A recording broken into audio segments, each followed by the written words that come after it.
everybody bloody good? How is everybody doing on this fantastic Sunday, everybody? I am late comparable to when I thought I was going to go live, but I'm early comparable to when I normally would go live. I forgot that it was daylight savings time.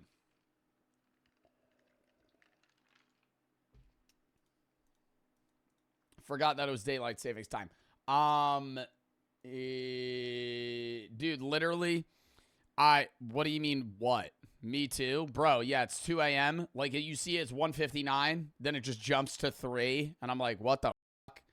Fall asleep, wake up, tired as hell. I wanted to go to the gym before I streamed, didn't get that done. Had to make TikToks and shit today, so I was just like, whatever. I'll just do it later. That pissed me off, though. Not even gonna lie. And I had to pack for the fucking Atlanta event. Oh, my God. And I don't know what to pack because is Atlanta cold? Is Atlanta warm? It's Georgia, but it's March. I don't know what to wear. It's stressing me out. And I always overpack. When you guys go everywhere, chat, when you guys travel, do you guys pack the amount of clothes for the exact day or do you pack extra?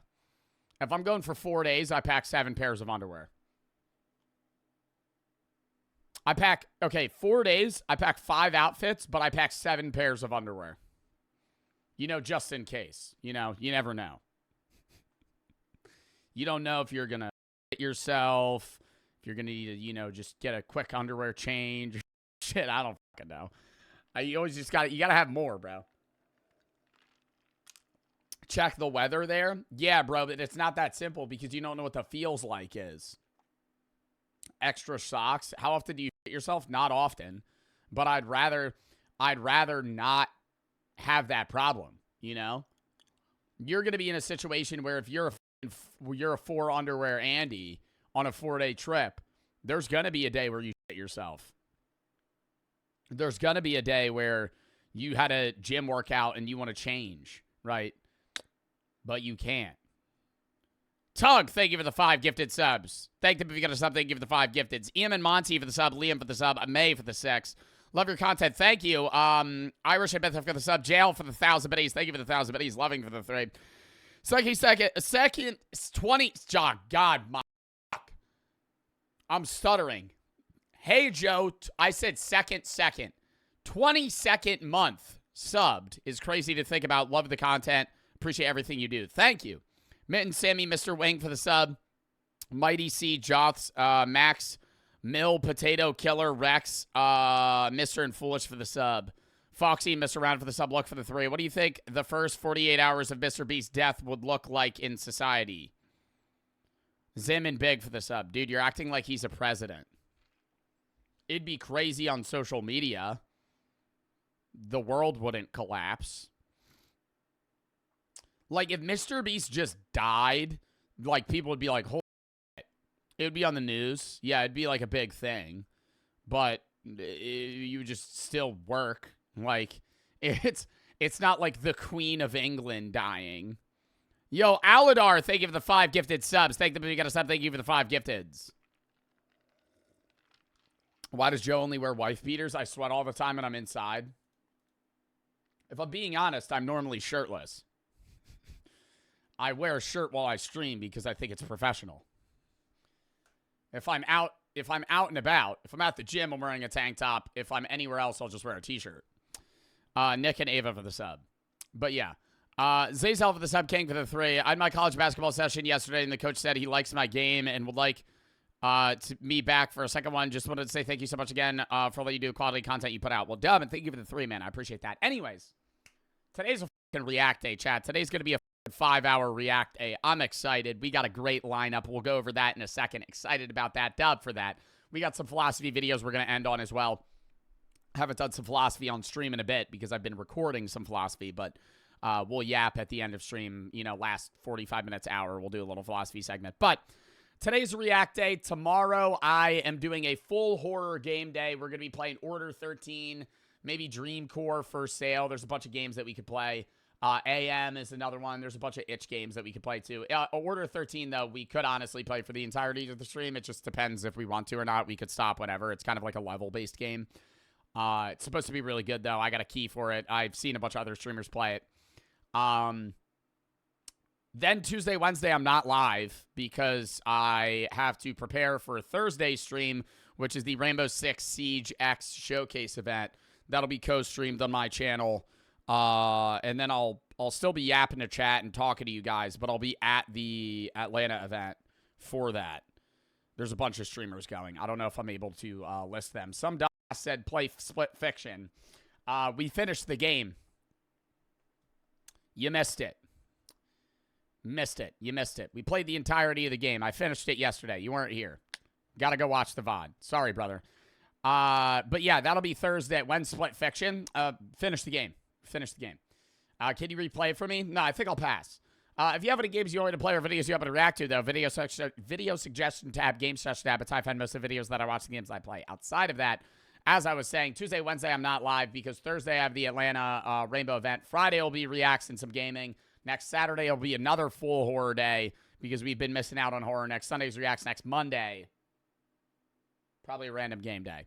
Some sim games. There's not a lot of new shit coming out that we could play. We haven't done like a random game day in a while, too. There's just been so many new games, so many multiplayer games. We'll probably play Repo, not next week, but the week or not this week, but the week after that.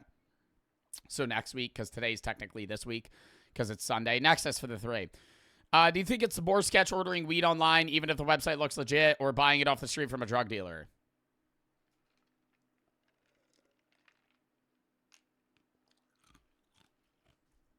It's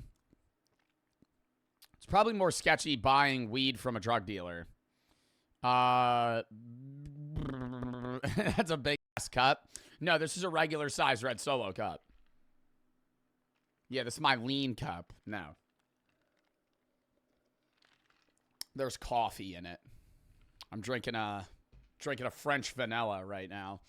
Iggy for the sub, Nexus for the 3. But yeah, I don't know. I mean, go to a dispensary at that point. If you're buying like Delta 9 like dry weight weed, like I mean, these are online and I got these. This is the one that I did the sponsor for. Like those are like lab tested. They're safe, right? But safe in terms of weed safe usage. Obviously, it still is, you know, a drug. But, yeah, no, buying from a dude on the street's always not safe. If I'm being honest, I've bought weed from my friends. I have never bought weed from a random guy. That's scary. Okay, no, that's not true. I've technically bought weed from a random guy because I bought weed from my friend who got it from a random guy. So I don't know if that probably makes it even more unsafe. Don't buy weed from random people. Don't buy weed from people you know who got the weed from random people. Go to a dispensary. Just get it from a place that you know is safe. Look for the 3. Imagine the tattoos people might get all the tempted from Mr. Beast dying in my dreams and it's stating World War I. Dude, Lettuce, you're making literally 0 sense right now. Are you trying to say people would get tattoos of dead Mr. Beast when Mr. Beast dies? That's not going to happen. Maybe like 3 YouTubers would do that. If you're acting like the average person would be like, God, dude, Jimmy Donaldson died. Let me get a tattoo of him. That's not going to happen. King for the 3. Love it if the 3 wears shirt because it's professional. All we can see is 2 strings of fabric, bro. Would get dress coded if I was a girl. Skulls and Joe Bartolozzi for the sub. Look for the 3. Kayla for the 1,000. But he's wanted to say, my son and brother want to know if you would do a meet and greet in Atlanta. No. I'm sorry. I'm on there for business. I will basically be at the event center the entirety of the time that I'm there. And the free time that I have, I will honestly probably be sleeping. They have me flying in, doing a rehearsal, sleeping, doing the event, and leaving. Like, I am there strictly for business. And I don't do meet and greets. If somebody meets me in public, entirely different. I hate meet and greets. It's stressful. I don't know. They asked me to do a meet and greet at TwitchCon, and I said no. And I told you guys that. If you meet me casually, it's chill, right? That's an interaction that I want to have with somebody, right? You pass me by on the street, and I go, hey, what's up, bro? You go, oh, you Joe Bartolozzi? Hey, what's up, bro? But if it's like a planned event where it's like I'm sitting at a table and taking pictures with people and then I just start getting swarmed And there's always some asshole that's going to fucking show up. So it's like, no. Sorry for immediately shutting that down, but I have basically stated that I would never do a meet and greet, and I will stand by that. Brotsy and Super for the sub. I will never do a meet and greet. I do not care how much TwitchCon and Twitch begs me to do a meet and greet at TwitchCon. I will tell them no every single time. And dude, that's the thing though, is when I was at TwitchCon, I met somebody redeemed Flex. When I was at TwitchCon, I met fucking 30 people that recognized me, and it was fun, right? Because I'm walking on the floor, I see somebody, we have a quick conversation, I take a picture and leave. It's not that, like, monotonous, hey, nice to meet you, bro. Have a good day. Hey, nice to meet you, bro. Have a good day. Hey, nice to meet you, bro. Have a good day. And then I feel like an ass because that person came all that way to want to have a conversation with you, and you don't have time. Because when you have a meet and greet, so many people show up that it's like there's no genuine, like, human interaction. It's like you're talking to a robot, right? And I'm the fucking robot because there's so many people that you have to talk to that you just have to fucking literally just crank through interactions like you're speed running a fucking conversation. It's horrible, right? And you can even for somebody that's not, I'm not talking like Kai Cenat big. Kai Cenat like flooded New York. It's just terrible when it's something like, you know, a line of people and they have 30 seconds to talk to you. Obviously, yeah, when I meet somebody in public, I'm probably only going to talk to them for 30 seconds, but it doesn't feel rushed. It's just like a casual conversation. Gabe for the 4. Currently playing Assassin's Creed Odyssey. Watching your stream. You should check out that game. It's honestly amazing. Send it in the game session tab. Nexus, we are going to be playing the new Assassin's Creed when it drops for a sponsor. And then if we fuck with it, we'll keep playing it. But there is a sponsor for the new Assassin's Creed. Because people were asking me to play it, and then they asked me about it, and I was like, yeah, sure. They wanted me to play the whole game. I was like, I can't dedicate that. I was like, that's a lot, right? So I still want to play it, though. I have played past Assassin's Creed. Valhalla was good. I played Valhalla. I haven't played many Assassin's Creed games, but the ones I have, the ones I've watched and the ones that I've played are good. Origins is better. There's a lot of good Assassin's Creed games. Walter and Jiggly for the sub, Gabe for the 4, and Paige for the sub. But yeah, Kayla, sorry if that was rude. I didn't mean to be rude when I said no to a meet and greet. I just like whenever somebody says meet and greet, my gut reaction is just blurt out no. Paige for the sub. If I did see y'all, yeah, no, I'd take a bit. I've never like denied a picture with a fan or something in public, or like if they wanted me to sign something or do whatever. But like, I don't know, natural interactions are way better. Rundown of the videos we have today. Rundown of the video. What is the best way to eat pizza? From the tip, Ayo, from the crust, from the side, rolled up? The best way to eat a pizza slice, is say this is the pizza slice. You would grab here with your middle finger and your thumb, and you'll bend it like this. Like you'll bend the slice. So this, and then it's not like in half, right? In half is terrible. You bend the slice, though, to where you kind of make a boat. Does that make sense? Is that, how do you guys eat pizza? I gotta look up a pizza slice. Pizza slice bent. Like this. Well, I don't like their grip. I don't like the fingers they're using to hold it. And they're using 2 hands. This has too much flop. But like that, right? You put your finger in the middle of the crust and you bend it. The pizza should be literally a board, by the way. If there's flop, that's a bad slice. So you should get that like a New York style pizza. There shouldn't be no flop.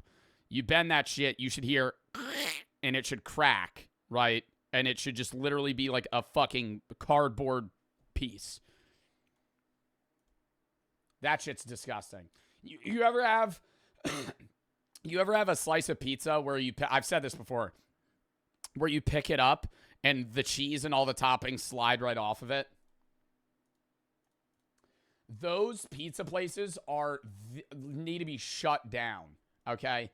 Pizza too greasy.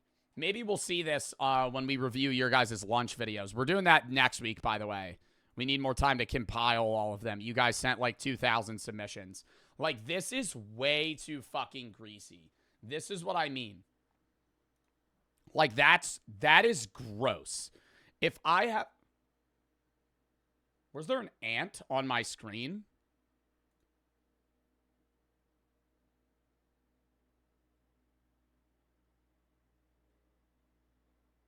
What was that?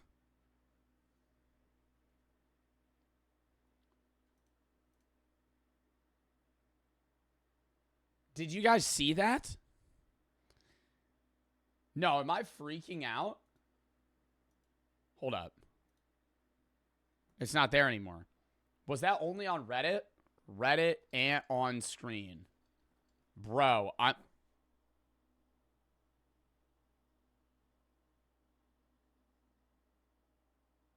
How did you... Wait, chat, did you guys see that? I couldn't tell if that was on the screen or if there was actually just an ant on my monitor. No, I know I'm not tweaking. I know I'm not tweaking. No, I know I'm not tweaking. I know I'm not tweaking. No, I know I'm not tweaking. Hold up. I need to go back in the VOD. I need to go back in the VOD. I'm freaking out.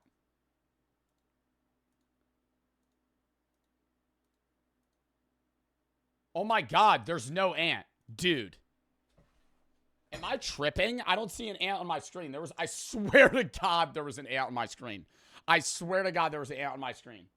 But it disappeared when I tabbed out. I don't know. I'm freaking out. Holy shit. All right, we're gonna move past that. Caleb for the 3. My son just teared up and said, "Nah, I see it."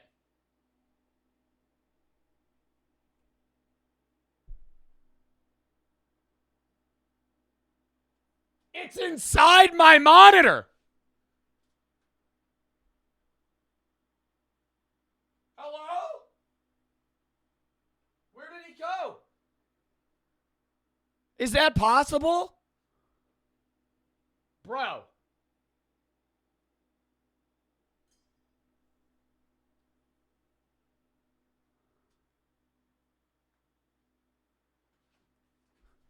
I literally just tried to squish it. I don't know where it went. Oh my God. Caleb for the 3. My son just teared up, said, "Nah, it's cool. We're not parasocial over here, but please sell signed stuff." He's 8, by the way. He watches with me. Un for the sub. I could try to do like a signed merch sale, but they would have to get everything over to me prior, and that's what's hardest because it's made on demand. But I could do specific things. I could do like a set of stuff, like posters or something. Spring E for the 3. Ethan here, any advice for somebody like me struggling with OCD? Love your content. I mean, not really, man. I'm not like a expert on OCD or something where I'm able to help with that. I'm sorry you're dealing with that though. Thank you for the 3 though. Wife for the sub, 11 for the 3. If you didn't meet and greet somebody, would do something really strange like throw a dead possum into the crowd of people. No, that would actually, if I did a meet and greet one day and then somebody did bring a dead possum and throw it into the air, I would find that very comical. Because I've joked about that so often, if I did do a meet and greet and somebody actually pulled up with like a road-killed dead possum and then just like threw it onto the ground, okay, that would be a problem, but it would be funny. Paige for the sub, Jiggly and Walter for the sub. Matt and Un for the sub. All right, anyways, you said you would do it in a nightclub? Yeah, but that's different. That's different because they're not expecting it.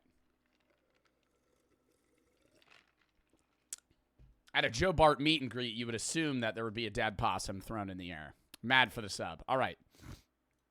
Rundown of the reacts we have today. Starting out with a trailer here for Directive 820. This is the devs of the Dark Anthology series. They have a new game dropping, I believe, this year. These Gooners must be stopped. We were going to watch this on Friday, but we didn't have time. Types of rap fans, everything's expensive, prison life exposed, how this chair conquered the world, the problem with GTA Online, and then 2 philosophy videos. Was there any, or what was there before the Big Bang? And the evolution of absolutely everything. Blinks for the 3. Biggest fan from Latvia. You're my favorite streamer. Always make me laugh. You're great. Give me a Brawl Stars brawler to push to 1,000 trophies. Dude, I don't play Brawl Stars anymore. I went on like a 3-week Brawl Stars craze. And I haven't played in forever. Get Sandy to 1,000 trophies. Good luck. All right. Binix for the 3. Usually for the 3. Have you watched Invincible? I have not. Actually, I watched like 5 minutes of the first episode and then turned it off. Access for the 3. South Africa, although weed is legal, you can only buy CBD from dispensaries. So if you want THC, your options are ordering online or drug dealers. Well, then weed's not illegal. Or weed's not legal. If CBD is legal, that doesn't mean weed is legal. CBD is legal in basically everywhere. Watch Invincible. Is it that good? I still have to finish Severance, Season 2. And I started Dexter. I'm on mid-Season 2 of that. That's a good-ass show. We've been talking about that every stream, though. 11 for the 3. Personally, for the positive to fill the dream of yours. Mad and Unan for the sub. Like Dexter? Yeah. Stalky for the 5. Did you watch the Sidemen charity match? Yeah. Are you going to react to the highlights? No. All right. Lock in here, chat. We got a lot of videos to watch today. Directive 820 story trailer, PS5 games. I'm kind of hyped for this. Now, I will say, I think too many game devs are going down the futuristic format for video games, and so I'm a little worried that this might suck.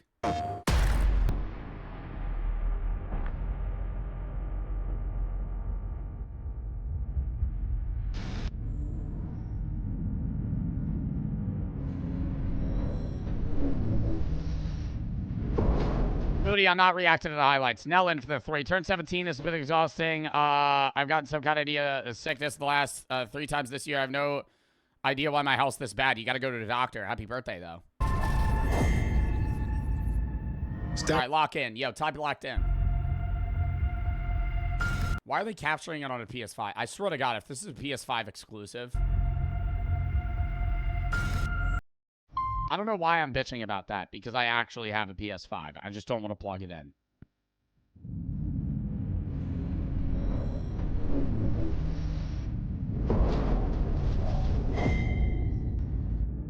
Status report. Looks like it penetrated through there. We need to inspect the hull damage first. Doesn't look too bad. Doesn't look too good either. What is that? You feeling alright? My body's going one way and my mind's going another. Yo, bro. Is it just me or does no one care about good graphics anymore? Like, it's not hype anymore. It's just the norm. You know what I mean? Like, if this came out, there were games that had this good of graphics like 4 years ago, and people were like, dude, that's crazy. Like, this looks like real life, but I'm just like, blah. Like, every other game they make looks like real life. One way and my mind's going another. What is that? This ship is infected with an alien organism. It still doesn't feel real sometimes. Never forget why you started.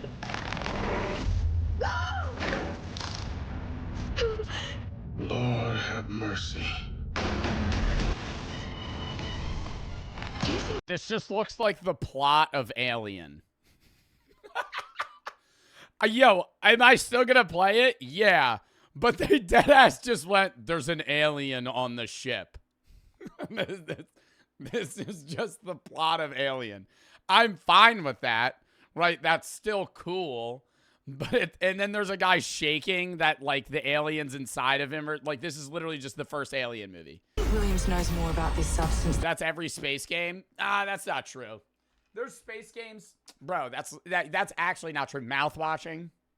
He's letting on. There's a lot of space games where, yeah, okay, I will say, space games go one of 2 ways. There's an alien on board. Some shit hit the fan. No, there's 3 ways. Alien on board. Spaceship crashes onto an alien planet. Someone goes insane on the ship and starts killing people. You have an Among Us situation.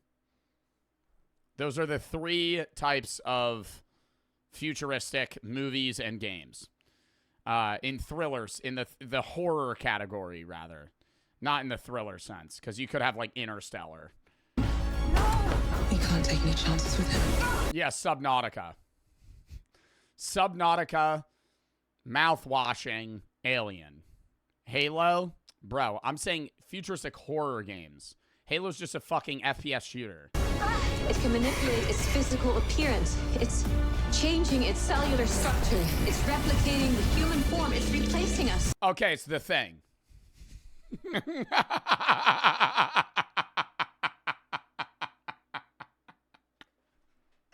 All right, so it's the thing. So now hey, I fuck with that. That's one of my favorite movies.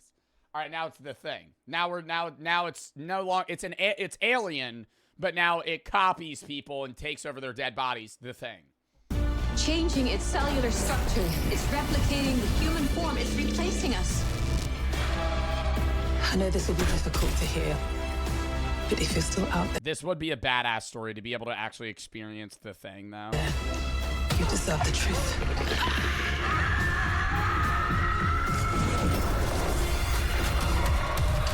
This does look good. Outside of it looking like a lot of different horror movies. I genuinely thought Supermassive was going to reveal an Alien game. It's replacing us. So what you're saying is there's an imposter among us. This is supposed to be the thing mixed with Event Horizon with undertones of gravity. Inspired by the thing, I'm here for it. Did it say that?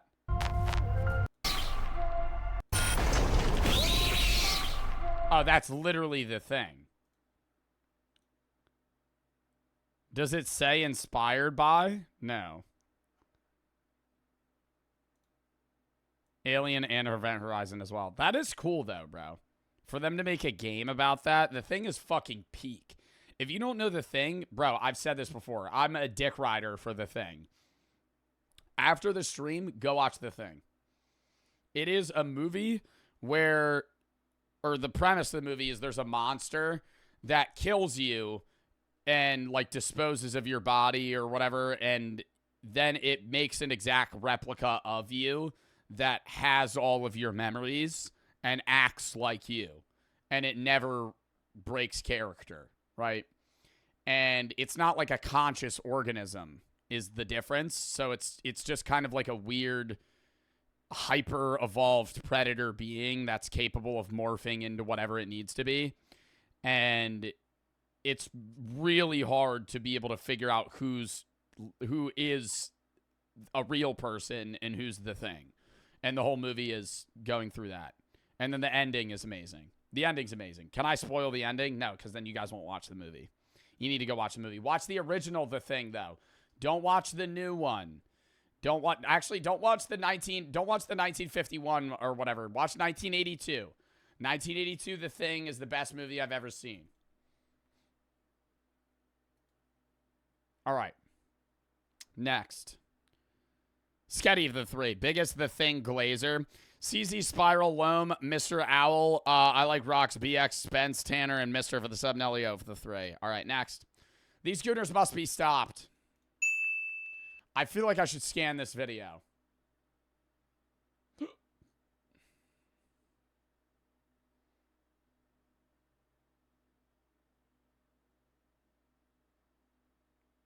Getting a quick scan here. We're good. All right, so just about like 5 seconds Are you constipated? No, I actually pooped before today's stream. ago, I was In part why I was late. scrolling through Instagram right here on this bed, actually. And while I was scrolling, I came across probably the wildest story I have read this year. Now, based off the title of this video, you can probably tell what we're talking about. We're talking about absurdly weird, horny men on the internet. But listen, okay, when it comes to streamers and OnlyFans models and how much they make, I'm kind of like desensitized to it, okay? Like, we already know that OnlyFans models make a copious amount of money off extremely lonely men, but these two stories actually caught my attention because That doesn't shock me as much as the individual people that spend the most. Like Sophie Rain makes, yeah, probably like $30 million a year. But of that amount, like 1/5 of it comes from like 30 people. Like she has fans that give her like hundreds of thousands of dollars. And I don't understand that. And not even on the level of like, why would you spend that amount of money? But also, how much money does that guy have where they deem it worth it to be like interacting with an OnlyFans model hundreds of thousands of dollars a year? She makes $4 million a month. She makes $4 million a month, so she makes $48 million a year. They are fucking, like, they're wild. Now, I'm not gonna lie, I don't really know how to introduce this. I guess we'll just dive right in. Pretty much, there's a guy in China by the name of Hong who is egregiously fucking horny. And listen, when I say that, I genuinely mean it, okay? I have never seen anything like this before. This kid takes being horny to new levels. He's like the degenerate, horny version of fucking Kobe Bryant. He's obsessed with the game. Now, listen, okay, it is totally fine to be horny, okay? As a human, we all have our needs. But this motherfucker has crossed the line, okay? He does not know when to call it quits. He has entered the stage of unethical horniness. Now, listen, when it comes to unethical horniness, there are plenty of different forms, alright? You got cheating, grooming, prostitution, the non-consensual version of sex. And then you got what this guy did, which I wouldn't necessarily say is the worst, but it's still really fucking sad. Pretty much, a guy in China by the name of Hong spent over $500,000 donating to a single Twitch streamer. Now, if you're anything... Hopes she will call to a Twitch streamer, not even on, like, OF, is a... Dude... $550K, hopes she will call him brother. Oh my God. You know, see, here's the weird thing too. Is getting this amount of, like, imagine being that woman. You would be happy as fuck, right? That you're getting $500,000. But there has to be like a worm in your brain that's like, this is unsafe, this is unsafe, this is unsafe, this is unsafe. For this guy to be giving me this amount of money, he has to be genuinely obsessed with me. Like, that's... Moist Critical did a video on this story. It's so funny. Bro, but that's what I'm saying. Like, yeah, like the Robert F. Kennedy worm in your brain, bro. That shit has to be eating you alive. If I had a chatter give me $500,000, I would be like, worried. Like, if you're willing to spend that amount of money on someone, you have to be obsessed with them. Drug money, bro, I ain't worried about that. That don't matter how they got the money, right? Because at that point, that's Twitch's problem. Whatever Twitch streamer got this money from this guy, if he got this money illegally, she's still in the clear. Twitch streamer. Now, if you're anything like me, you probably thought, damn, this motherfucker is breaded. But then you find out that he actually just drained his family's entire life. Oh my God. I thought he was going to be like a Chinese billionaire. He developed an obsession with an online live streaming game, funneling money into supporting a particular female anchor whose identity remains undisclosed. Bro, I would at least have... I would feel like obligated. If this motherfucker drained $500,000... I would feel like obligated to try and figure out a way that I could refund that money. If all of their whole family's savings, over $200,000 to ruined his family's life so he could get one compliment from a streamer. Be specific. And it's just like, dude, what? Like, what the fuck is that? You could buy 847 PS5s. Thanks for the math there. That really puts it in perspective. I didn't understand how much $500,000 was, Salmon. Now that really makes it more condensable to me. Oh, 847 PS5s. Oh, yeah, that's a lot. Is the streamer really that good? Like, how the fuck do you steal from your family, let alone give it to a goddamn streamer? You know? Like, this guy is like the horny, fucked up version of Robin Hood. Like, really think about this, bro. This isn't some fucking billionaire who just had $500K to blow on some hot girl. Okay, this is a dude who's probably unemployed, let's be honest, stealing from his family's life fucking savings to donate it all to some stranger on the internet who doesn't know he exists, motherfucker. How did he even get... And do you think he did it in increments, or was he just dropping, like, bomb donos? Do you think he was dropping, like, $10,000, $10,000, $10,000? Or do you think it was like over the course of 4 years, he was just giving $100, $100, $100 until it added up? Bombs. Actual nukes. Just fucking boom, 20 grand. I would be like, that's definitely not real money. If somebody dropped that shit, that's got to be sketchy. That from the Twitch streamer, the woman's perspective, getting $500K like that, I'd be like, maybe this is some money laundering scheme. The life savings from his parents. And the craziest part is the motherfucker didn't even want to meet her, okay? I mean, let's be honest here, he's probably afraid of all women in general, but like, what events in your life have to take place for you to get to this point where you're willing to spend $500,000 for a random person on the internet to call you bro? Like what? What? This story makes no fucking sense. Like, up until this point, I thought this motherfucker goddamn hung. I thought he was trying to crack. I thought he was trying to get... Bro, he probably could have given her, like, $5 and she would have called him brother. I just say the word brother. Like, I'll read a chatter's chat and just go, yeah, brother. That's not even, like, a sexual thing. That's just calling somebody brother. You don't have to give somebody $500,000 to get them to call you brother. That's just like a normal, that's like a normal saying. Did you finish Split Fiction? Yeah, yesterday. Get some pussy. No, motherfucker. He just wants her to acknowledge him. Like what? Now, just when you thought it couldn't get any worse, it does. Because like I said before, this motherfucker drained his entire family savings to donate to a random Twitch streamer, which was about 200K. But once his family said, hey, we're not gonna let you donate all of our life savings to a stranger, he resorts to theft. Okay, the motherfucker starts stealing shit, which is just crazy because this is like drug addict behavior. Like, what are you doing out here stealing? Wait, okay, number one, I also have to bring this up. How did his bank not flag this? Okay, I understand if you have like a large amount of money, it might not immediately go like, hey, this is a problem. Once your bank gets notified that you're giving $30,000 in increments to a fucking Twitch website, they're probably going to go, has to be fake. Like, he had to go through loopholes and phone calls to make that happen. And now he's, stealing stuff to make money to give to her? That sounds like that one clip from Sexy Red. Did I show y'all that? Sexy Red stealing for me. Where she was like, yeah, my man, yeah, here. The most romantic thing somebody did for me, it was my first boyfriend. I was just in high school. He was a little older than me. And it was Valentine's Day. I'll never forget. He robbed somebody and gave me the money and gave me the bill he stole. And it was just so sweet because he was out of breath and stuff. He's like, here, I just got this for you. I was like, oh, so sweet. Thank you. Because nobody never did nothing like that for me. He stole for me. So I'm like, oh, you did that for me, really? Bro, I don't understand how that's perceivably romantic, though. I could maybe be like, oh, yeah, thanks for the money. But, like you'd be like, dude, you just robbed someone and gave me the money. I wouldn't want to take that. Shit, bro. He's literally the Gooner Robin Hood. Like, this motherfucker can't stop. He can't stop giving this random streamer a copious amount of money. Like, I genuinely think that this is like a drug to him. He's literally addicted. Especially when you find out that he stole over $300,000! He would literally steal... From what?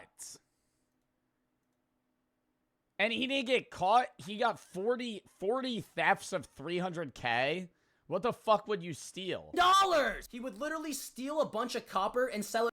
Oh my god, he would be doing the copper tubing side hustle. Just fucking Bro, how did he make that much money? He routinely pilfered copper during these deliveries and sold it to waste recycling for cash. Because he worked in the hardware trade, he started stealing copper materials during deliveries. Oh, I was going to say, how would you obtain that much copper? Continued until October 15th when the factory reported a significant quantity of missing copper. It took them that long to figure out that they had $300,000 in lost copper. To a third-party source. Okay, this guy was stealing fucking mats. Now listen, okay, if you're anything like me, you probably heard 300K and you're like, damn, this guy might be a terrible human, but fuck, 300K, that's a lot of goddamn money. Dude's a pretty good thief. At least he's good at... How much copper is that? Dude, copper's expensive, but not that expensive. How much is a pound of copper worth? $4.71 per pound. So let's do some math here. He stole $300,000 worth of copper, but he's probably not selling it for $4.71. So let's just say he's selling it for like $4. Round even, he stole 75,000 pounds of copper. Like, what is that visual? That's like multiple school buses. something, but that's not the case either, because the copper he stole was from his family business which he worked at. Okay, this motherfucker kept stealing from his own family, and this entire situation is just so fascinating to me. Okay, this guy is so fucking horny, he is committing crimes. Okay, he is unethically fucking horny, and I guess he's also just a fucking fiend, because he could have called it. Why did the Twitch streamer, do you think the Twitch streamer knew he was doing this? Or do you think that, like, she was just getting those donos? Because if this mother, like, if I had somebody in my chat be like, yeah, I stole to send you this, I would probably block them. It quits at like $500. He could have called it quits at 10K. He could have called it. Nah, he probably said he was rich. Because at some point, she would probably ask, like, how do you have this much money? Quits at 50K. Motherfucker, 100K. But no, $500,000 goddamn dollars. Like, what the fuck is this guy doing? Like, can you imagine the post-nut clarity after you drop 500 bans on a streamer? As a matter of fact, imagine the post-nut clarity after you just sold 100K worth of copper that you stole from your fucking family. Like, Jesus. And at that point, bro, you're also thinking, like, you steal $300,000 in copper from your family, they don't notice. Why not, like, invest that money? Try and somehow turn that into, like, you know, like, lifelong wealth? Not like, let me send this to Amaranth or something. Now, if we're being totally honest, this guy's definitely mentally ill. Like, who the fuck are we kidding? Oh, yeah, no, he needs to get help. You know, I called this guy horny a lot in this video, and I definitely do think that's a factor in his actions, but if we're being honest, it's more of like a parasocial relationship type deal, or a loneliness. Parasocial beyond that, dude. I've had parasocial chatters, and there are people that are obsessive and, like, creepy, but that's another level, dude. For you to be that obsessed, that's not even parasocial, bro, because parasocial is like you thinking that they're your friend, you have some sort of weird attachment to them, like you know them. You wouldn't act like that with your friend. That's, like, even worse. Thing, if we're being totally... Why are people saying mothercore? Be honest, like, I don't know too much about this Hong guy from China, but I'm gonna assume he has no friends. I'm gonna assume he doesn't have any female companions, but I also don't think that's enough to steal... Oh, Mother Fila? Wait, what happened with Mother Fila? Did we end up banning them? I don't know what happened. I literally can't remember. Yeah, I remember Wendell. There was a lot of chatters. I try to block it out. I try to forget about that shit. Dude, EZAP was reformed. EZAP was weirdly parasocial reformed. I think they're like a different username now. There's a few chatters. I remember QWERTY years ago. Yeah, there was QWERTY. Don't know what happened to that guy. Don't ever want to know what happened to that guy. That guy, I remember, dude, he was weird as shit, and then he had a video where he had a live stream where he just stared at the screen for 30 minutes. Like this. And he just breathed for, like, it was so weird. It was, yo, that was Vengeance. Yeah, Vengeance. 2-Inch wasn't parasocial. 2-Inch was just an active chatter. And then he got banned. We're not going to talk about that. Mother did something. I don't remember. Yeah, no, Cobra. I don't know if Cobra was parasocial. Cobra just gaslighted me. Cobra's goal coming into my stream was, let's see how much I could piss Joe off with horrible takes until he decides to ban me. Over $500,000 from your family to... Half of the people here don't even know who Cobra is. It's been years. He hasn't been in chat in like 3 years. Donate it to some random stranger. So I genuinely think he also is... What happened with Cobra? Cobra, for those of you that don't... Cobra's one of the only chatters that I hopped on a Discord call with to argue about one of his horrible takes. This was like 2022. He argued with me, bro, it was so bad. He tried to tell me that alcohol was worse for you, or he tried to tell me that weed was worse for you than alcohol.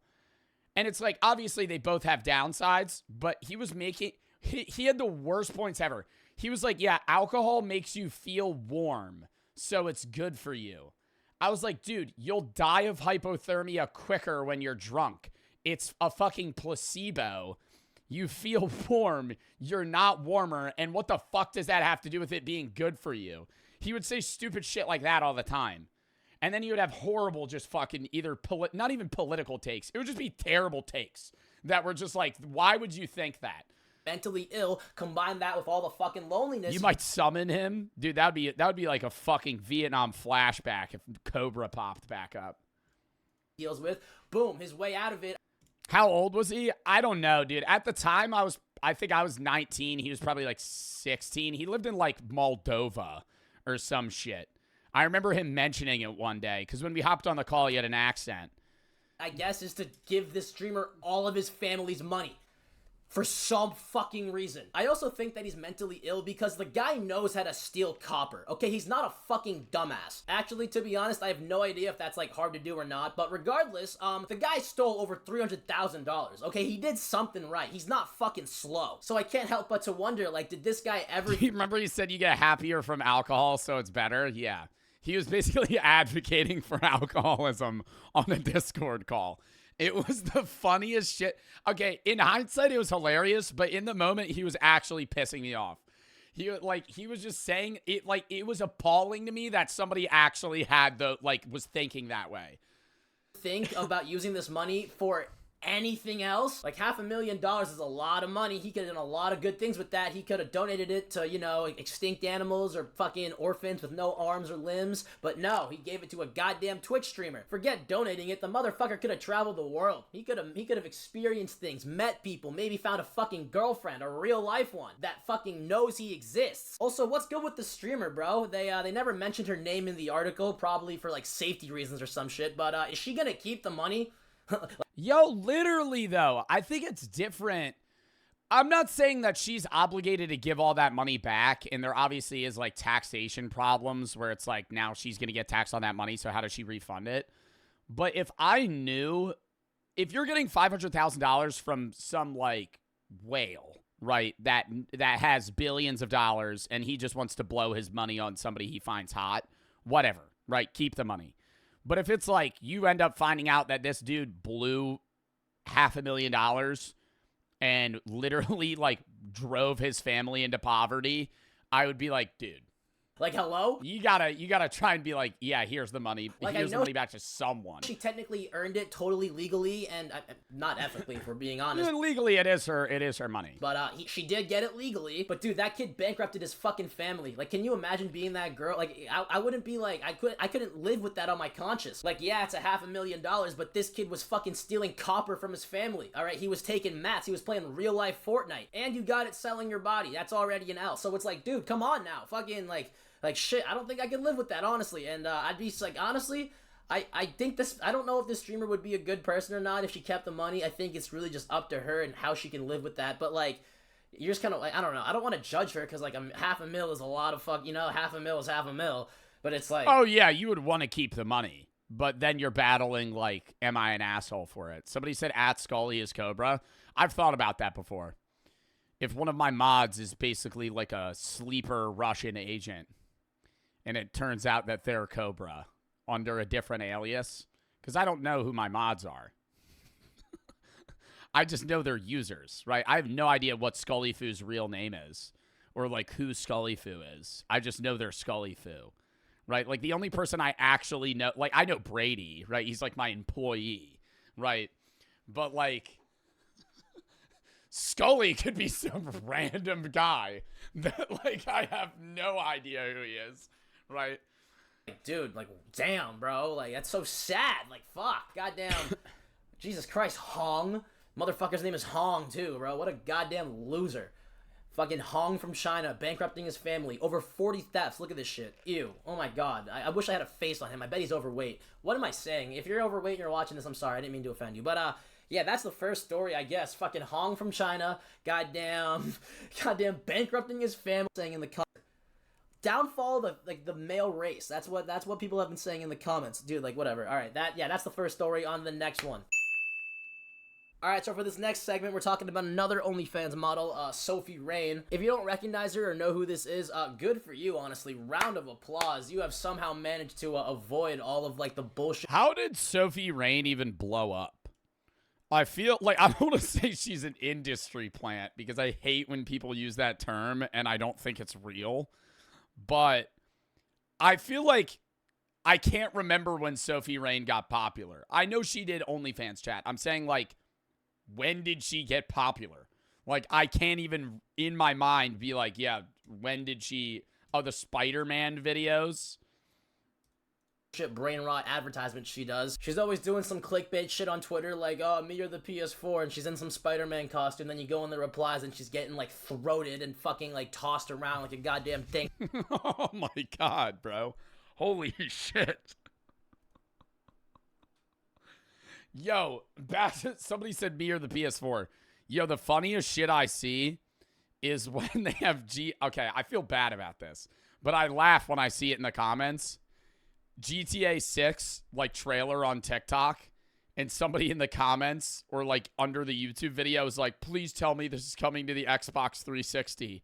And I'm like, are you delusional? Are you crazy?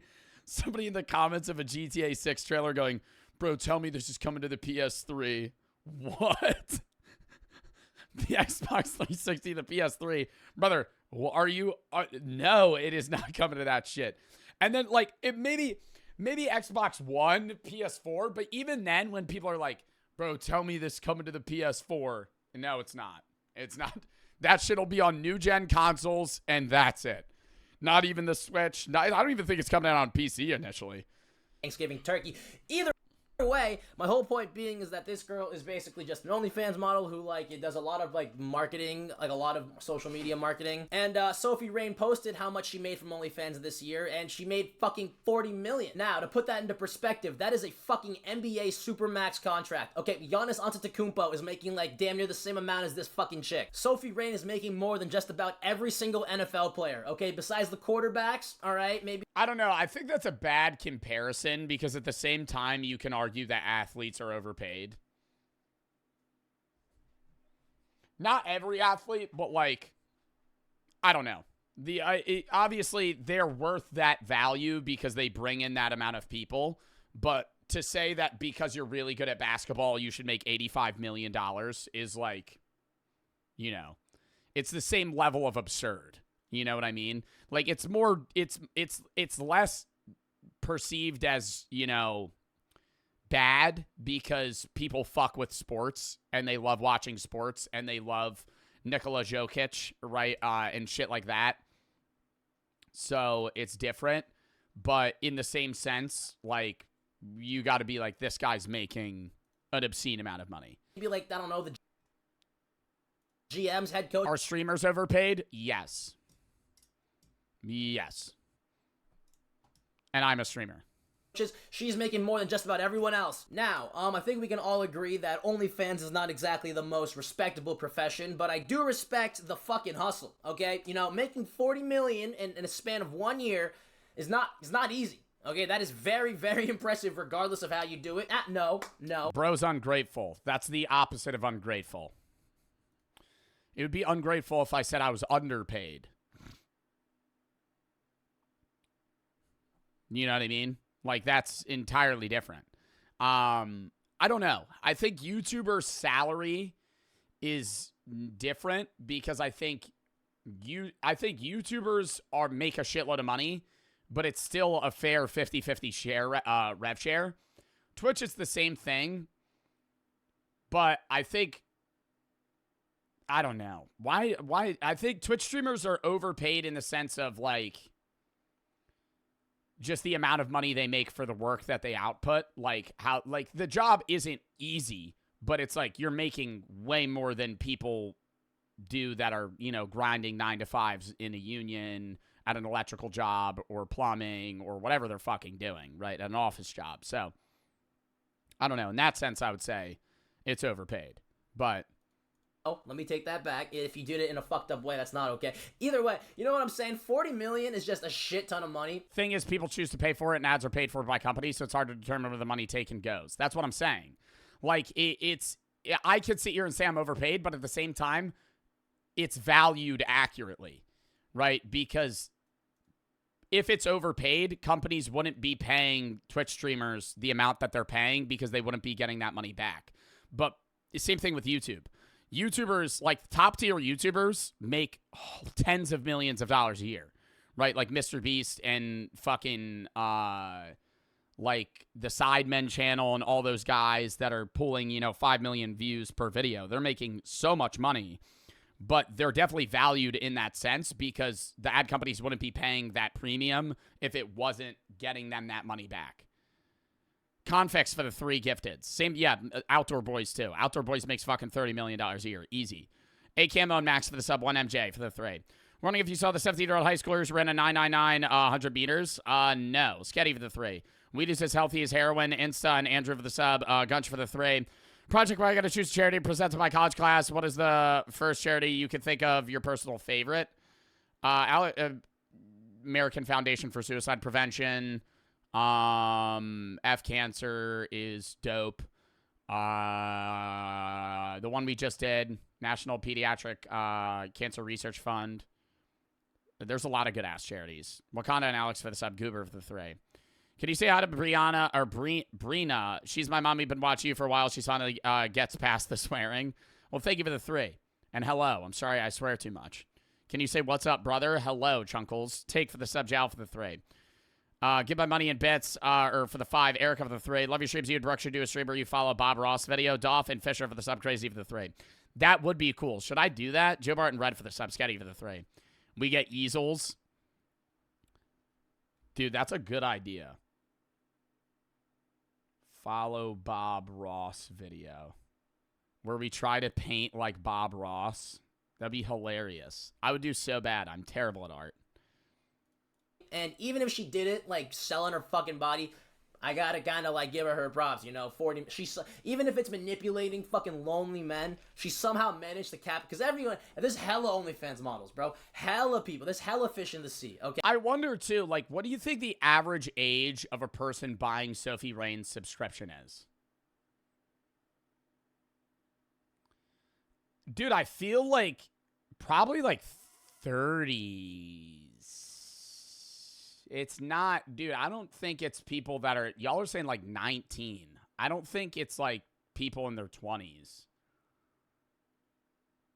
I don't know. She might have like age statistics on that. I feel, yeah, it's either going to be like people that are like in their early 20s or like mid 30s. Okay. But like this one in particular, Sophie Rain, she's kind of like, I mean, she's hot, but she's like, you know, nothing special. Like she somehow managed to make fucking a goddamn NBA Supermax contract off of selling her body from OnlyFans. Gotta respect it in some aspect of it. Gotta respect, you know, like the hustle or the... It's not even the hustle, bro. It's just she's good at marketing at the end of the day. Like, there are thousands of people on OnlyFans that are, you know, attractive individuals. At the end of the day, it comes down to people that are able to market themselves better. She is able to put herself out there more and therefore gets more subscriptions. The way she figured out the market, you feel me? Because that's not... Selling your soul's not worth it. Brother, I would do OnlyFans for $43 million a year. Are you crazy? Are you crazy? There's an unheard of amount of money. I don't even believe I have a soul. $43 million. $43 million. I respect the hustle. She's getting that bread, right? Do I think she should be getting paid that amount of money? No, that's crazy, right? But at the same sense, it's like people are paying for it. No, that's not easy, regardless of whatever market it is. $43 million in 1 year.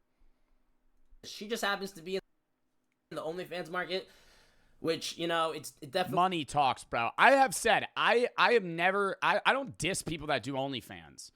The only thing that I would say, not against it, but it's like...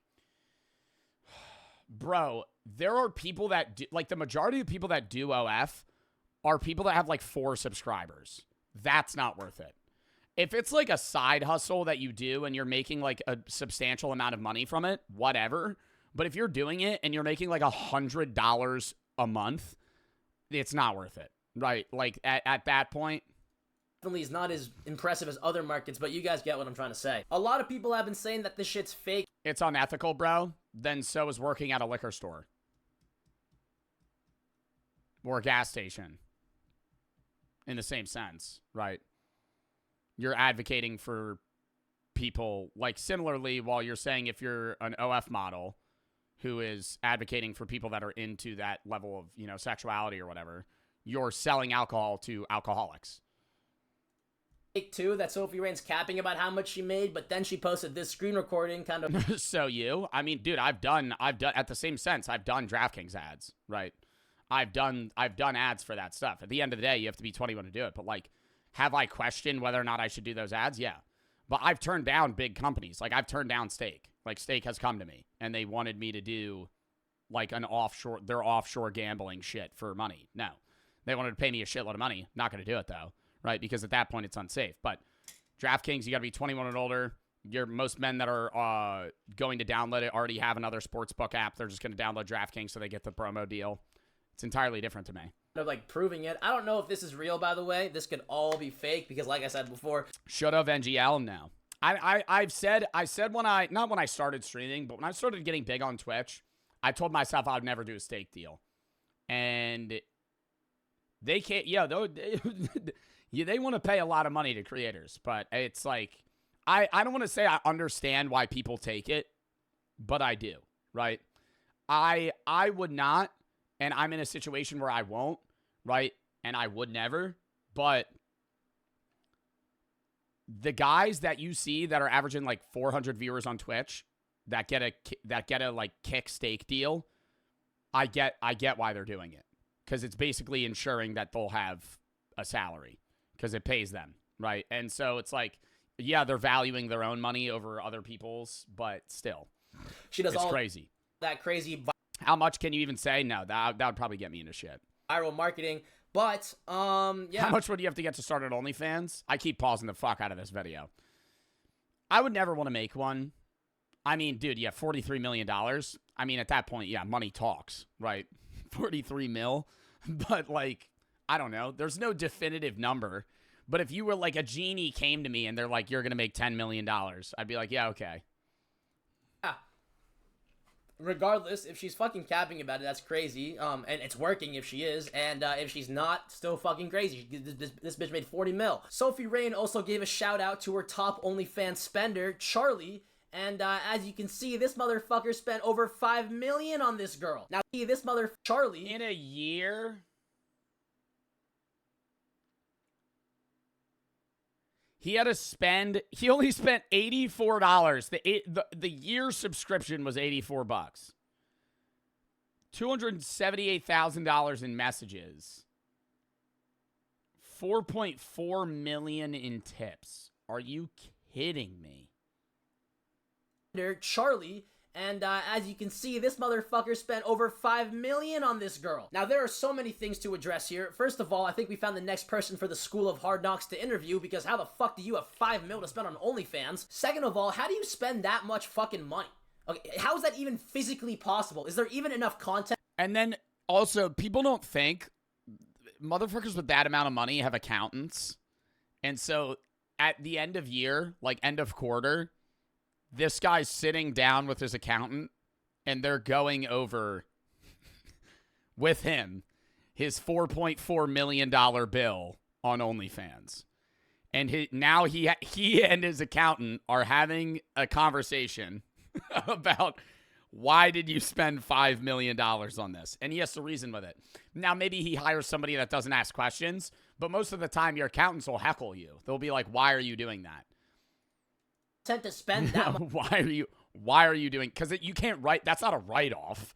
That's not for business. That is entirely personal. Much money on? That's not like a business trip where you buying like a depreciating asset. I actually do have the answer to that question right here in this photo, so I guess I'll give you guys a quick Goonage breakdown. Alright, so we're gonna skip all the boring shit, not about to give you guys a full breakdown, but pretty much, as you can see, 200 videos handle their messages for them, so like, you know, you fucking hate to see it. You know, I'm not losing sleep over it, but if this guy has spent damn near $300K texting another fucking man thinking it's Sophie Rain. Yeah, that is another thing, too. She might actually communicate with him because he's spending that amount of money, but most top OnlyFans models have men that flirt with other men acting like the woman to get them to buy shit. Because you got to think, if you're Sophie Rain or Amaranth or somebody that makes millions of dollars a year on OnlyFans, you have hundreds, if not thousands of guys trying to talk to you, and you can't respond to all of them because, you know, that would take forever. So you pay a guy to flirt with men, like catfishing them as Sophie Rain, and they'll buy, you know, $40 videos or whatever, and they basically get paid to, like, just sit there and pretend to be somebody. Jesus. Why a guy? It's easy to get guys to... It's easy to get guy. It's not always a guy. It's easy to get a guy to do that. If you walked up to any of my friends and said you would pay them $35 an hour to flirt with other men to get them to buy OnlyFans subscriptions, they would I would guarantee you every single one of my friends would say yes. They would all go, oh, for fucking sure. Because I'm like, oh shit, 35 an hour, whatever they're getting paid, they're probably getting paid pretty good money to fucking sit there and do that shit. Oh my God. Yeah. Jesus fucking Christ. But yeah, they probably get commission. I don't know how the pay format goes, but I know they have people that are on the clock just sitting there responding. But as you can see, the majority of Brady said I'd do that while on stream. Oh, nah. spending this guy has done was Motherfucker thinks they're talking to Amaranth. Meanwhile, it's just Brady. Brady the VOD guy. on his tips, and he has spent damn near 4.5 million on them. Now again, what are these tips for? Are these for like private messages or like calls that he gets with her? I really hope so. I mean, he's paying fucking 5 million. Or is he just tipping like on posts that all of her subscribers get to see? You know, like this guy could either be getting like his money's worth, or he's just a fucking sucker. He's not getting his money worth. He's not getting his money's worth. There's no getting your money's worth. It's $5 million a year, bro. She could send him anything, and it's not worth 5 mil. That is an absurd amount of money. That is the average American's net worth at death of 4 different people. Like, most people don't even make that amount of money in their entire life. And he spent it in a year. No, you know what? He's getting scammed regardless. He's subscribed to an OnlyFans, and he spent 5 million. Yeah, this guy, he's a sucker regardless. I don't know what I'm fucking saying. But, yeah, I kind of wonder how this guy's getting so much money. I really hope he's not fucking bankrupting his family like the other guy. Yeah, he probably just has he might be a Nepo baby. He might have fucking just had 20 mil in a fucking investment portfolio. But, yeah, guys, I think that's gonna be the video. Quick little recap. We got one motherfucker bankrupting his family, like I just said, and then, yeah, we don't need the recap. That shit's crazy, though. That was a good video. Leave a like or I'm gonna quit. Like, straight up, I'm being so for real. All my videos gone just like that. Don't be that guy who makes me do it.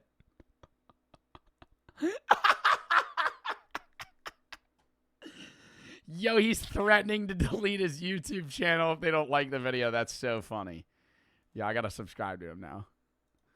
Cranky for the 1,500 biddies. Since you kept talking about Severance, I had to check it out. Watch the entire first season. Friday, starting season 2 is the best show I've seen in a long time. Keep it the great work. Dude, it's an amazing show. It is actually, and it makes you think, too. I've been for the sub jail for the 8. Off topic, I'd love to see a pet submission review. We've done that before. Smokesy, Juliet, and Jubilee for the sub. Caleb for the 3.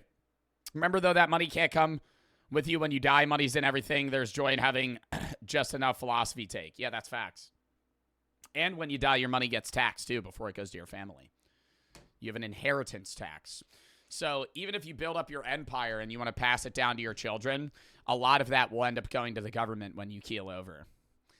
PJ for the sub. And I used to be against that. That's bullshit. That's not bullshit. I used to say that was stupid, but it makes it a fair playing field. I like that. I like death tax now, and here's why. Because if you make a shitload of money, right, I'm talking a shitload of money, your kids don't have to work. And that's dumb. Because they've done nothing to deserve it, right, outside of being related to you.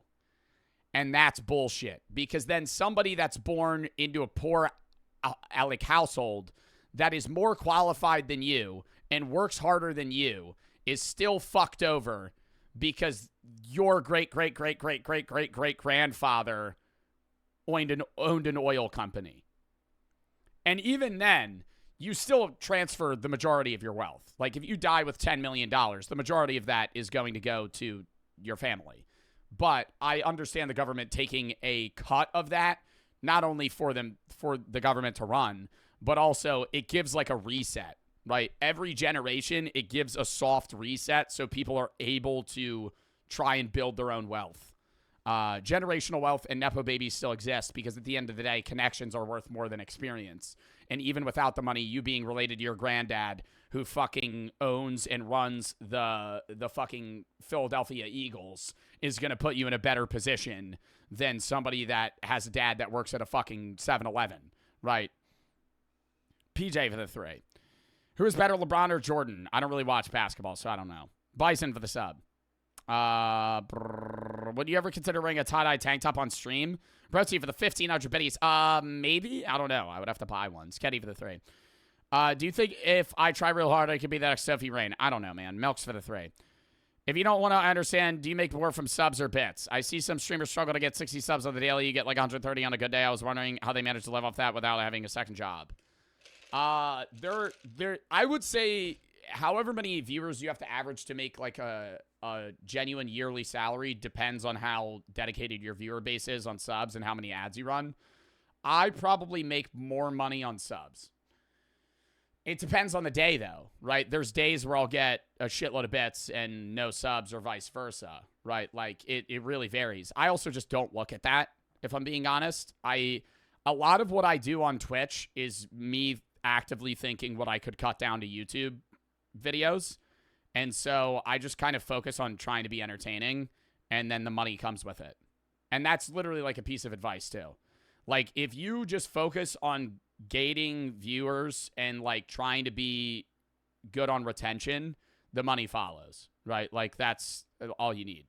And I don't run mid-roll ads. Most streamers run mid-roll ads. That's how they make most of their money. Like Lacey or like Ron or like anybody that has a shitload of viewers. Confix for the 3. But yeah, no, there's people that do full-time streaming that have like 50 viewers or less. It really depends. Joe, would you consider your future kids Nepo babies? I don't know. Depends how much. What would be considered a Nepo baby? How much money is a Nepo baby? Do I think that a... Oh, it says the average career earnings of Nepo babies. Oh, that's in the NBA. I don't know. Do I think my kids will be more well off? Yeah. Would I say Nepo baby level? Probably not.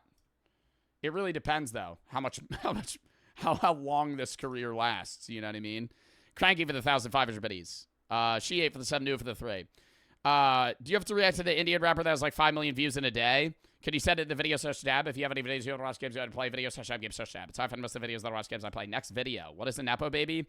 Basically somebody that was born into wealth and high levels of connections, and they have success out of the fact of that and not due to their own effort. Now, a lot of the time there are Nepo babies that really do try, and there's a lot of famous people, actors, millionaire moguls, CEOs, and people that do work their ass off. But, like, if you are, Bronny James is one of them. Like, Bronny James is inherently a Nepo baby. His father is a multimillionaire, and it's not a diss, right?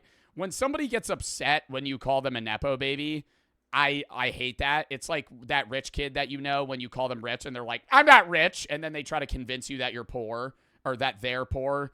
Like that shit pisses me off. If you're rich, just say you're rich. Who gives a fuck? Right? Like, you shouldn't be ashamed of it. But at the same time, don't sit here and try to be like, oh, I'm humble poor. Right? So that annoys the fuck out of me. And that's another thing that I hate about streamers. I did not grow up wealthy, right? I have wealth now from doing social media, and I'll openly say that. The Twitch streamers that act like they're broke piss me off. Now, I will say I am stingy with my money. I will not spend money on shit that I don't deem as worth it, right? I spend a lot of money like I'm broke, but I do have money, right? Like, I will say that. So when people act like they don't, when they do, that annoys me. But, like, Bronny James is inherently a Nepo baby through money and connections. Like, his dad's in the NBA. He got in the NBA, right? He's still good, but, like, he got in the NBA. His dad's in the NBA. His dad's really rich, right? Now, I will say I feel bad for Nepo babies at times because a lot of their successes are discredited because of their parents' success. So when they do achieve something, a lot of the time they're shit on for it, even if they do earn it. But you're still rich as fuck and you're well off, right? So at the end of the day, you can't be like that upset. Anyways, next video. Types of rap fans. Lock in. Rap fan explained. Every type of rap fan explained. The casual. Unfortunately, 80% of you will fall into this archetype. The common plebs that listen to the most popular things out, no matter what they are. Casual. Rap caviar. Shit makes me want to fucking peel my eyes out of my head. I say that saying all the time and I don't care. If your playlist consists of 80% rap caviar, which is just that, what is that?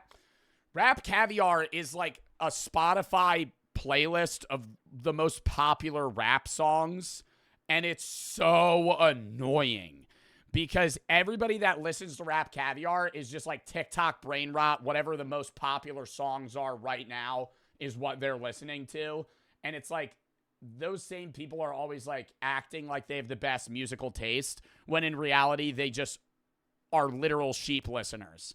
And at the end of the day, music is whatever the fuck you want to listen to, but don't sit here and act like your playlist is cooking when if you pull up Rap Caviar, every single song has a fucking green check next to it because it's one of your liked songs. Like, this is Rap Caviar right now. Hold up, let me pull it up. Nokia, Drake, Kendrick, Lil Baby, Doechii, Drake, Big X, The Plug. Like, I'm not dissing any of these creators, but, like, you can tell that most of these, like, Tweaker by Jello, like, most of these songs are just, like, very popular, like, TikTok, like, esque single songs. And they're just bland. It's just the same shit. Like, if you're like, hey, what's your top 5 artists? And you say, like, Drake. If your top 5 artists are Drake, Kendrick, and, like, Quavo, you're Rap Caviar. Or Cardi, right? Like, you're Rap Caviar kid. Are either old or out of touch or just have no personality. They get most of their Drake, Kendrick, Kanye. If those are your top 3 songs from parties, TikTok, and Rap Caviar. Safe, bland, see? And inoffensive. Like, I'm talking about white Air Forces with Levi jeans and a casual hoodie. No graphic print on top. Or in rap terms, Post Malone, Drake, and Travis Scott. But not even like the good deep cut Travis. I mean, like, nobody really hates them or likes them. Casuals are just sort of there. But if you're one of the it's just that shit you would put on at like it's just like, it's safety rap. What I mean by that is the same thing as just any safety playlist where you get aux and you don't know what to play. So you just play some popular generic shit that's doing really well that you know no one will make fun of you for, right? It's party music. It's something that'll be on in the back at like a frat or whatever, or just like, you know, a fucking dance or some random shit they'll play at prom. Like whatever that music is just like the bass ass fucking like carnival is Rap Caviar. 20% of non-casuals watching this video, then you almost certainly fall into one of these 6 rap. Common, uncommon, rare, very rare, legendary. I don't know, dude. I understand I'm coming from this position as like cringy ass Twitch streamer that thinks I know music, right? And I'm not going to sit here and say that I know rap specifically or music in general, but I think I got a pretty good fucking playlist, right? I listen to a lot of older rap. You listen to Dave Blunt's? Yeah. Here's my top 3 chat. Lil Mabu, Dave Blunt's, Miles. No, but like, I think I listen to some good shit. And I get made fun of a lot. And I used to think by my friends, right? They say I play some boof-ass music. And I used to genuinely, like, reflect on this. As crazy as this is. My friends used to make fun of me for the music that I would put on. And I used to, like, reflect on it and be like, why don't they like my music?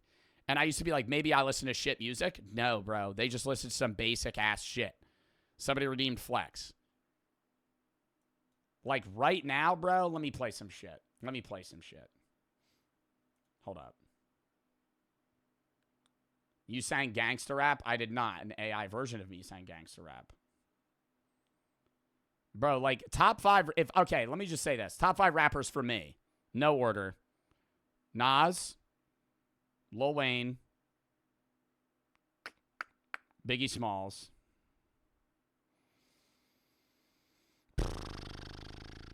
I don't want... I used to say that... I'll still throw Kendrick in there. I really like Kendrick's old music. I used to think that, fuck. What's the song? I'm trying to find the song right now. Key Glock's Russian Cream was like my favorite fucking song ever, dude. I can't even listen to it now. I've listened to it so many times. But yeah, no. Definitely Nas, Lil Wayne, Biggie Smalls, Kendrick. I'm going to go Mexican OT right now as number 5. Those are my top 5. Fan archetypes. The emo. Not Cudi. Cudi's not up there. Cudi, I think is more like hip hop a lot of the time. Like I still listen to Kid Cudi all the time, but it's not like he's not even in my rap playlist. Emoism is really a spectrum. Like, on the one hand, you have the normies who just listen to sad boy melodic trap that's pretty standard, like, I don't know, Polo G, like Juice WRLD, like X. But then there's those who go deeper down the rabbit hole, and the vibes get darker, the lyrics get edgier, and the artists get cornier. Is that Corpse? Dude, what the fuck happened to Corpse Husband? Is that Corpse Husband? What does he do now? I remember he was popular. He was popular in, like, the Among Us days. Bro, who listens to this shit? I knew this girl back in the day who was a big X fan. Like, she had the choker, she had the plate skirts, the Vans, and oh, what a surprise, she was big into spirituality, bro. These guys are such a fucking monolith. What's a father? I remember her clearly because she was always... Oh, no.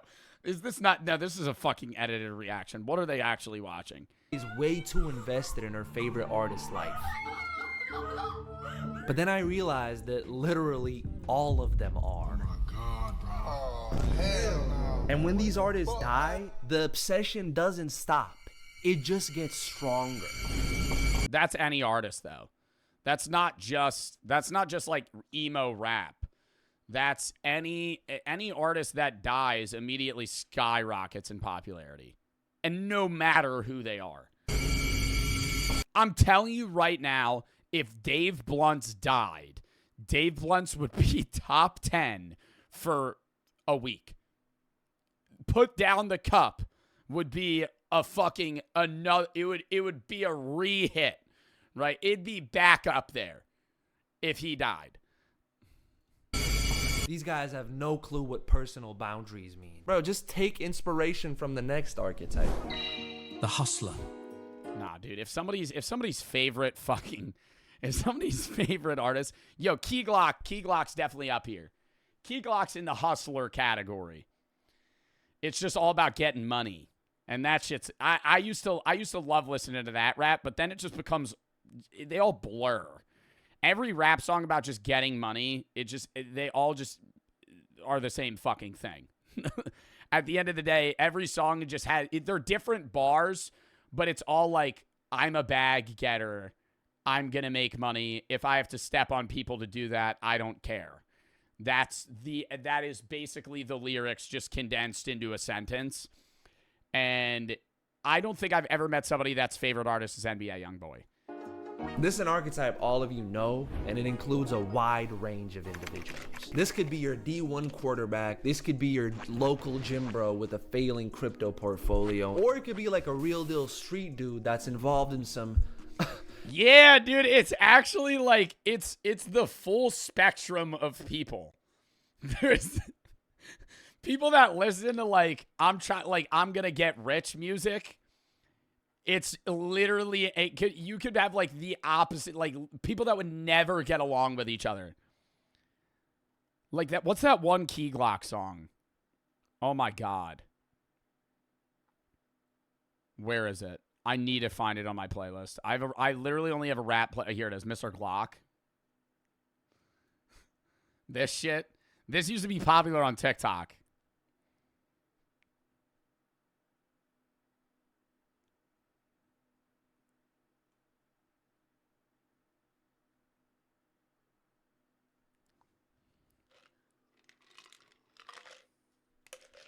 And no lie, if I'm listening to some, like, bag-getting music, am I going to be sitting there daydreaming about driving a Lamborghini?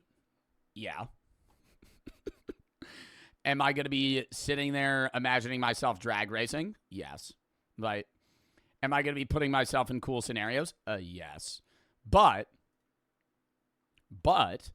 right, at some point, it gets repetitive, and you got to take a break from it. I leave it, and I come back to it every time. That's the thing for me. Can't put down the cup? Bro, stop talking about the red Solo cup. What's your schedule? Today's Reacts. Tomorrow we're doing horror games. 4:30 EST. Tuesday, Wednesday I'm off because Thursday I have an Atlanta Rainbow Six Siege X event. Friday's Reacts at Gaming. Saturday's horror. Next Sunday's Reacts. Next Monday. Random sim games. And then we're going to do repo and other shit too. Blexy for the 1,000 biddies. Do you agree with the quote, the cost of not following your heart is spending the rest of your life wishing you had? Yeah.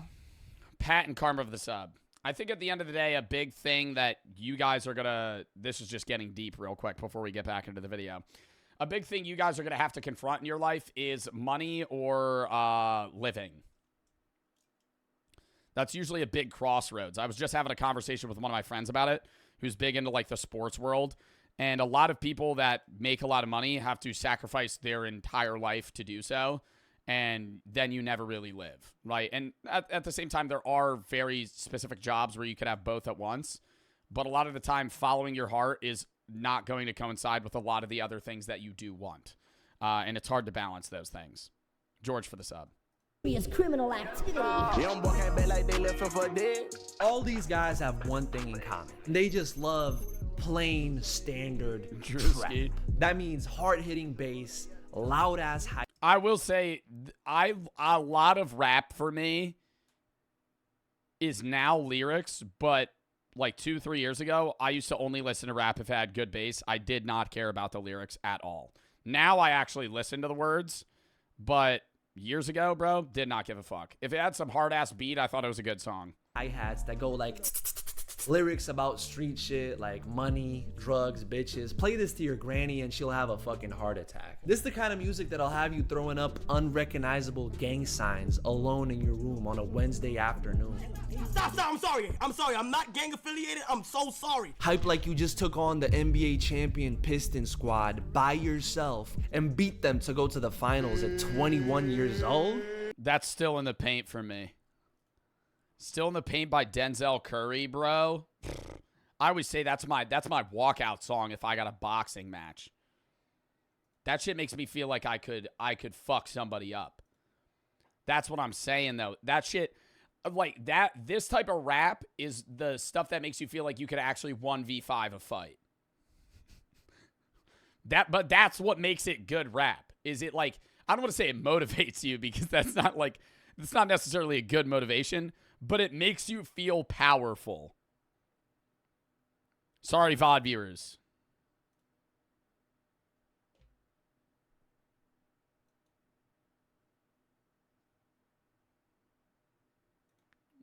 Like that shit makes you genuinely be like, yeah, no, I could do anything. What? It's motivational. Oh, wait. Somebody already did that. Magnificent King LeBron James. That's why he's the greatest to ever touch a fucking basketball. What? Alright, the easiest way to recognize these guys' favorite artists is off the name. It's always the most clunky, non-marketable shit. Boss the Swisher Sweets. Clunky, non-marketable shit. Boss Man D-Lo, NBA Youngboy, OMB Bankroll. I made the last one up. When they aren't out smashing 17-year-olds, they're stealing mediocre drip from Lil Baby's Instagram. They really should take some notes from the hype beast. Bro, but do you guys listen to NBA Youngboy? Like, I don't know, man. I feel like that's a meme. I don't know. I actually have never met anybody in my life that genuinely listens to NBA Youngboy. Like, unironically. Sometimes. Hype Beast. Say what you want about Hypebeast, but one thing they're good at is staying tapped in. They'll play you some shit that sounds like auto-tuned lesbian moans. You'll confidently...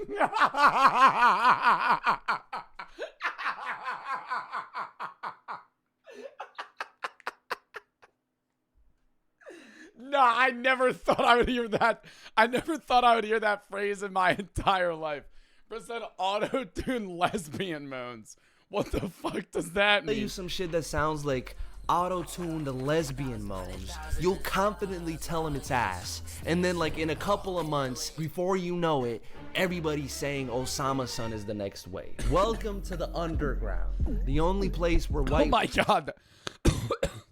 boys and black boys can happily unite and provide distorted mid to suburbs all across America. Here you start getting old at 18 and achieve unk status at 21. Here mysterious aura farmers are king and anyone who tries too hard is old and corny. Nah, bro cares about a cause. That's crazy. Following the way that was paved by Uzi, by Thug, by 808's Kanye, they're hip-hop's modernists, rejecting its traditional norms and redefining the genre from the ground up. Here, nobody cares about the lyrics, all right? Instead, catchy melodies, wavy flows, and trendy production are what you want. They're tapped in this transcends hip-hop and also penetrates into fashion. They be putting that shit on, bro. I'm sorry, bro. I can't make that sound cool. PSD undies. I went crop on those as well. Went Prada on the boots. I don't understand how Drewski makes money. And that's coming from somebody that does social media. I don't understand how Drewski, I don't understand how Drewski makes money. He's like always appearing in shit, but like outside of his YouTube channel, like where does he make money? Because none of his TikToks, he's like known for short form skits, but they don't make him money. I think they like promote his YouTube channel, like Could Have Been Loved, like all that reality show stuff. He probably makes a bag off that, but like outside of that, what is he making from brand deals? Super cool handbag by Louis Vuitton. It's one of the one-of-one collection. The Unk. I love old rap. And I'm 23. I genuinely, like, I'm going to have that cringe-ass take. I think old rap is the best rap. And I think that it will stay that way. Like Biggie, Tupac, Nas, Ice Cube, NWA. Like any of those motherfuckers, dude. Like they're all just good ass music. Fucking Eazy-E, dude. Oh. Like, dude. Hold up. It's just good. It's like basic beats, but I don't know. It's just better. Long lost are the days of the record scratch and the MC, and hip-hop just isn't what it used to be anymore. The Unk looks at today's rap scene and sees nothing worth checking for. Okay, I'm not like that, but I do think old rap is really good. Unless it's... And it annoys me when people don't like old rap, but let's listen to new rap. Benny the Butcher album, they'll eat that shit up. In an era of melodies and swag, they've been completely hung out to dry. Bro, 50 Cent DMX. I own a DMX shirt that I wear everywhere. Cause God knows they have no swag. Shit is dry over there. Last time they got fly was probably during the Bush administration. Those Reeboks are... Yo, no lie though. If I wasn't dating Brooke, I would have no drip. I would have zero drip. I would be wearing, dead ass like New Balances with I know how to like dress myself. Before Brooke, bro, you still don't have drip, bro. I'm sitting in my house right now. We're in a tank top. I'm saying when I go out, I think I have drip now. Then, oh fuck no. Not it. Unky, they'll tell you they miss. No, you don't, bruh. I know your dumbass wears Adidas track pants and fucking Adidas, and you think you're the shit, buddy. When rap had a deep wearing ripped jeans and a fucking flat brim message, but very Shut up. Very often, that's just a lie. What they really miss is back in the day when rappers were strong, masculine men with deep voices and big muscles. Not these... That's why I like Big X the Plug, though. Big X the Plug got that deep-ass voice. He'd be like, you don't fuck with Texas. And I'm like, yeah. Hell yeah.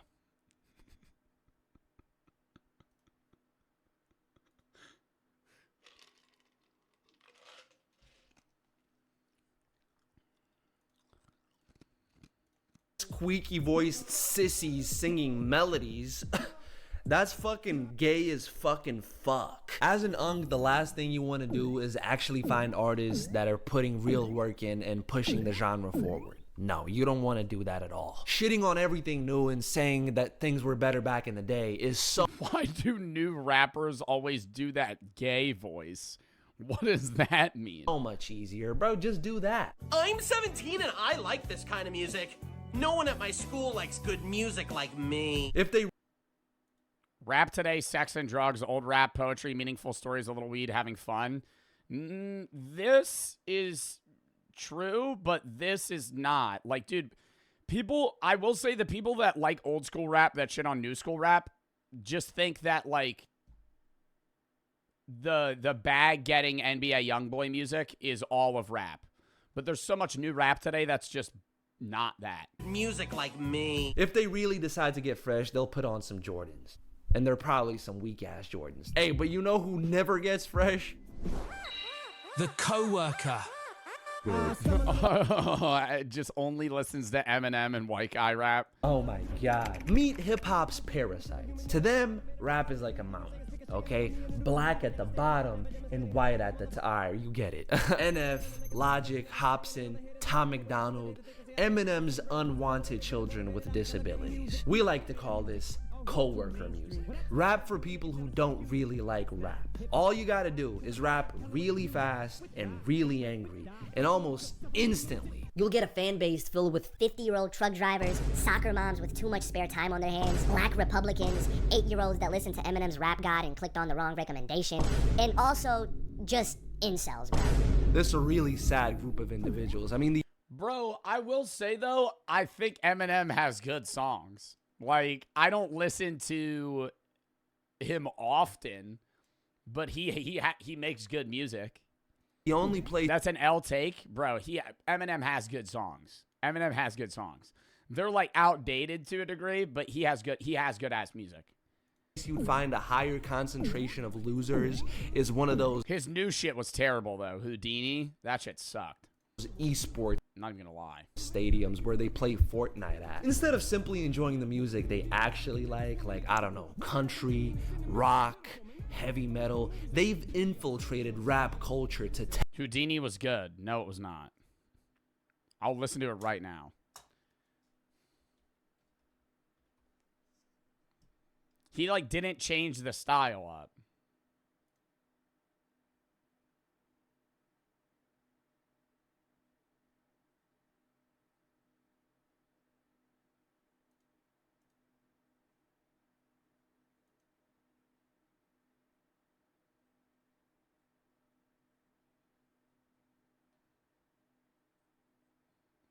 If you like Houdini by Eminem, you just like it because of the chorus, and then at that point you could just listen to Abracadabra by Steve Miller. And it's a better song, and it's not rap. Like, the chorus he didn't come up with. That shit's from, like, 40 years ago. Tell everybody just how bad and dangerous. Abracadabra. I want to reach out and grab you. He didn't come up with that. It is. Which is funny. I mean, you don't have people going into country music and telling everybody to stop singing about their dog and their epic alcohol addiction. You can find coworkers breeding and accumulating on Facebook. No, that's the thing with country music, though. The same way rap has different categories, there's country music that fucking sucks. Big Green Tractor, that shit's ass. Good country music, some like shit that makes you think you're like bull riding. Like, that's some good country music. Like White House Road. Hold up. Like White House Road. I like White House Road. Yeah, Tim McGraw. Like, I mean, I could get down with that, but like, this shit's good country music, chat.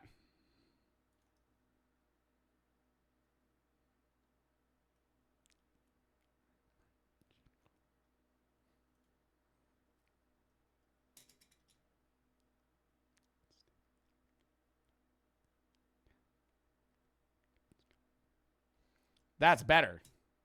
Bro said my ears. Oh, yeah, sorry. Let me put on Green Tractor for you.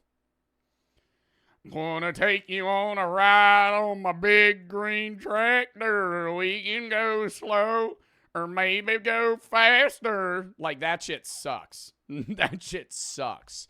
That is the equivalent of old people, of like old rap fans looking at new rap going, oh, it's just all about sex and drugs. I could sit there and go, all country is about having sex with your cousin and riding and farming corn. Like, but it's not, right? Like, most country music is not that bad, right? Like, there is good country songs. There's a lot of good country music, but it's just that fucking radio shit. Same thing, bro. I'm sorry. Florida country music is bad. Bad. Florida Georgia line? No. That beach country music? Get it the fuck out of here. Okay? I don't need to hear that. I don't need to hear that. If you're playing country music and you're like, yeah, are you a fan of country? And I'm like, yeah. And you turn on some fucking like genuine country music, like some Coulter Wall or Tyler Childers, Zach Bryan, fucking Tanya Tucker, like Creedence, Clearwater, like shit like that. Bruh, even fucking Wagon Wheel, Darius Rucker. I'll listen to that. Johnny Cash, right? Fine. But if you're like, you want to listen to some country music and you throw on fucking Florida Georgia line, no. Tennessee Whiskey's another good song. Yeah, Cruise. Baby, you a song, you make me want to roll my windows down. No. It's not country music. Where they complain about cancel culture and modern art. Oh, look at this one. It's a gold gun. This is what real... I gotta rewind. I got too off topic. Their epic alcohol addiction. You can find coworkers breeding and accumulating on Facebook where they complain about cancel culture and modern art. Oh, look at this one. It's a gold gun. This is what real art looks like, not those bananas they stick to a wall. Oh, what is this? Liberal baloney. But on the completely opposite side of the spectrum, we have the alt. And we all know who I'm...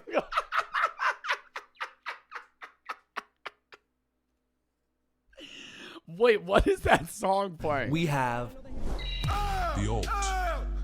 And we all know who I'm talking about here. All right, these people are bound to have an obnoxious Twitter account and one of these shoes. Or one of these shoes.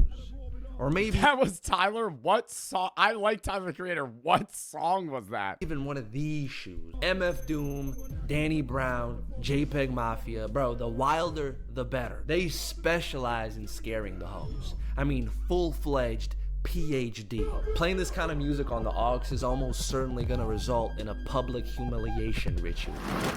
Bro, JPEG Mafia is not bad, though. It's just their nature to kind of reject norms and be different.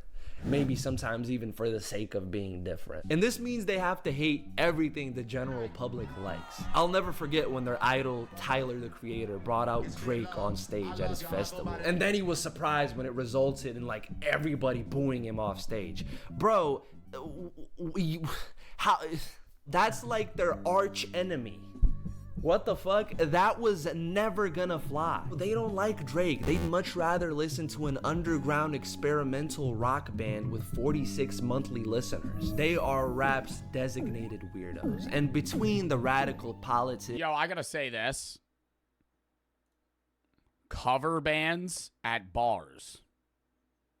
Some of the most enjoyable, like, musical listening time you'll ever have. I don't even know how to describe that. Listening to a cover band is the best. Them just playing some... I don't want to hear their original shit. Okay, I'm sorry. I don't want to hear their original shit. I want them to play rock music that I've heard of and I fuck with, and they jam out, and they're just having a blast. That's a vibe with me. The condescending tone and the pretentious music taste, Jesus. They're the easiest to hate, but every art form needs them, and hip-hop needs them the most. Yeah, that's it. I love how you just ended the video there. Yeah, I respect that. I love that video. Next. Titan for the sub, Dom for the 3, Kayla for the 3. This VOD is going to be crazy to edit with all this music. Chase for the 3. What's up? Do you know when you're going to be playing the new Fortnite season? No. King for the 3. Opinions on MF Doom? We probably will play Fortnite not this week, but next week.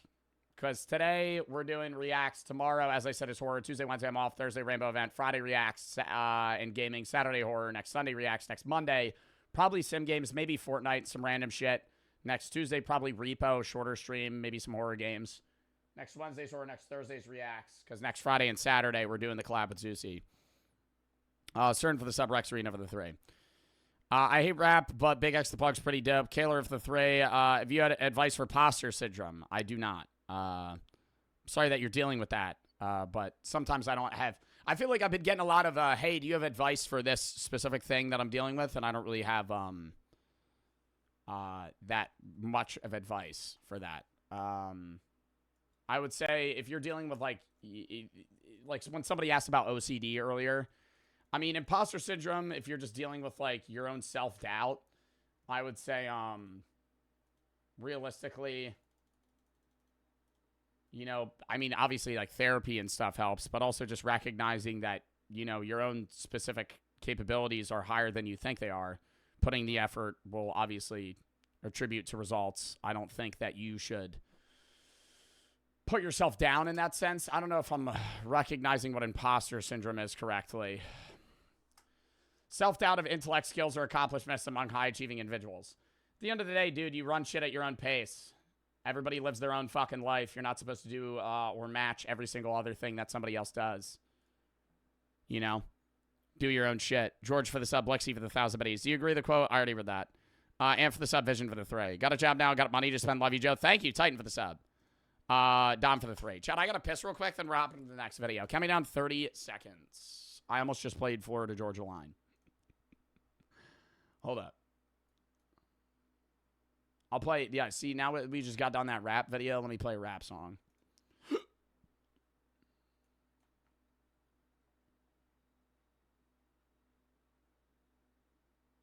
I'll put on some shit. I'll put on some older shit for y'all. All right.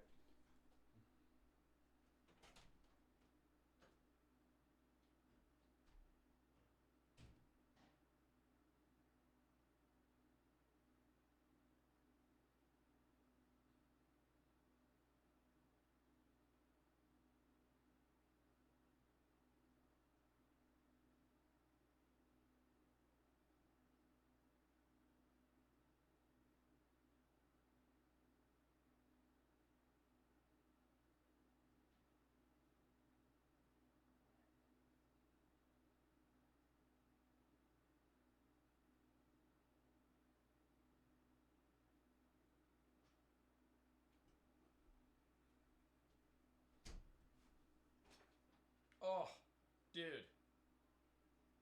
I got fucking earwax in my right ear, bro. Oh.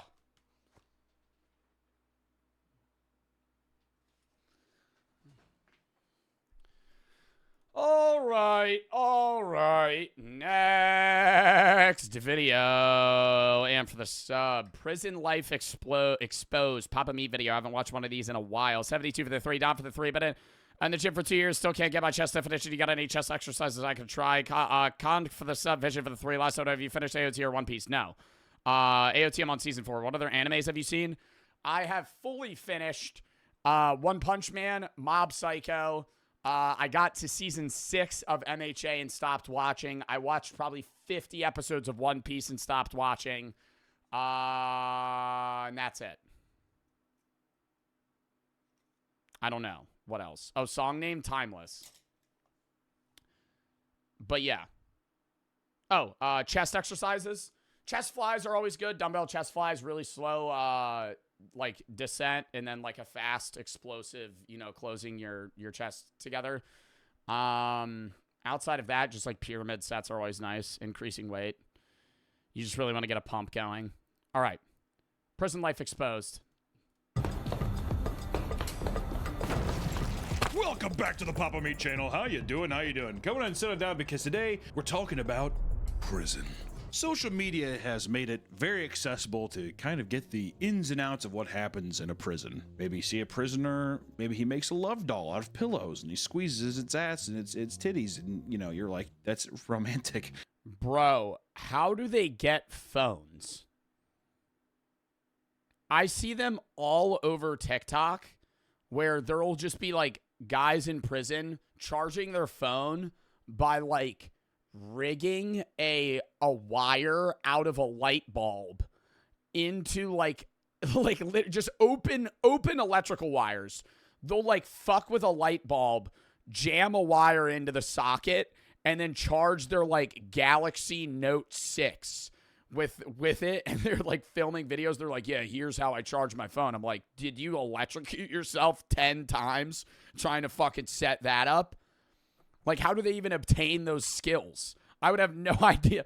Did somebody teach them how to do that? That's what I'm saying. Like, regardless of you going to prison, how do you learn how to fucking charge your phone out of a light bulb?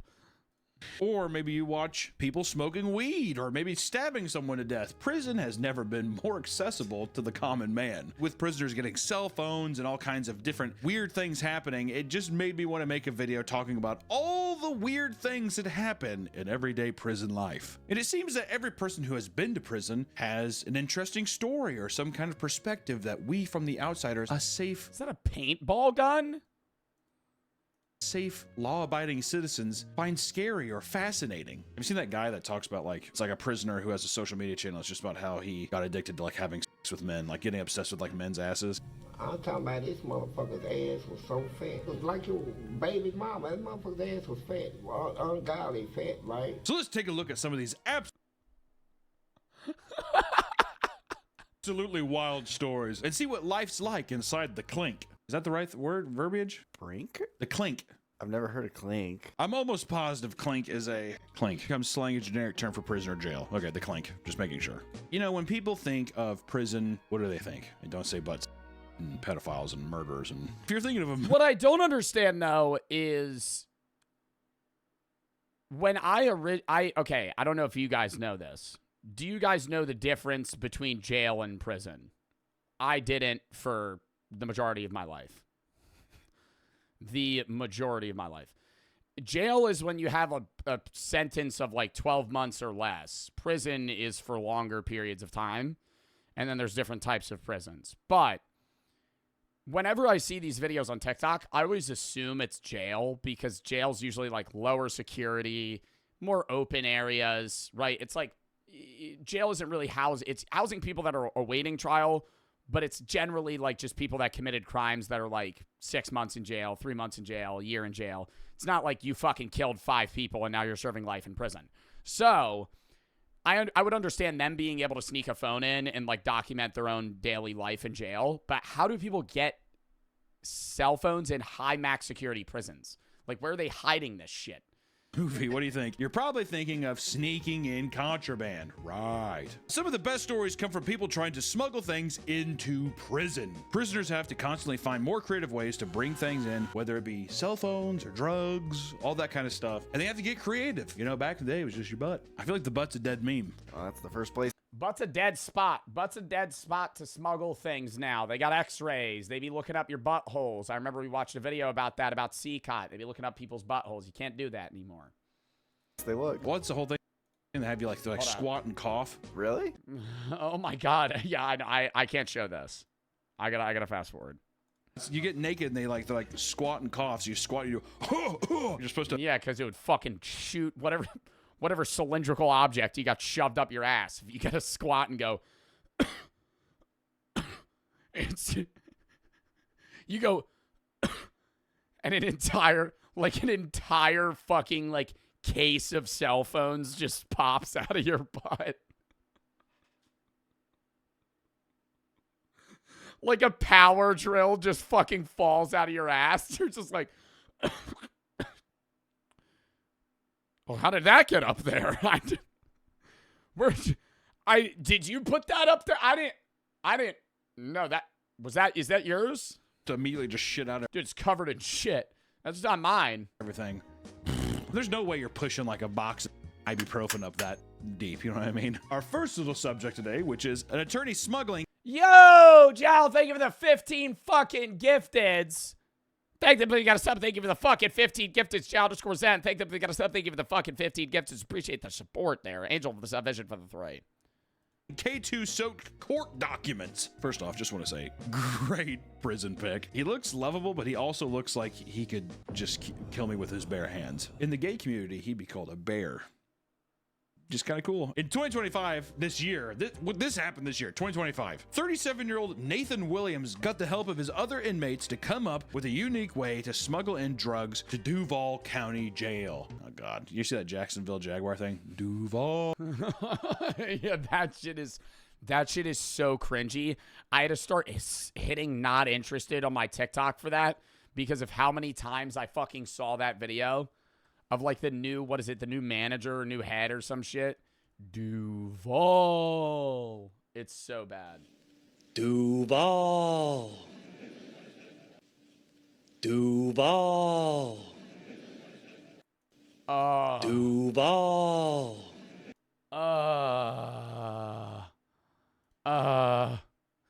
It's like unbearable. Uh-oh.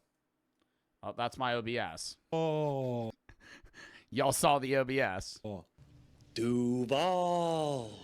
He took an assortment of their legal paperwork and had them soaked in K2, a synthetic form of marijuana that is illegal. It's illegal now? I guess it is illegal. Okay. Yeah, no, K2 has really bad side effects. Whenever you see, I always see videos. I mean, that's part of the shit that I would see on TikTok is prisoners like tripping out on K2 and either having like breakdowns or being kind of like comatose on a floor, freaking out. It never ends well. Okay, well, I think it's a synthetic form of marijuana. It's like rat poison. If it was marijuana, people would be like, I don't give a fuck. But they're like, no, this is bleach and Tide Pods. That's gonna get you hot. I smoked it once. I know I've told you this story, but I was playing. Papa Meat smoked K2. Where did you get K? I feel like K2 is only a thing that people do in prison. I've never heard of somebody do K2 outside of jail. In World of Warcraft with my buddy, like way back in the day. On World of Warcraft, it's like 2008. He's like, yo, let's do some K2. Hitting some play some WoW shit off of like a Monster energy can pipe. Oh, smoking out of a can, smoking a K2 out of a can. And we were just gaming. All of a sudden, I was like, I had this horrible panic attack, and I'm like, I'm gonna die. I'm gonna die. I thought that I was having a heart attack. I'm like, dude, I'm having a panic attack. So now I can't smoke weed. I haven't smoked weed since I was 16 years old. Try it again. Because he smoked K2. Man, it's been 32 years. I don't want to. I'm sticking to healthy stuff like Jack Daniels and whiskey and rum, dude. That's why I have this. That's why I have this body. He was successfully transporting the drugs for financial gain for a while, but an increase in drug overdoses led to an investigation that resulted in him. See, that's not a weed high, bro. That is not a weed high.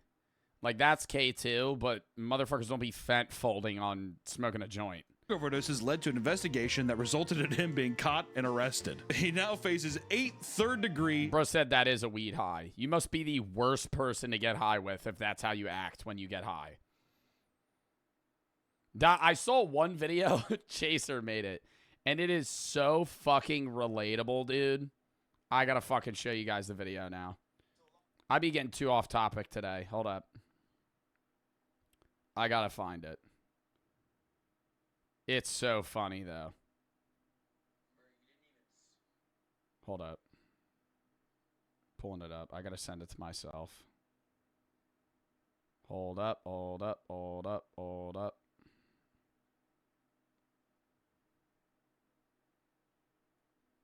My editor sent me a video. Love it. Love it.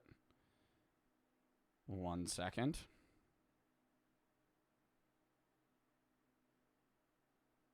Okay. Pulling it up. Yeah, we're going to be live for fucking 7 hours today, chat. We're never getting through these fucking reacts. Bro, you didn't even smoke. Bro, you didn't even smoke. Bro, I'm so faded. Ah! Bro, you're just wilding out, bro, for the huzz. Bro, I think I have the munchies. Bro, you don't have the munchies. Bro, I don't even have the munchies. You didn't even have any. Yeah, yes, what? I did smoke. Smoke Whoa. what? Whoa, jellyfish. There's What a do you? jellyfish in You here. don't see a jellyfish when you're high. All right, it's like really rare somebody would act like that, but people that act like they're genuinely hallucinating off of like smoking weed are so annoying. But that's what I'm saying. Like K2, dude, that's so different. You're going to be like fent folding on that, not on fucking a regular marijuana joint. Resulted in him being caught and arrested. He now faces 8. People haven't done it be like that. That's what I'm saying. Resulted in him being caught and arrested. He now faces 8 third-degree felonies. So, you know, started off light. You know, they have this year, a little K2, soaked in rat poison, shove it up your bum, and then now people are ODing on doo-doo pills. I don't know how I'd feel about if I'm trying to get high. It's like, this is up my ass. I guess if you're in the clink, it doesn't matter. You throw a condom around it. I like to think that it was just like bare fist, just like covered in the K2 oil, and he just like... He wants to get high too, and he's like, oh. Well, I guess if it wasn't covered, it would just dissolve in his body, and he would probably just OD himself. Or he did the saw method and dipped it in wax and swallowed it. Yeah. Well, I want to get more eccentric with it, so that's what I'm going to... I mean, there are people that'll sneak shit into prison by swallowing condoms of stuff and then pooping it out. Switch to pigeons smuggling in phones. Did Dr. Doolittle get arrested? What the f***? How did that happen? In 2017... This video might have TOS a little later. Shows a lady getting back shots. Do you have a timestamp of that? Instead of just telling me that?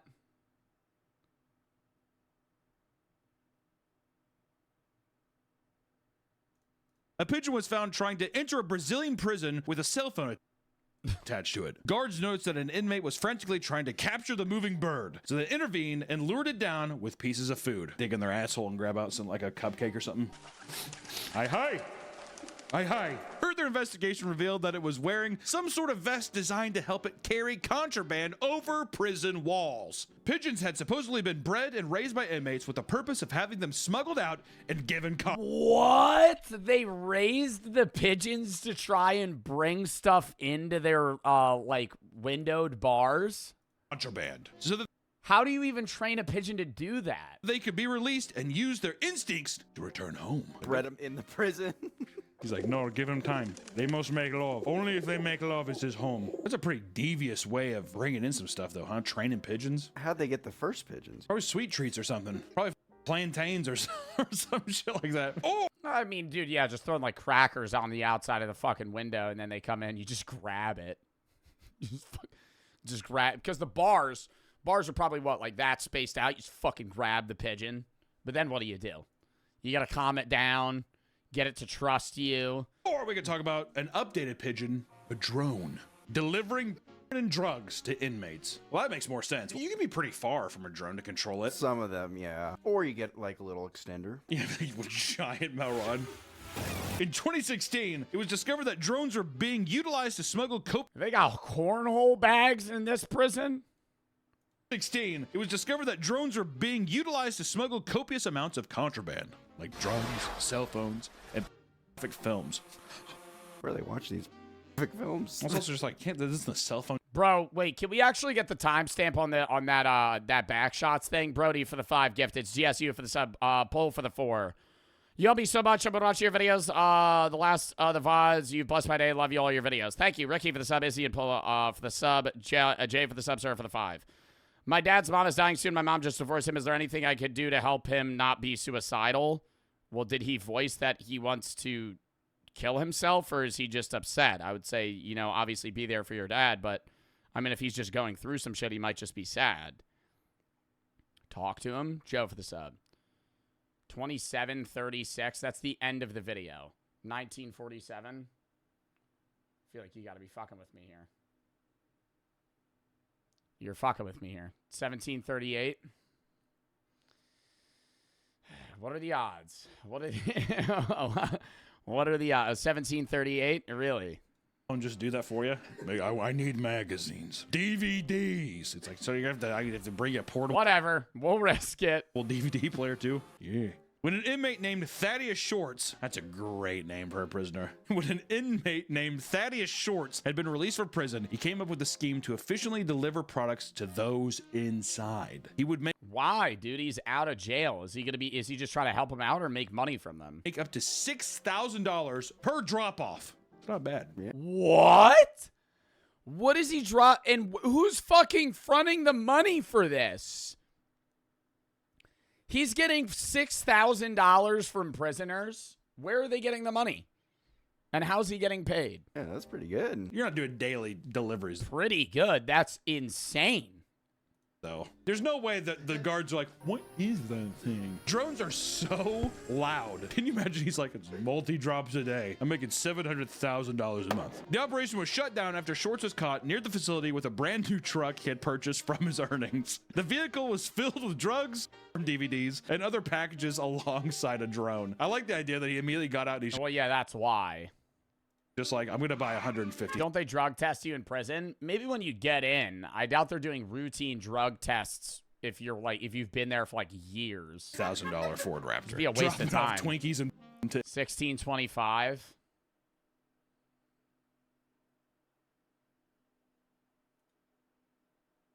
First time where Linda and Gabe— Yep, that is. Yep. W chatter. It's blurred, but still. Daily deliveries, though. There's no way that the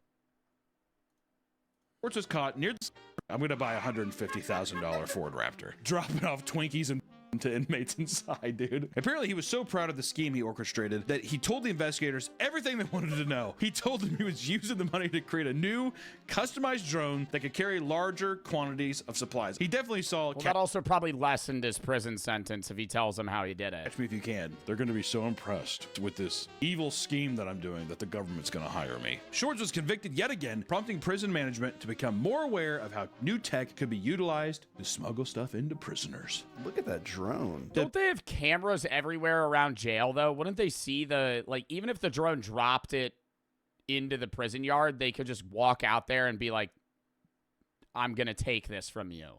Whatever prisoners got shit from it, they could just track them down. The picture of this drone is obnoxious. Oh, yeah, they could do it at night.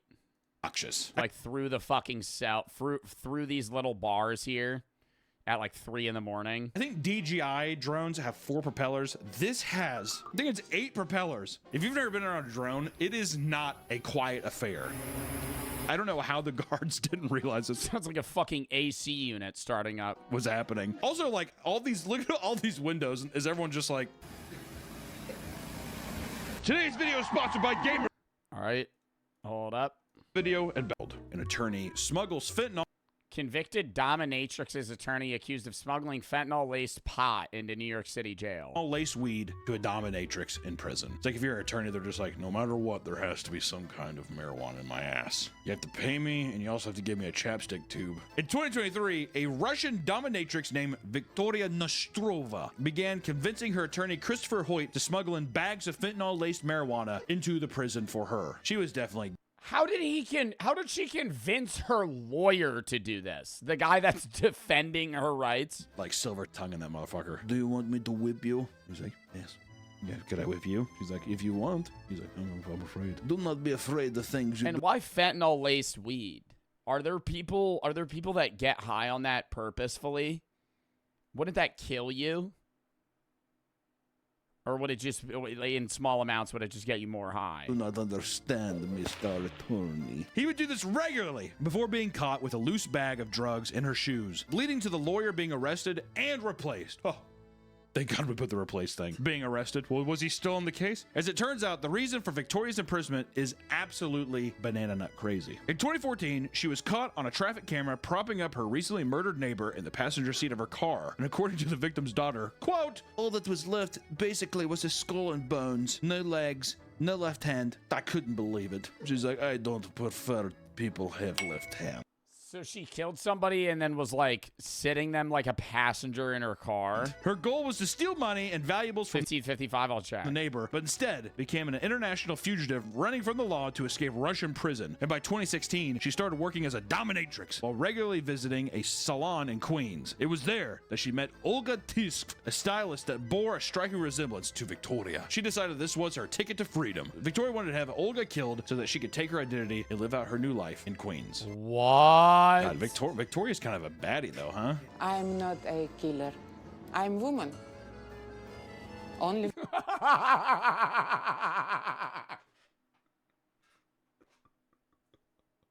Oh, huh? I'm not a killer. I'm woman.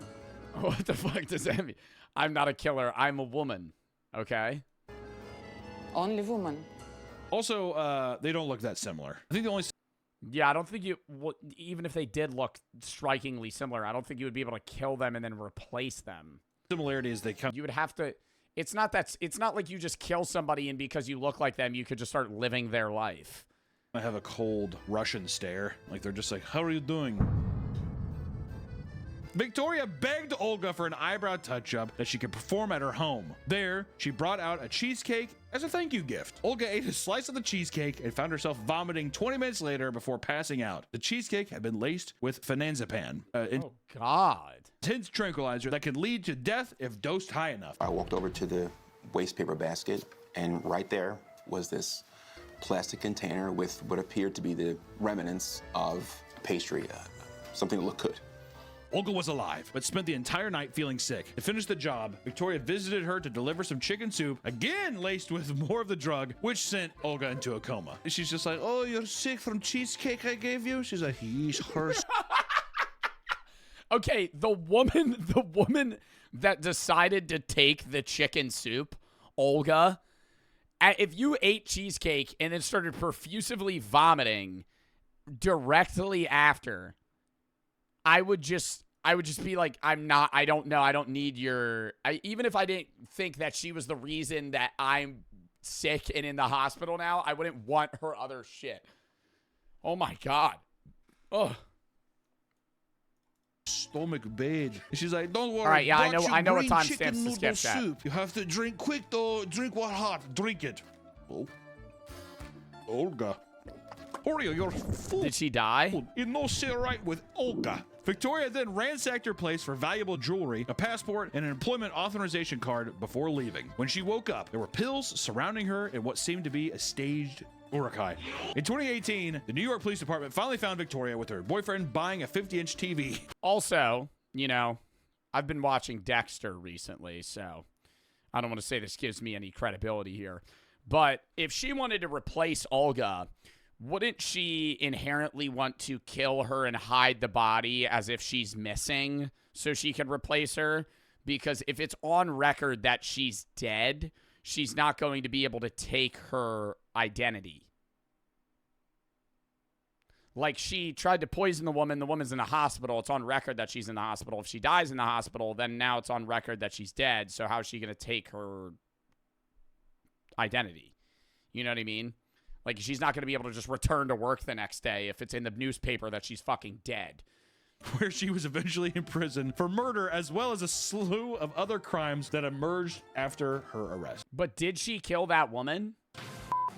We just want to talk about Victoria. It's an interesting story. I like how they catch her outside of a Best Buy. She's like, I wanted to buy OLED TV. The picture better for me, Olga. They're like, you're Victoria. Are you sure? But, I mean, you know, yeah, we could talk about smuggling stuff all day, but I want to get to the juicy shit. Prisoners of TikTok. Huh? Prison TikTokers, dude. That's where the money's at. Speaking of smuggling, the birth of social media sites like TikTok has given inmates... Do you think TikTok pays them? Like, do you think the TikTokers from jail that have like 30,000 followers and make minute-long videos get in the creator fund? I wonder if they would let them. It's a new hobby to... But they wouldn't be able to fill out a tax form or anything. Indulge in with the cell phones they smuggle into the cells. That's right. Prisoners have started posting TikToks, giving us a glimpse into life on the inside. Look how nasty this cell is, man. They just put me in here. Oh, that's fucking disgusting. I asked for... Is that poop on the walls? Cleaning supply, they told me no. Look, the light don't even work. I ain't got no light. This the light. It's all you guys when everyone was complaining about, oh, TikTok's gonna go away. Ooh, this is unconstitutional. Look at some of these TikToks, dude. 2025, we got niggas sleeping in the mat. Out this bitch. Hey, bro. Are you all right in there? Is he in? All right. If we get rid of TikTok, then we don't know what the prisoners are doing on the inside. Inmates would post videos of themselves creating do-it-yourself projects. This is the shit that I'm talking about in the beginning. See, they sort of taken apart a light bulb and fucking wiring it themselves. Messing around with other inmates, and most importantly, food videos, baby. Many inmates would post detailed videos showing how they would rig their living space to make food that was less depressing than the slop that they would receive on a daily basis. A lot of people making some, horrendous concoctions with various... That looks gross. Is this supposed to be like a pizza? Ramen packs and everything else. This is what set it off.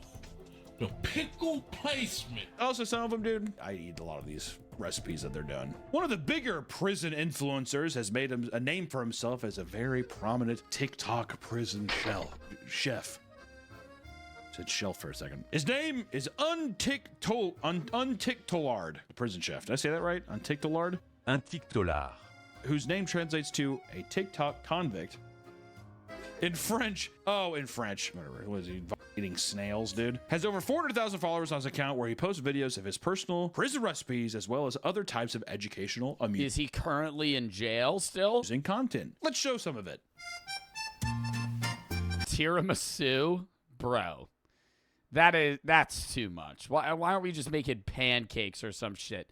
He's getting enough ingredients to make fucking tiramisu.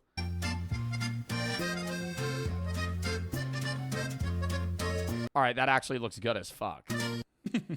How quirky. The French sure are fun, aren't they?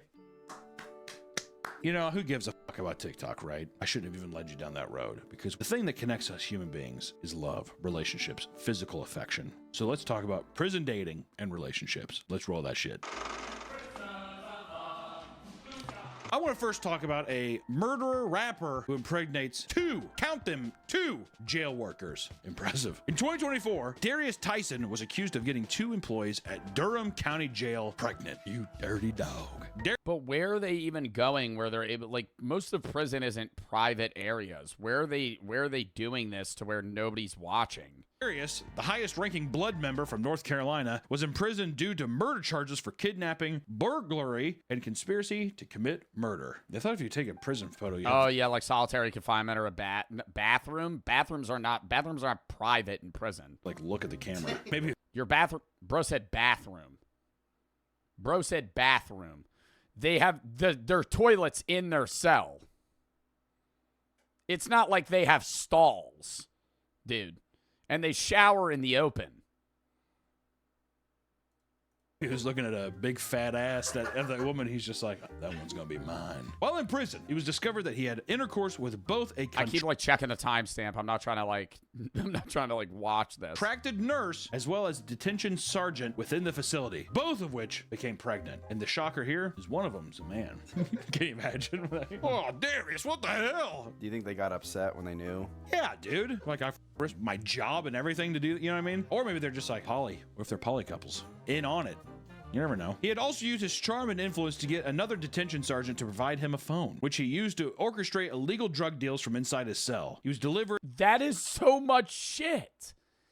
Bro, he has like packets of, this is like that stuff. This is like what I was selling in school when I was trying to make money, like fucking selling Airheads and M&Ms.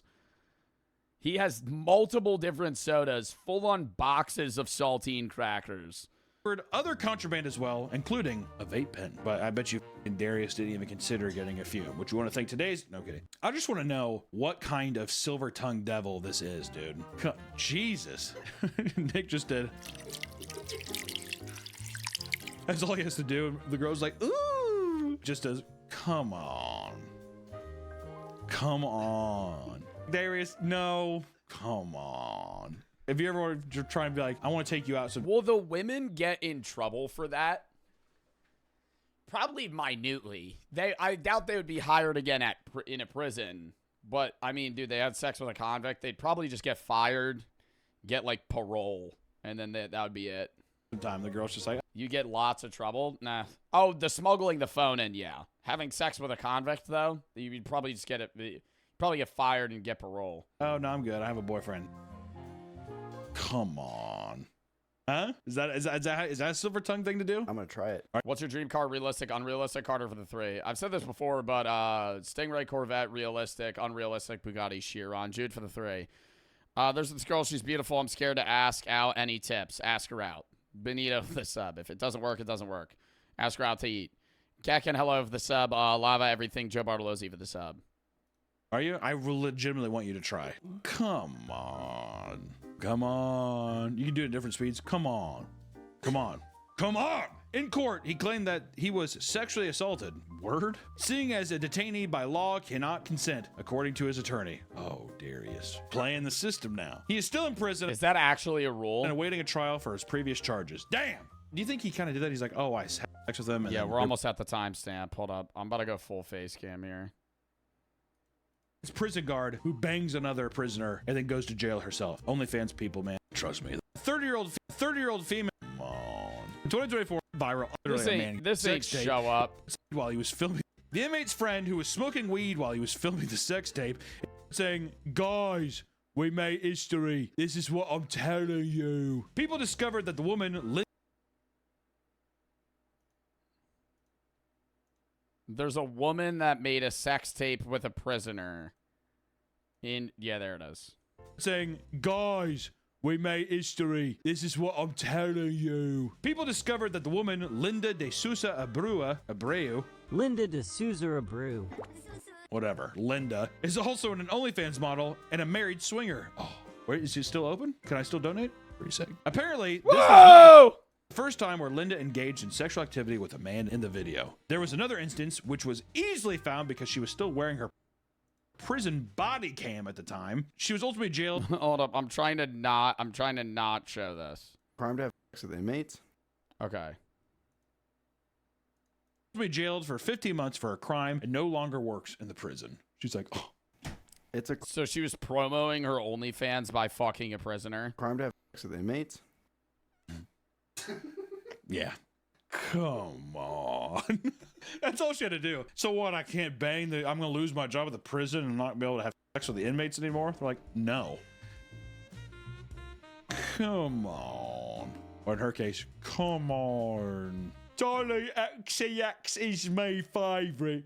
I think the apple's rotten right to the core. He's like, would you shut the up? It's a brat summer. You know, prison guards, they're little dirty devils. I mean, this next one we're talking about is prison guards having a jacuzzi orgy. Are there jacuzzis in a prison? Yeah, where the fuck? This isn't a real image. This is not a real image. Dude, this looks like it would be at some fucking, like, England hotel. I guess at this one. Sometimes when people talk about the amenities that prisons have, it makes me just be like, why the fuck am I out here, dude? I'm paying for that. If I'm paying for a jacuzzi in a prison, I'd be pissed. In Lanton Prison in Belgium, good waffles, it was discovered that 10 prison guards were consistently hosting orgies outside of work. Is that a crime? In the jail? Dude? No. I think that's fucking awesome. One of the male guards would bring everyone over to his house to throw parties inside of his jacuzzi. Oh, who gives a fuck? That's not illegal. It's not like they're like roping people into it. Where they would each draw colored bracelets in order to decide on who their sexual partners were going to be with. Do you think they drew magic together? Yo, that's a thing though. With keys, swingers, like married couples will hang out with other married couples, and the women will grab a key out of a bowl. And whoever's key they grab is the guy they're having sex with that night. And so, like, 8 couples will go together, and each person will end up with a different partner. Gathering land cards? Yeah, did they play magic while they were doing it? No, I like to think that instead of even... Why do you know this? One of my friends, not parents, one of my friends... parents' friends does swinger parties and asked my friend's parents to do it, and they said no. It trickled down to my friend who told me.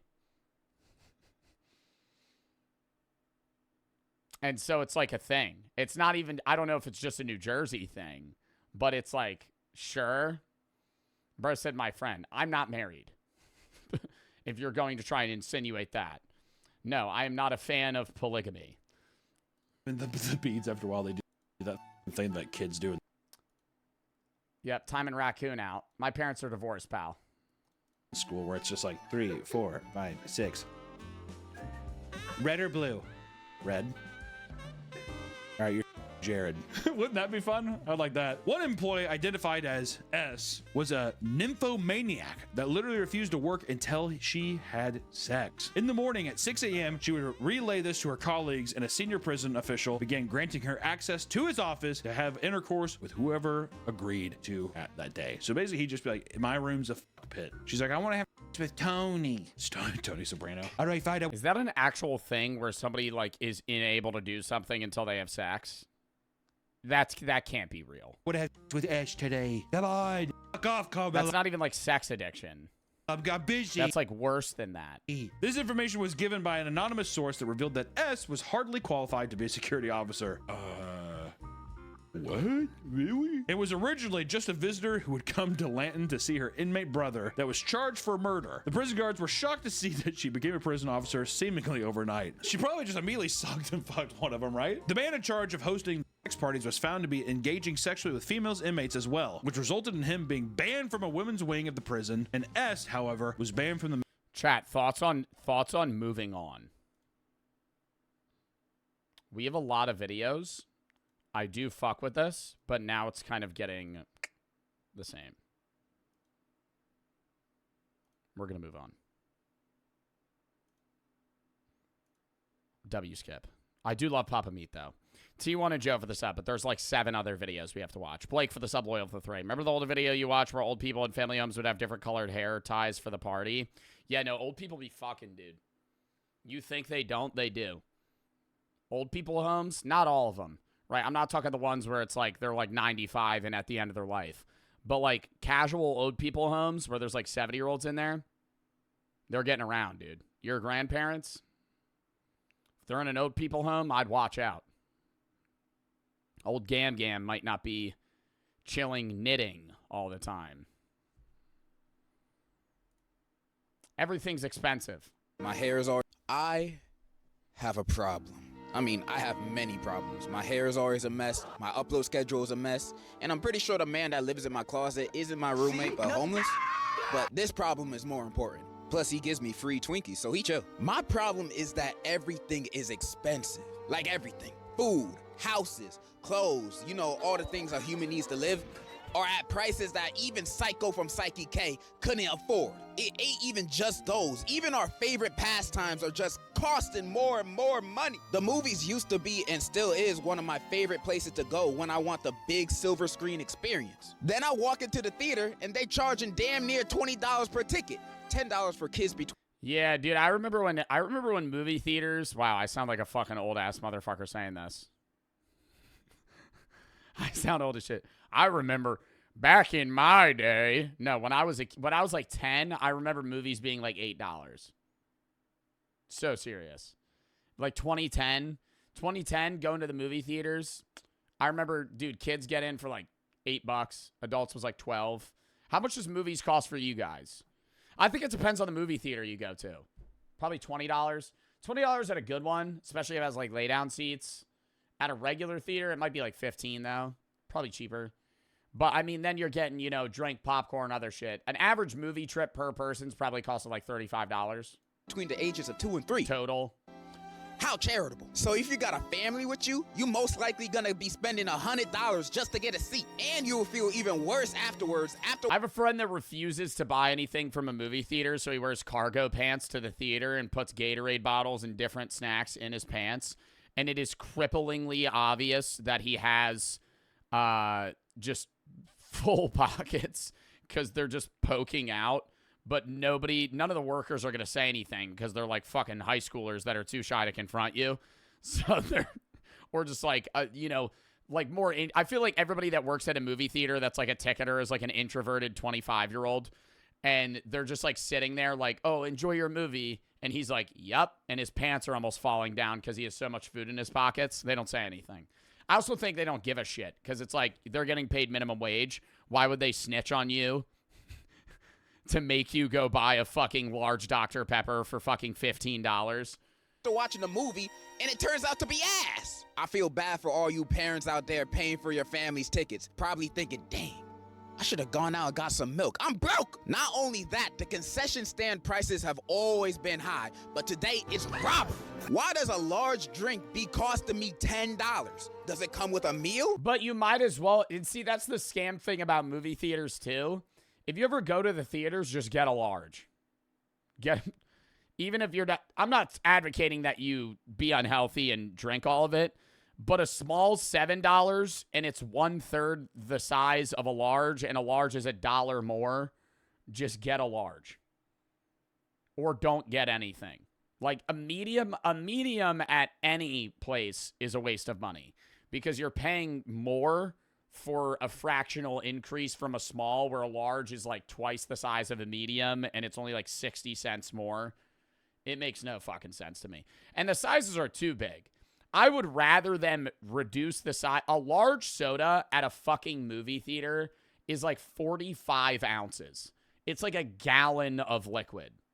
Large drink movie theater. It's too big.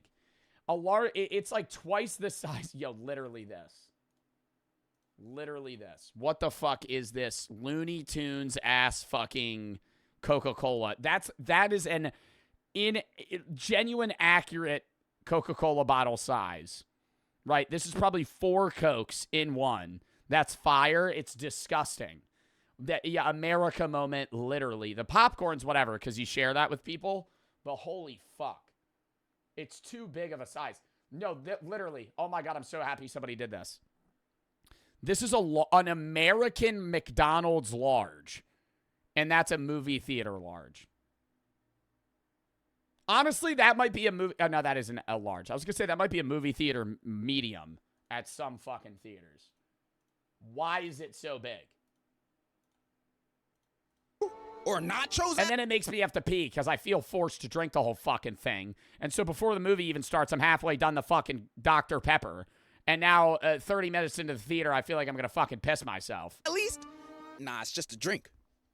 I want to burn this place to the ground. Large buckets of popcorn always be pricey. That's why I never considered buying those exclusive promotional buckets they have for new movies. Because most of the time, those buckets be costing $20 more for less popcorn. That's how they keep themselves in business, though. Movie theaters make no fucking money. They perform very badly in today's economy, so they make money through collectibles. That actually, like, saved their business. Like, why? Like Regal theaters. But I even consider buying these. Oh. I'm taking this home with me. It's getting to a point that whenever someone want to go see a new movie, I sometimes be thinking, nah, it'd be too expensive. We should hang out at the public library instead. It's free and there's unlimited entertainment. Johnny, it's too big. Also, a bit of a tangent. I hate that we have to pick our movie seats now. I miss one of those first people. I love that. I hated when you had to pull up and people randomly decide where they want to sit. Yeah, it's great if you show up early. I love showing up to the movie. I love picking my seat early, showing up to the movie theater. Say the showing's at 8, show up at 8:20. You watch 2 ads, and then the movie starts. Before you had to pick movie seats, it was bad because you had to show up a half hour early or else you got front row seats where you're sitting like this. Walking out of the movie theater, half fucking paralyzed. You can't move your neck. Sitting there thinking you're going to... Actually, it's fucking... who the hell... And people pick those seats, mind you. Have you guys ever reserved a movie theater seat where most of the seats are open because you're reserving like a week early and there's people that pick front row seats? You're crazy, right? Why would you want to sit like this? The whole fucking theater or the whole movie. But I love that too because when you select your own movie seat, it ensures that you're going to be like sitting next to each other. Whereas when movie theaters used to be first come, first serve, people would space themselves out from each other like you're peeing at a urinal And then there's just like random one-seat spots open because they don't want to sit next to each other. And then you pull up with a group of 5 people and you're not sitting next to each other.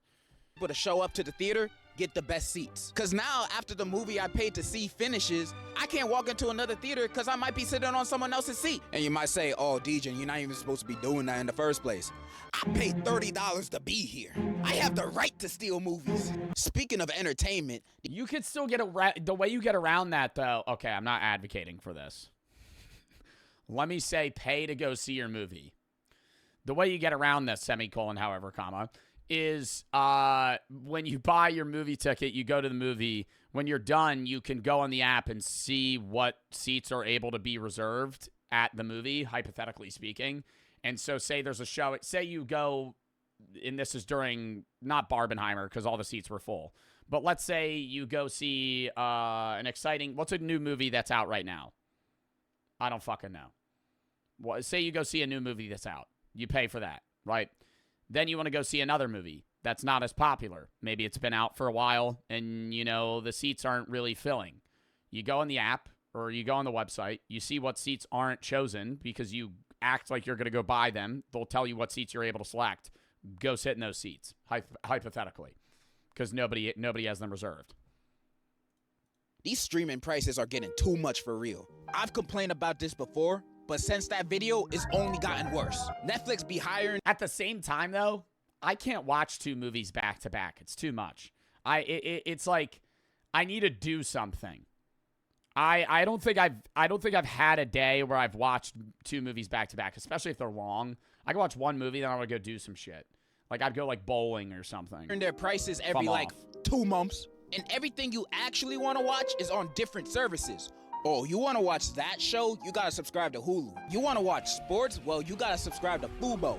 But your specific favorite sports team don't play matches on there, so you gotta also subscribe to Peacock too. You want to watch, or they bait you too. Hulu's the worst at it. They'll be like, you want to watch this new movie? You'll Google the movie. It'll say it's on Hulu. You go on Hulu. It's not on regular Hulu though. It's on Hulu Premium Plus, where you have to spend $65 a year on live Hulu TV so you're able to watch this stupid fucking movie from Adam Sandler.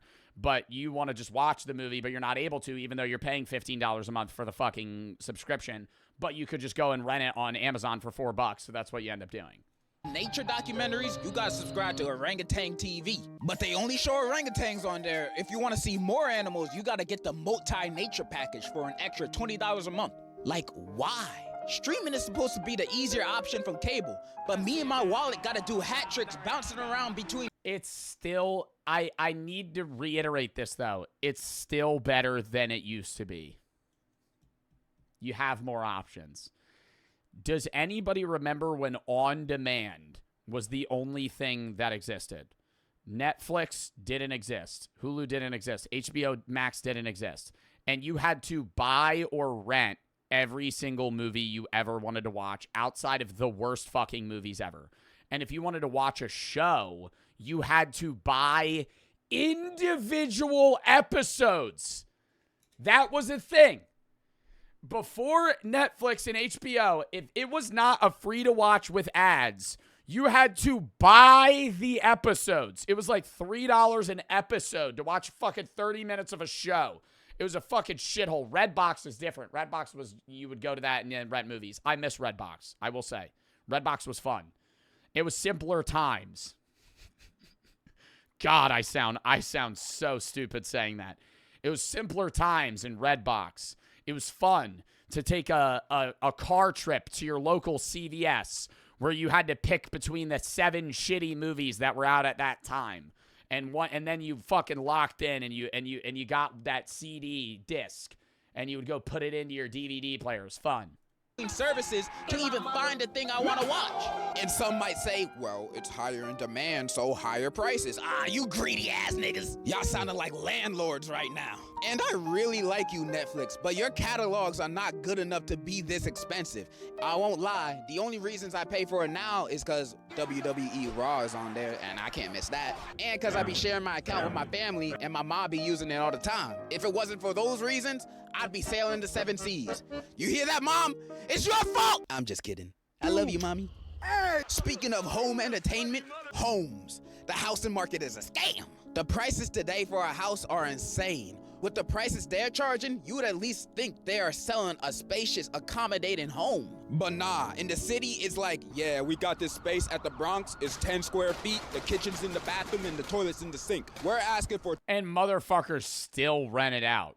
It'd be like, yeah, this shit's $3,000 a month. You got a communal bathroom. You're going to spend $36,000 a year renting this. By the way, none of the appliances work. So it's just a room that you could sleep in. That'll be $36,000 a year, and people will buy it.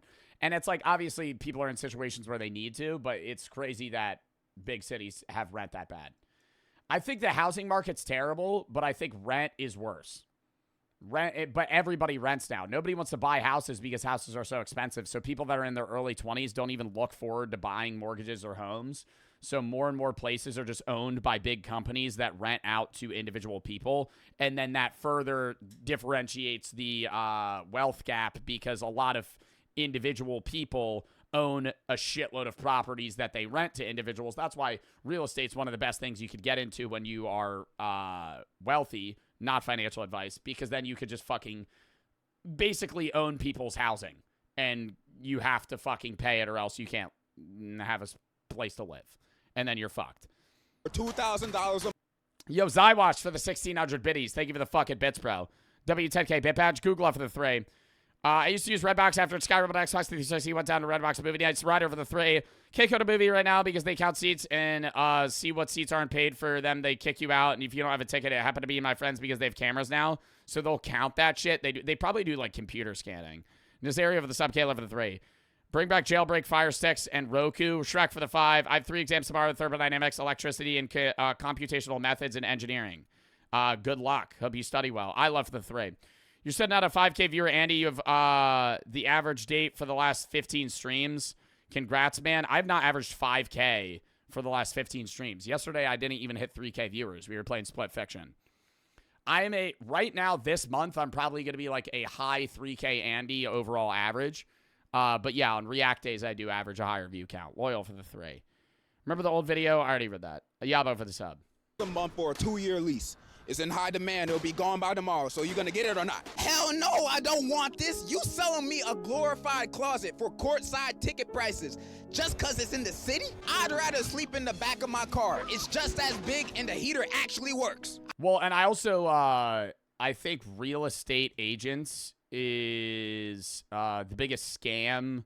I'm not dissing people that are in this job. Good shit. You're getting your money. You're getting your hustle. I don't need a motherfucker to show me around a house.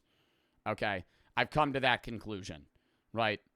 They're getting a percentage of money off of a deal. It's fine if you're a buyer because the price of the house isn't changing.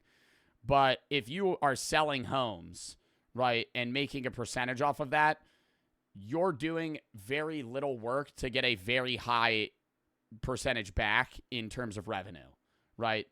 Especially if you're somebody that's, say, in LA selling mansions. You're touring a house, selling it, making what, 3%, 2% on the house, which is not a high percentage, but on a house that's worth $10 million, you just made a yearly salary just fucking basically giving a tour of a home. I knew I should have got a house during the 2008 financial crisis. That's not how it works at all. Explain it then, Blazer. Because they find you the house that you need? Explain it, Blazer. I'll sit here for a minute. It's way harder than that. Explain it.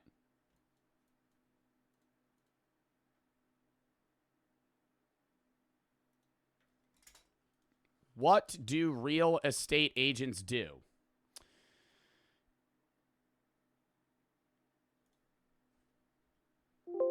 Hold up. A real estate agent is a licensed professional who assists buyers and sellers in real estate transactions. If you're buying a home, your real estate agent will act as your representative during negotiations with the seller. At that point, yeah, they do that, but at the end of the day, they're also trying to get as much money as possible. It's a conflict of interest because your real estate agent wants you to find what's best for you, but at the same time, most real estate agent, it is hard to be a moral real estate agent because at the end of the day, you are driven by money, not what is best for your customer. That's a fact, right? You are in a career path where you work off of commission. You are trying to get as much money as possible. Why would you sit there And are you asking how much real estate workers earn or how much they make money in general? That's not what I'm asking. If you're asking about earnings, real estate income varies depending on location, experience, and market conditions. Agents, example, usually work on commission, earning a percentage of the sale when they close the deal. Exactly, which further drives them to make shitty deals and make as much money as possible. The typical commission is 5 to 6% of a selling home. You're just proving my point, right? I'm saying being a real estate agent is a lot of the time not conning, but you're basically scalping money off of individuals' homes that you're selling, right? You work as a middleman. You are a middleman. A lot of the time, a middleman isn't needed in that transaction. You need a lawyer, not somebody that's going to sit there and market your home. I love for the sub. Yabo for the sub. But nah, I was too big. And I'm not trying to sit, and at the end of the day, I know this pisses people off because a lot of people want to be real estate agents, and a lot of people are real estate agents. And I know if this becomes a YouTube video, there's going to be a slew of comments that go, well, actually, I've done this, I really care about my, and they're going to fucking type me a 45-paragraph thing. I'm not saying you as an individual are a bad real estate agent. I'm saying real estate agents are monetarily driven to make as much money as possible. Therefore, saying they are negotiating and helping you lower a deal, in reality, they just want to sell you the home. They're going to sell you a home at the highest price they possibly can, and they're going to get you to spend as much money as you physically can. If you go to a real estate agent and tell them that your price range is $200,000 to $230,000, they're going to show you homes that are $300,000 because they don't give a fuck. They are going to get you to spend as much money as possible. They'll say, I know this is a little bit out of your budget, but look at the lovely, literally this is what they're going to do. I know this is a little bit out of your budget, but at the end of the day, I really think this is going to fit what you guys love. Just look at the middle countertop. Look at this. And at the end of the day, it's not a fixer-upper. You're going to be able to move right in, and you're going to get these appliances with you. They're selling you, right? They're the same thing. Real estate agents are the same thing as car dealership guys, right? They are going to milk you dry. They want money. They're marketers, right? They're not your friend. Right? You need people, and that's the thing is like those guys, they do their job great. But real estate agents and car dealers are literally going to befriend you so they can get money out of you. It is a transactional agreement. And I hate that. Gummy for the sub, goes for the sub.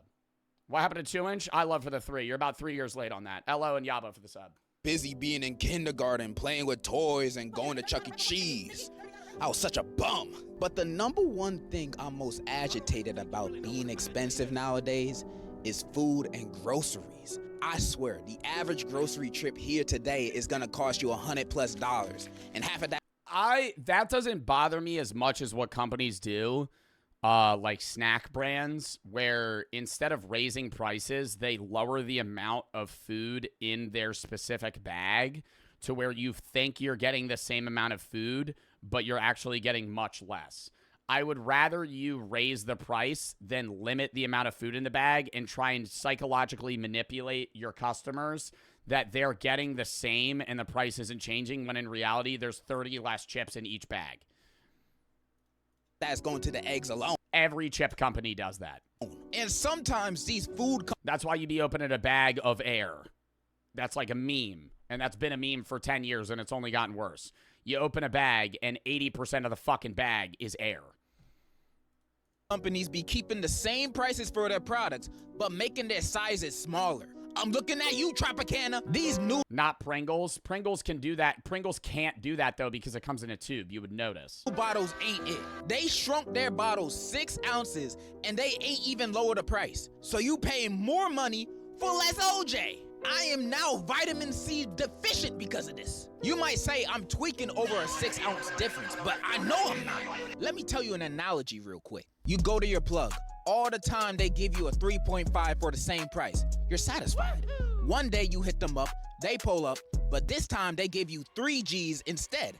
Not only that, they hired the price for the same thing you've always been buying. How you feel then? You feel betrayed. You feel scammed. And if you ever find yourself in that situation, to that I say, bro, call the police. Call the the police on them. They obviously don't care anything about customer satisfaction. I wish I can do the same thing with You're talking about customer satisfaction with a drug dealer. But the cops don't take distressing calls over orange juice bottles seriously. This is exactly why I'm ACAB, bro. Not only that, fast food, an American staple that's... Fast food is really expensive now. I think groceries have gone up, but fast food's gone up more proportionately. That I think it's actually, it used to be easier and cheaper to eat fast food. I think it's the opposite now. It depends on the fast food chain. But, bro, you go to Chick-fil-A. How much an average Chick-fil-A meal cost? $25. Like, Chick-fil-A's always been expensive. But you go to most fast food places now, you're spending, like, what you would normally spend at a restaurant. $25? Yeah, bro. You ain't buying $25 worth of shit. Y'all ain't eat a lot of food. $20 an order at Chick-fil-A? I'm so serious. If I go to Chick-fil-A, I'm getting a 12 count large. I'm getting a spicy chicken sandwich. And those two together is $25.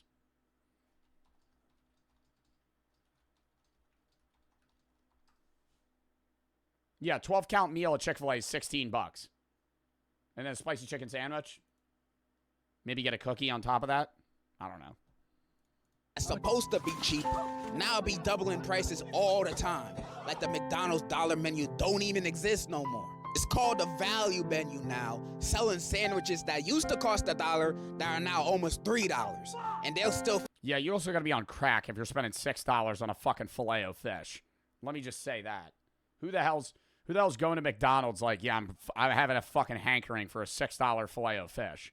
You're insane. Why are you... Like, obviously, yes, $6, not that expensive. It's $6, less than $10. You're getting a meal.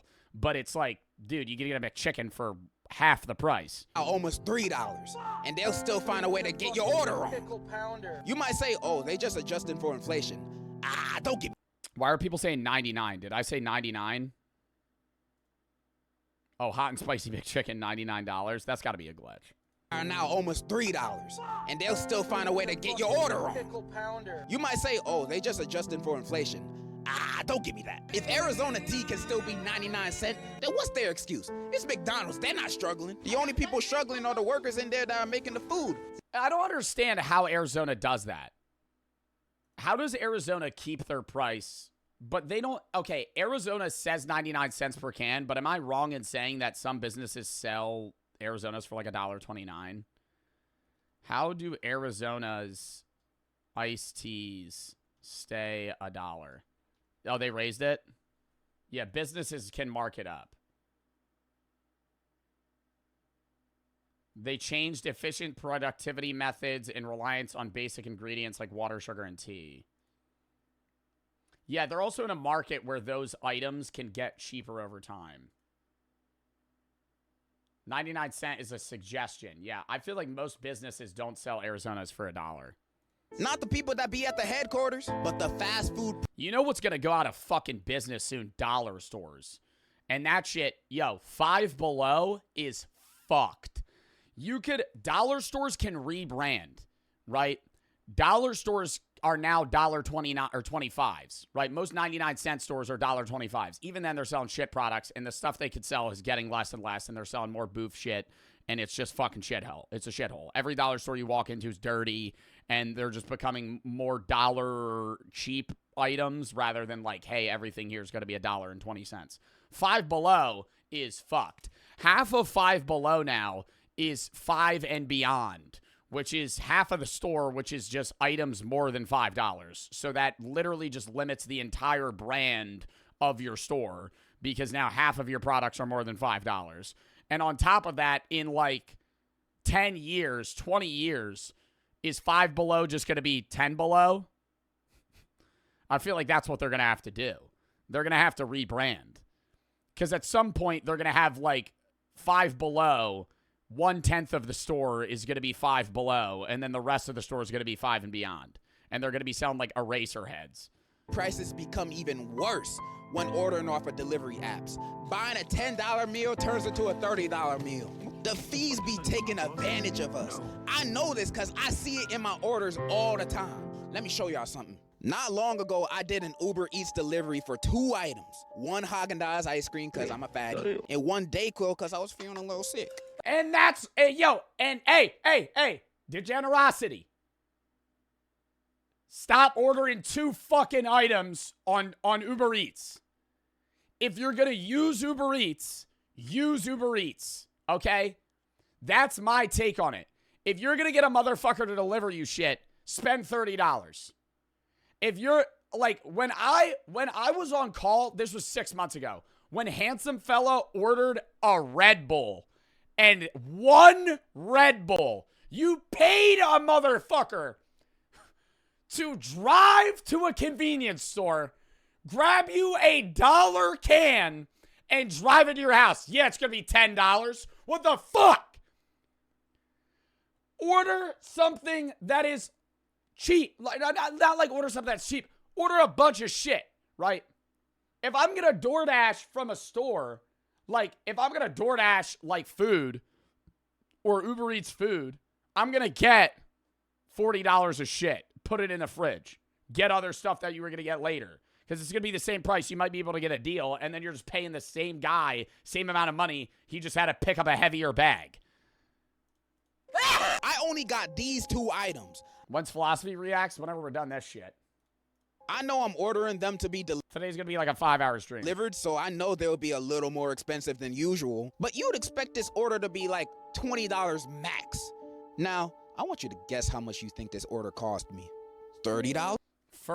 He got Dayquil and Haagen-Dazs ice cream.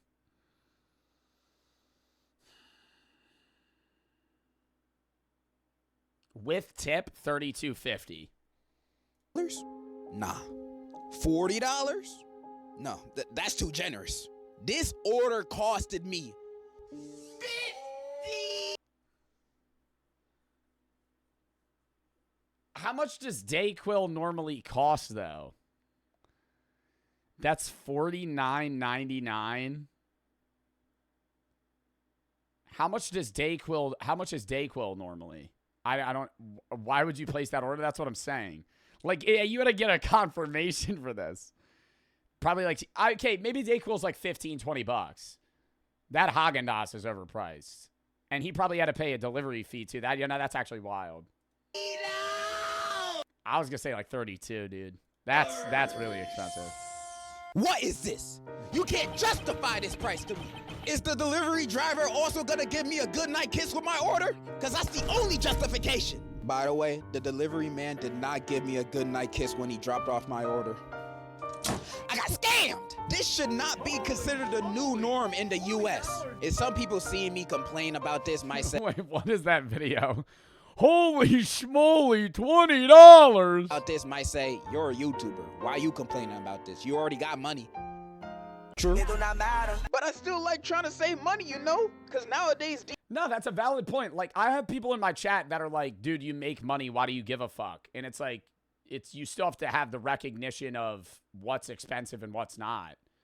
I would rather people bitch at me and be like, Joe, you got money, and me to be like stingy about it, than be like Jack Doherty and spend unheard of amounts of money on bullshit, you know? Like, I want to know, you ever see the test where they ask like really rich people how much like a gallon of milk costs or like eggs or something, and they can't answer? Like, I want to know that shit. Like, I grocery shop for myself. Like, I know, like, having that general knowledge, I think, is still valuable regardless of how much money you make. These sales aren't even sales. This isn't adjustment for inflation. This is corporate greed. These prices aren't gonna get cheaper, especially since the owners of these companies run the country now. Literally. As long as people keep paying for these products, no matter the price hike, it'll only get more expensive. So what is my solution to this economic... I will say the one thing, and this is the thing that I feel bad for people and the thing that I am able to do, and I recognize that other people can't. I look at the price of things, like the total when I buy it, but it never, like, it doesn't stress me out, right? There's times where I'm like, oh, this is expensive, and then I pay for it, but then I, like, forget about it, right? And a lot of people can't do that, and a lot of people have to put items back at grocery stores and shit like that, and I feel bad for people that have to do that. I have the privilege of being able to go out to eat, look at the price of a bill, and just pay it, right? And other people can't do that, right? Like, I can forget about it. Other people are like, fuck, I had to spend $160 2 days ago. I can't do this, right? So I get that. Why are people spamming edible? Did somebody fucking redeem it? Oh, my God. John Pork redeemed edible. Wobble, Millie, Not a Raccoon, Akiro, and Lucky for the sub. I love Life for the 3. Do you ever miss the carpet in the old room? What? Hammy for the sub. What, like having carpet instead of hardwood? I have carpet laid down here. It's just not on the part where I wheel my chair, which I think is better, honestly, because when I had my old chair, it was like fucking up my carpet. Because this is an office chair. Or not an office chair. It's like a Herman Miller. It has the sliding wheels on it. It's not meant for carpet. Gummy for the sub. Lucky for the sub. Do you guys like carpet or hardwood more? I'll eat an edible, chat. Fuck. God damn it. I'm eating half. I have to say that. This is from the other day. Actually, this might be more than half. This might be 2/3. Whatever.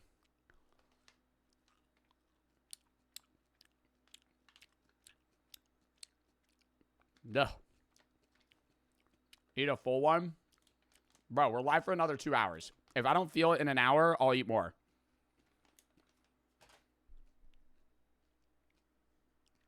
Is that fair?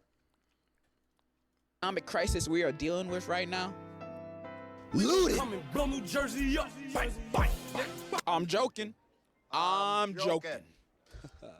Yo, Uber Eats does have some crazy deals sometimes, though. You ever peep that shit? That's unfair. It never said full edible, chat. I never eat a full edible on stream. Uber Eats fucking blows, Joe. No, sometimes they got crazy deals, though. Brady, shut up. Listen up. Listen up. Listen up. You ever see some of that shit where you try to order from a place and it hits you? It's like, hey, if you spend $20, you get a free chicken sandwich and a 12-count nugget. And I'm like, Chipotle has that sometimes. Chipotle got that shit where it's like you get a free burrito. I'm like, free burrito if I spend $20? A burrito already costs $20, and I was going to get a burrito, so now I get 2 burritos for the price of 1. This doesn't apply to small business. You know what I hate, though? When I eat at Chipotle now, I can only get a fucking chicken burrito because I can't eat the pork. I can't eat the fucking steak. I can't eat the carnitas. I can't eat any of that fucking shit because I have alpha-gal disease. So I be sitting there and I eat the same fucking chicken burrito every time. It gets old. It gets old real quick. So now I eat Buffalo Wild Wings. This isn't Costco. You know what sucks? Wingstop. Wingstop, yo. Wingstop sucks. Wingstop sucks. Let me say that one more time. Wingstop sucks. You order chicken wings from Wingstop, yo, they be giving me, what are you killing baby chickens out there, bitch? What are these weak ass wings? You be fucking serving people at Wingstop. They're about yay big. The chicken was born and you killed that motherfucker. That's some weak ass wings. And you're eating them too and they're hard. I'm like, what are they doing? Were they slaughtering the runts of the group? You get Buffalo Wild Wings, they be giving those fat ass wings. You know, hey, I gotta say this. This is a rant about chicken wings. I take chicken wings seriously. There are chicken wings that are too big. I have to say that. If you get a big ass thigh, oh, that shit's gross. Gross. Chicken wing, big. I gotta look up big. Like a medium chicken wing is prime. There are wings where you bite into it and it's got that like tendony, and you ever see the blood on it sometimes? That makes me not want to eat it. You bite into a wing and it's just red the whole way through. I'm like, ugh. All right, none of these are too big. You ever be at a bar, though, and they got big-ass chicken wings? Big chicken thigh. I got to find this. Somebody redeemed that. Chat, shut up for a second. For a second. Not a chicken thigh. What is it called? Chicken drum. Like this. Nah, that looks good. All right, I can't find a good image. All right, these look really good. Oh my God, all of these. Wow. Wow. Those look so good. Oh my God, those look so good. Oh, those look mid? No, those are better. Yo, I like flats more. Chat, flats or drums? Mods, do a poll on that. I feel like, if I'm guessing, I think it'll be 70-30. I think more people like flats than drums. A good drum, though, especially like a home-baked drum, if you get like the lollipop chicken where they'll slide the meat down. Have you ever had this? This is really good. Where they'll prepare it and they kind of like basically slide all the meat to the end of it. Oof.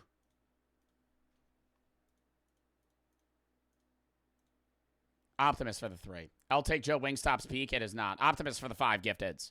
Thank the Bavigado sub. Thank you for the 5 gifteds. Millie Wobble and Lucky for the sub. Not a raccoon. Akira for the sub. I love for the 3.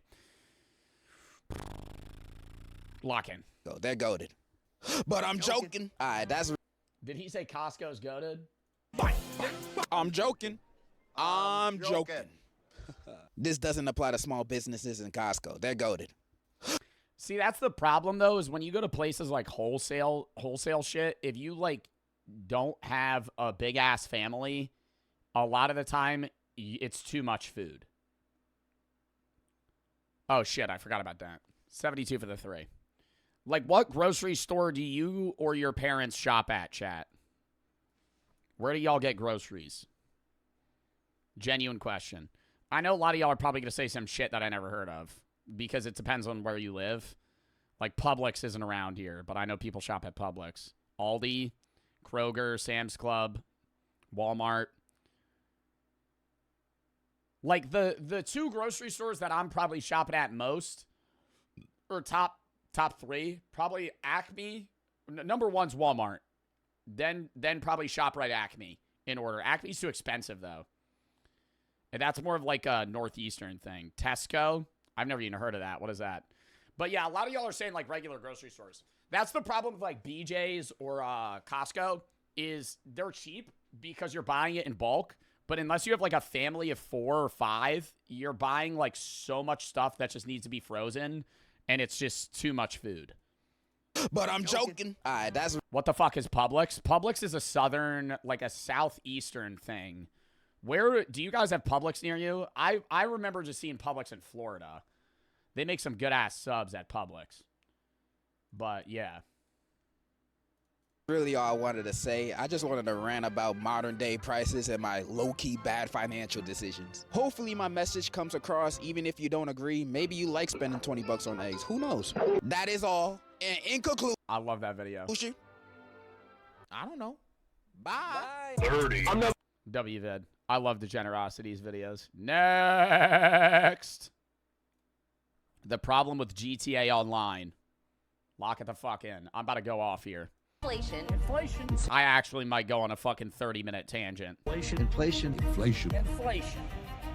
The game you all know and love, Grand Theft Auto 5, was released 11 years ago. Rockstar has had some ups and downs over these years, but we know they will continue to deliver. Yes, 11 years ago, GTA 5 was released, where players had the opportunity 12 years now to work hard and be rewarded fairly, but fast forward to 2024 and prices are at an all-time high, with players' money staying the same, and here's how... Dude, the problem with GTA isn't even that the products cost more. It's that the methods to make money have gone by, I don't know how to describe this. The ways you can make money are too vast. GTA was great when you could just repeat the same mission 14 times to get 140 grand and buy a fucking nice car. GTA was great when they first came out with ways that you could make money. Somebody said skip. Buddy, Mikey. Oh, Mikey. My dog, Mikey. I'll see you in the next video, dog. You've been pissing me off the past few days. Timing that motherfucker out. It's Mikey. Bruh. I'm starting to recognize this motherfucker's username. That's how I know he's pissing me off. Anyways. See his dumbass type. Shut up. I'm sorry, Mikey. I'm not trying to be mean. You just tell me to skip, bro. We're fucking 30 seconds into the video. I start talking, you tell me to skip. Shut up. Now you got to sit in timeout for 10 minutes. All right. That was mean. I'm sorry. But you're still sitting in timeout because you told me to skip the video.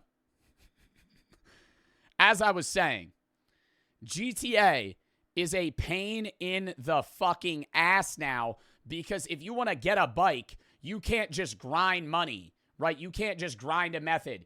You have to do missions to be able to buy a warehouse, to grind crates, to be able to buy a vehicle warehouse, to steal cars, to be able to buy a biker facility, to sell drugs, to be able to buy a car that you need a truck to hold it in so you can have a plane that is gold-plated and has a minigun on it. It's too complex. It has ruined new players getting into the game. And obviously everybody's heard of GTA 5. But it ruins the want to get back into it. The only people that play GTA 5 now anymore are people that role play the game and people that sweat the living hell out of it, that the second a DLC comes out, they grind the fuck out of it so they could get the new shit. If for somebody that wants to casually play GTA 5, that experience has been genuinely ruined. And I think that GTA 6 will be fine. I think they'll fix those problems. I am still a Rockstar fan. And I think that they'll, fix those problems. GTA 5 is still one of my favorite games ever made. But it is too hard to get the things that are new. It's not just getting money. You have to own something to own something to own something to be able to buy the thing that you want. And I know they do that so you can't pay to win and you have to grind the game. But it's like, for new players, it's like climbing fucking Mount Fuji, dude. It's like, hey, you have to go up Mount Everest and we're going to give you fucking slippers. Figure it out. It's too hard. Carter, thank you for the 50 fucking subs. Carter Gray 17, thank you for the fucking 50 gifteds, bro. What the hell? Google for the 3. I don't like Mike Yo's trying to tell him he was a shit chatter. Glad you crashed out on him. Isn't running for the 7, min for the 4. Sorry about your outfit, gal. Will never go away. I got to get blood tested for it. 72 for the 3. Optimus for the 3. Bro, Carter _ Gray 17, thank you for the fucking 50 subs, man. Dub. Thank you, bro. I appreciate that. Thank them if you get a sub. Thank you for the 50 gifteds, Carter. Genuinely, man. Inflation has ruined GTA. And I want to start back in 2013 when the $1 million adder was the most expensive item in the entire game. If you were driving one of these, you were extremely rich. And I know like the old, y'all remember the old Vsauce videos where it was like if you had a minigun, a rocket launcher, and an adder, that was like you grinded the fuck out of the game. That took forever to get. You are level like 80 now, and you're maxed out. You're probably thinking like, oh, $1 million is not. Yeah, when Zentorno was the shit. Also, I love the trend on TikTok right now called The Last Drive, where people are going to do one more drive around Los Santos, or not Los Santos, but just the whole GTA map in general. The Last Drive GTA 5. I gotta find, yeah, this. This shit's probably copyrighted music. Right there. Oh my god. Look at that, though. That's corny as hell. Yo, you could either live your life and say everything's corny as hell and then look back at it and regret the fact that you didn't do the GTA 5 Last Drive. Or you could hop in a fucking OG GTA 5 car. You could put on the fucking OG radio sounds, right? Listen to some fucking ADHD by Kendrick Lamar and fucking whip it around the fucking whole GTA map. Okay? As a final send-off for the game. And then load up GTA 6. I saw somebody say it was actually cool for player experience. And it's like corny as shit. I will agree.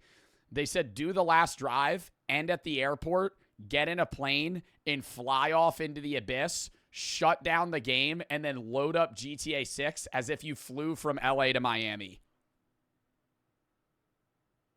That would be what, yo, that's like a fucking great idea. Nothing. But you have to realize, this was in 2013, before KO Perico, before the Diamond Casino replay glitch, and really before all the money glitches YouTube is flooded. Dude, Heists was fire. I think it was after Heists that the game started taking like a decline in too many ways to make money. There were too many DLCs. With. Back then, the best ways to make money were waiting till jobs were double money in RP, and then just grind. And just do, I remember, dude, being like 13, just sitting there playing, what's that one helicopter mission? Over and over and over for hours. I would do the same mission, and I was mind-numbingly boring. But the reward was amazing. Being able to fucking get that shit after. Yo, Decario, thank you for the fucking raid, bro. Can we get a ban on Mikey? Nah, Google it. We're not banning Mikey. Law for the sub, Barnes for the sub. Finding them for as long as possible. I mean, people used to dedicate a whole YouTube video to buying an adder. You can even find people. Wow, dude. A whole YouTube video on an adder. Now that would be some cringe shit. You do a GTA video being like, customizing my new adder. Who say back in the day, if you had an adder. Like, who gives a fuck, dude? There's like cars that are $12 million in the game now. A high-end apartment, decent weapons, and some money, you were the king, and GTA just isn't like that anymore. Over the past 11... Well, it makes sense that it's not like that anymore because they have to release new shit to make the game fun, but it also has to be applicable to where new players aren't just turned off from the game. I love GTA, and part of it, and this is a rant that I hope they fucking fix. You can't transfer your account from console to PC. And I don't play console anymore. I want to play GTA 5 on my PC, but if I play GTA 5 on my PC, I have to be level 0. And at that point, why would I fucking play the game? Because then the hundreds of hours that I put into fucking GTA 5 is worthless. Same thing with just any account transfer from fucking, even if you're going Xbox to PS5, you can't do it. 7 years, Rockstar has released over 40 DLC. You could do it from Xbox One to Xbox Series X. You can console transfer from console to console if it's the same generation, but outside of that, you can't. He's slowly adding more expensive and more... And that's what I'm saying, too, is like, if GTA 6, I've heard that GTA 6 isn't going to come on PC initially, and so that means I'm going to play it on my PS5. And then when GTA drops on PC, I'll want it on PC, but if they don't let me transfer my account from my PlayStation, then I'm just stuck playing PlayStation GTA because I don't want to reset. Expensive cars to the point where if you're new... Buy an account? That's cringy. That's cheating.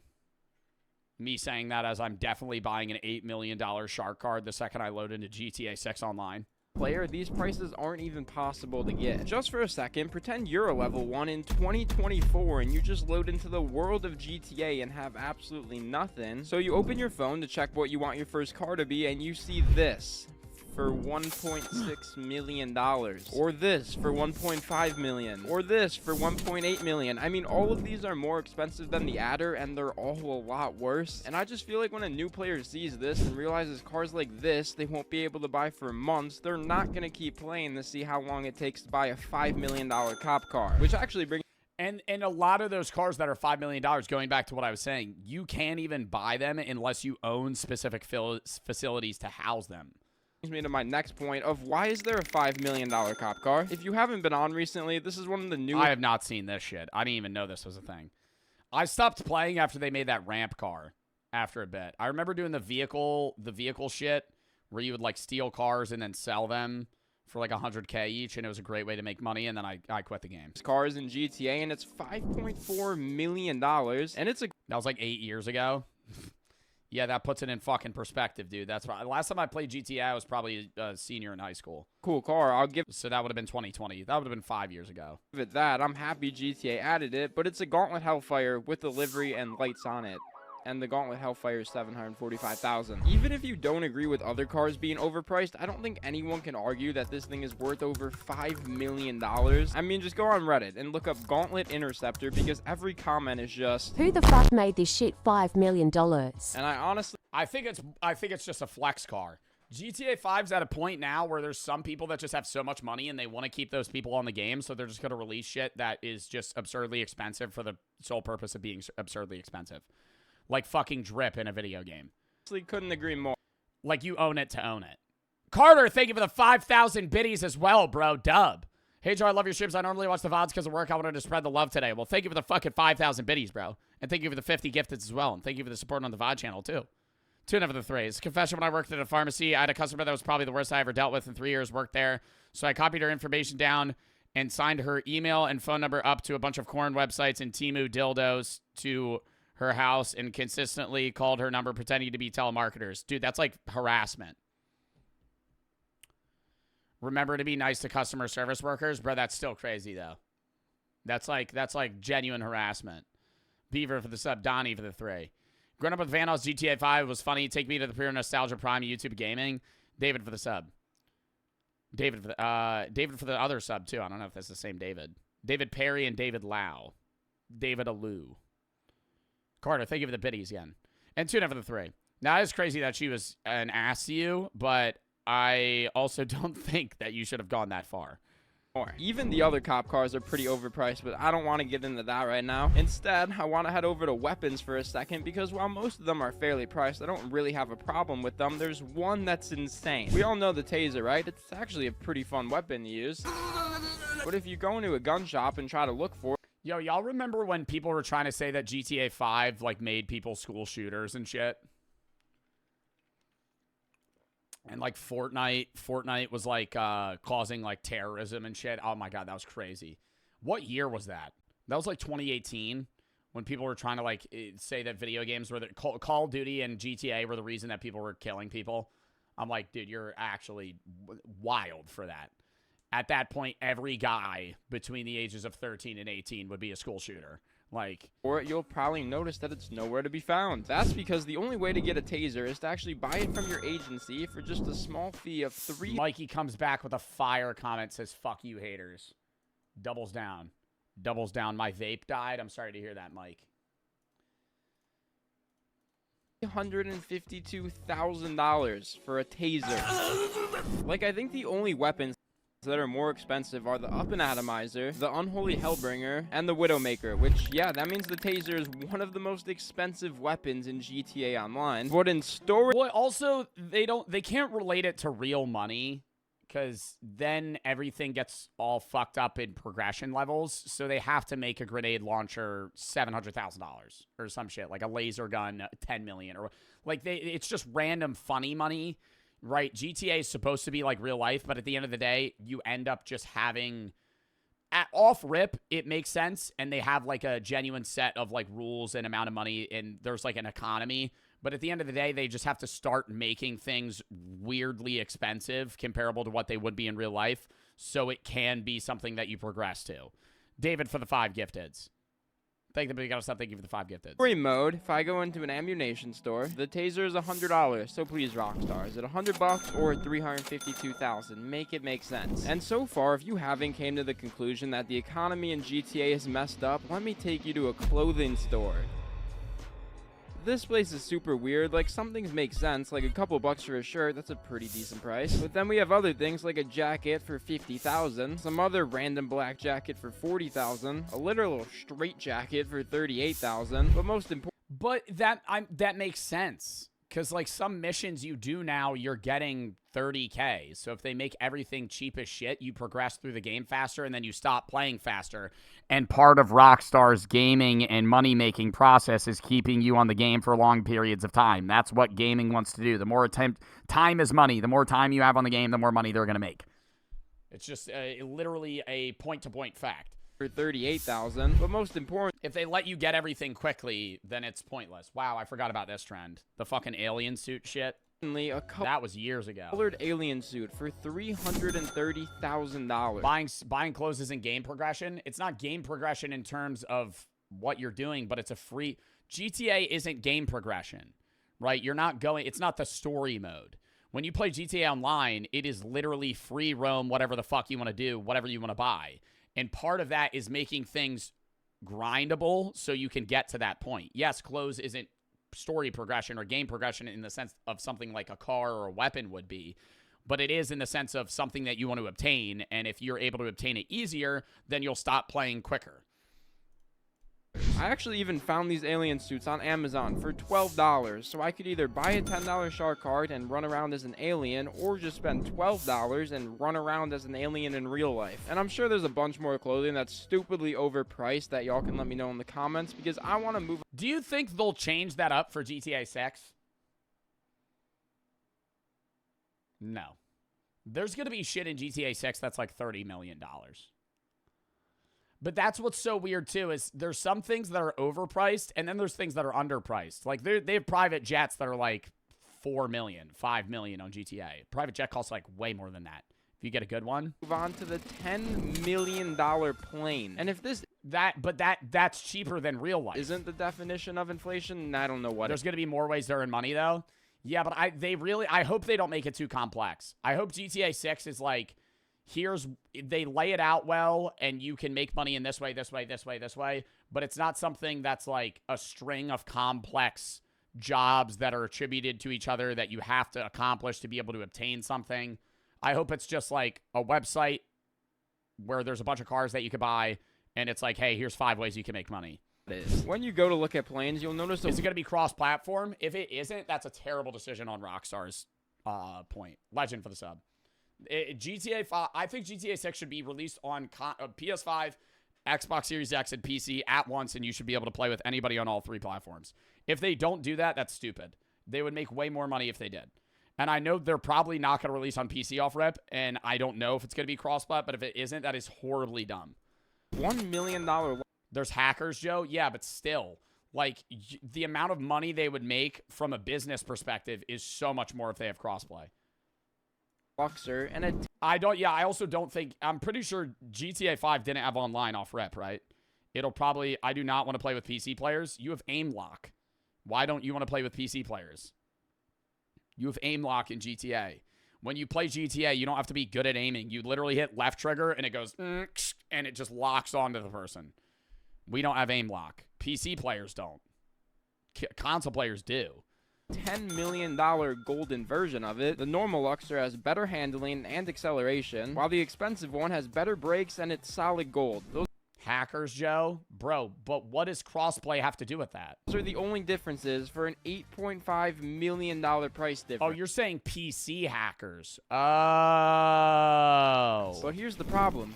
Oh. We all bought it. I know I did. You can't hack on console? That can't be true. There has to be a way to be able to hack on console. I literally remember grinding Casino Heist for a couple days with my friend. Then at the exact same time, we both bought a Luxor Deluxe. We brought both of our planes to the airport, parked some cars in front of them, and then I took this insanely hard picture, like 4 years ago. But the point is, I do see why Rockstar makes things expensive, because people buy it. I mean, they could literally take the worst car ever and list it for $19 million, and I know all of you are gonna grind for it. Like, same thing goes for the yacht. None of you actually want it, yet somehow we all have it, and this is why I feel like prices are just gonna... I never got a yacht in GTA. I thought it was a waste of money. It was actually a piece of shit. I remember looking at the yacht and being like, should I grind for this? And I was like, why? They keep going up. $12 million, you're never going to use it. And not just up on... Because you're just going to be on the mainland the whole time anyway. There's so many cars that have increased in price throughout the years, and just to name a few, we got the Scramjet that went from $3.48 million to $4.5 million, the Deluxo from $4.7 million to $5.7 million, and definitely most notably the Oppressor Mark II from This ruined the game. This ruined the game. This ruined the game. This is the car that ruined GTA 5.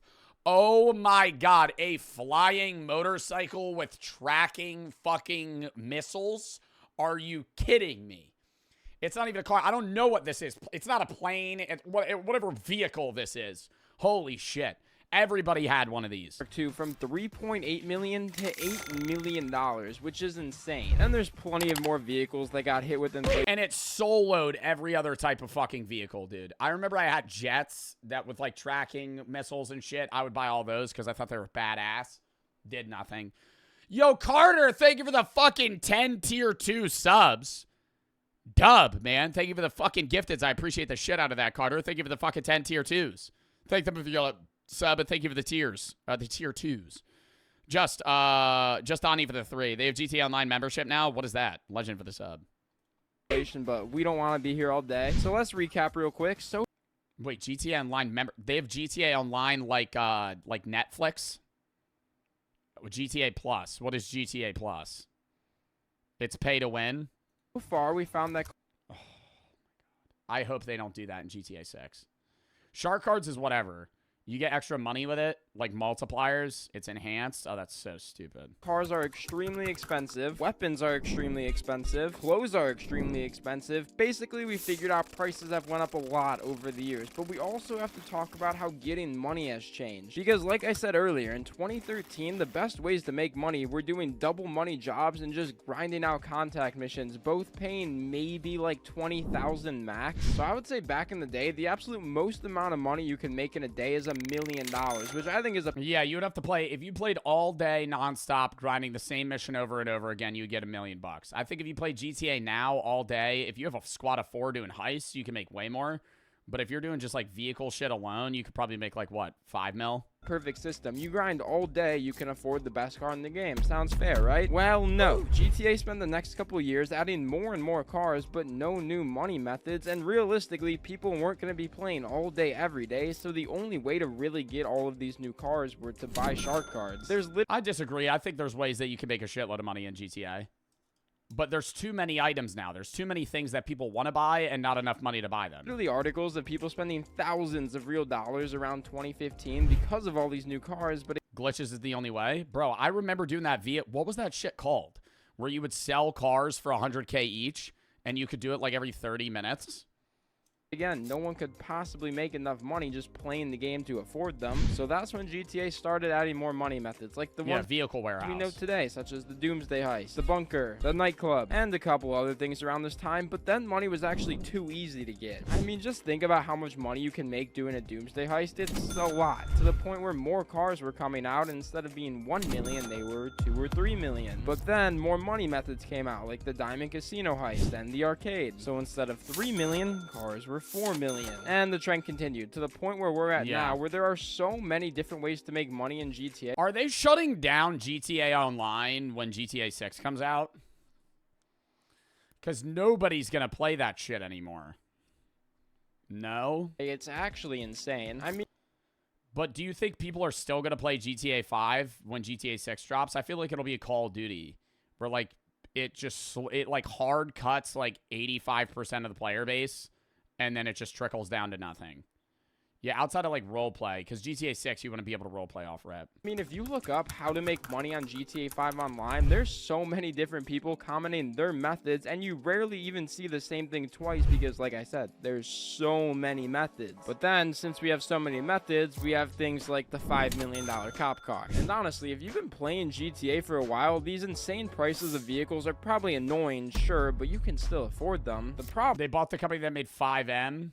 Is really with new players that are still stuck doing contact missions for money, except now when they spend all day doing it, instead of being able to buy the best thing in the game, they can barely get a nice house. And as the years go on, the problem of inflation is only going to get worse, so who knows, maybe one day a $14 million car will just... No, the game will just fucking die before then. They'll just stop updating GTA. Be a normal price. Alright, W fucking video. I enjoyed that. Blab for the 5. I like GTA 5 because of the variety of ways you make money. In my opinion, just grinding the same mission over and over again is boring. I like grinding different missions. I agree on that, but I think it's gotten too complex. Carter for the 5. Forgot to ask how's your day. Why are you saying my bad about that? It was good, bro. How's yours? Amateur for the sub. Goose for the sub. Thank you for the 10 gifted again. All right, I got to piss real quick, then we're hopping into the next video. Count me down. 30 seconds.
Sorry, that might have been the longest piss I've ever taken. I had to pee so fucking bad. All right, next.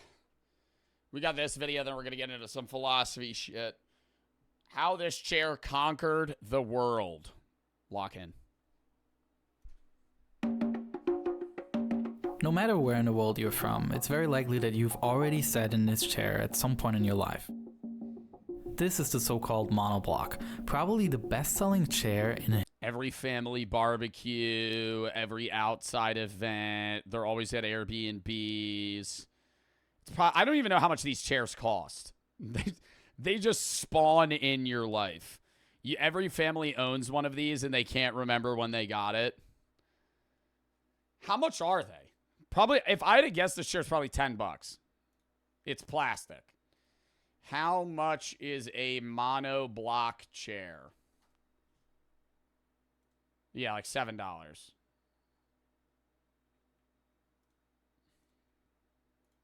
history. And still, it's getting a lot of hate. So much that these also were fire when your friend was sitting in them and you're wearing like boots and you can just go up to him and kick the shit out of one of these legs and the whole chair collapses.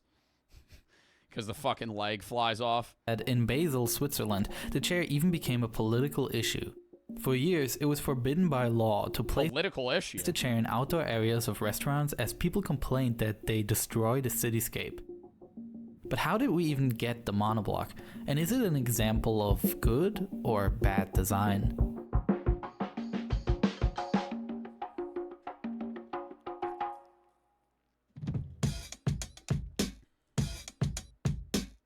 You can find these chairs pretty much everywhere. Outside of cafes in Denmark, inside an office in Tanzania, or at the Western Wall in Jerusalem. These chairs made their way into our lives. Now, for anyone interested in design, chair design is somewhat fascinating, because one might think that a chair would be an Alright, I don't think chair design's fascinating. Quit the yapping and tell me why everybody owns these chairs. Object that doesn't need to change fundamentally over time, but chairs do. Okay, what the fuck is that? What? That's not even that doesn't even structurally make sense. What the zigzag chair? This shit looks horrible, dude. A straight 90-degree angle on that chair. How do y'all sit upright when you're sitting down? I always slump, especially in like school chairs. I feel like my butt's almost falling off the front of the chair bench, and I'm like right now I'm leaning back. I'm like laying in my chair. I'm not sitting down. Chair design can adapt shape and material to a specific function. It can break conventions by challenging our idea of what a chair should look like. Just like in designing other objects, designing a chair requires finding ways to combine functionality and visual appeal. But chair design can also reflect a certain zeitgeist. Like Marcel Breuer's Vasily chair. What the fuck? Okay, you're just saying words that aren't making sense to me right now. The zeitgeist of this chair. This looks like I wouldn't be able to fall out of it. Or not fall out of it. Looks like I wouldn't be able to get up out of it. Like I sit in this and it's going to fold. Like one of those like beach laying down chairs. Made out of tubular steel and inspired by bicycle production, which was laying the groundwork for much of modern design. Or with pop art introducing strong color palettes in the 60s and 70s and the advancements in space. Yo, you know the best chair ever made? Those metal folding chairs that get real rusty. And those are ones you pass down through generations too. You never know when you inherited that shit, but everybody has one at their house. You open it up and it goes because it's rusty as shit. You just fucking pop that bitch open and sit down.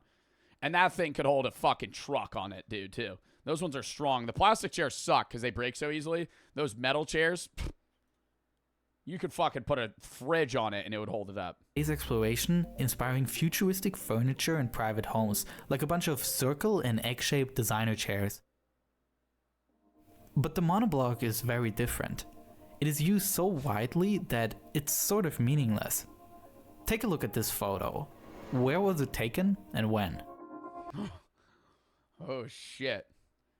When do you think this was made? I mean, this could be, dude, this could be yesterday, but based off of the picture, I'm gonna guess this is like 1920.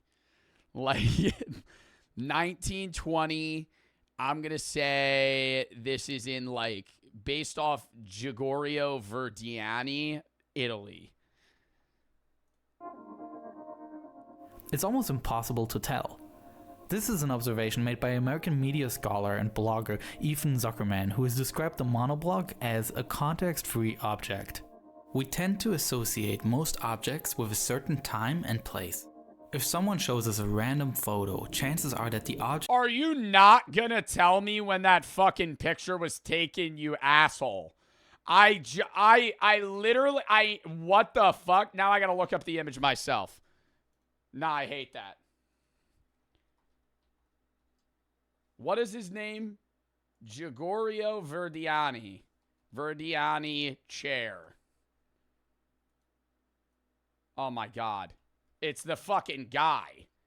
I need to know where the fuck the monoblock chair. Chat, when was this image taken? Somebody do the reverse shit. Google it. It's almost impossible to tell. This is an observation made by American media scholar and blogger Ethan Zuckerman, who has described the monoblog as a context-free object. We tend to associate most objects with a certain time and place. If someone shows us a random photo, chances are that the objects in it will give us a hint as to when or where the photo was taken. But the monoblog chair hardly allows such— Isn't there a game where you could do that? What's the name of that game? Fuck, that's like a Google game. Now I want to play that. Guess the time you're in. Time guesser? Okay. I need to play this. Hold up. Should we do a game of time guesser? It's really fun, but we'll do one game. We'll do one game. Okay. Sorry, I have ads. I need to get another ad blocker. Based on the image quality, this has to be like newer. I have to guess time and place. Schnitzel. Schnitzel hot dog. This is in Germany. I'm going to go Germany. Near Berlin in 2008.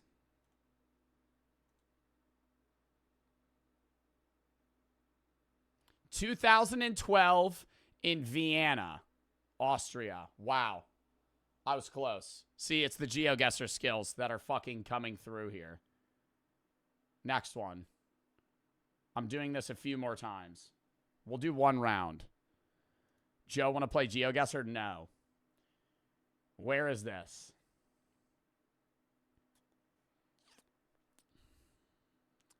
There's every type of race, so that doesn't help me. I can't make out a language. The edible's hitting for sure. Yeah, normally I would just keep watching the video. I need to know where this is, though. Uzbekistan? This is not Uzbekistan, bro. I don't fucking know where this is.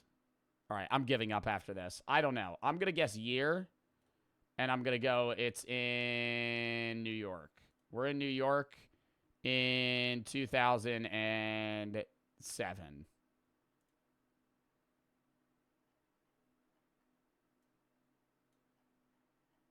Is this South Korea? We're in Seoul in 2010. Dude, I need to see one that's like an old image. Oh, shit. Okay, we're doing one more. We're doing it again. Okay, well, that's Rome. What year is this? This looks like the 70s, dude.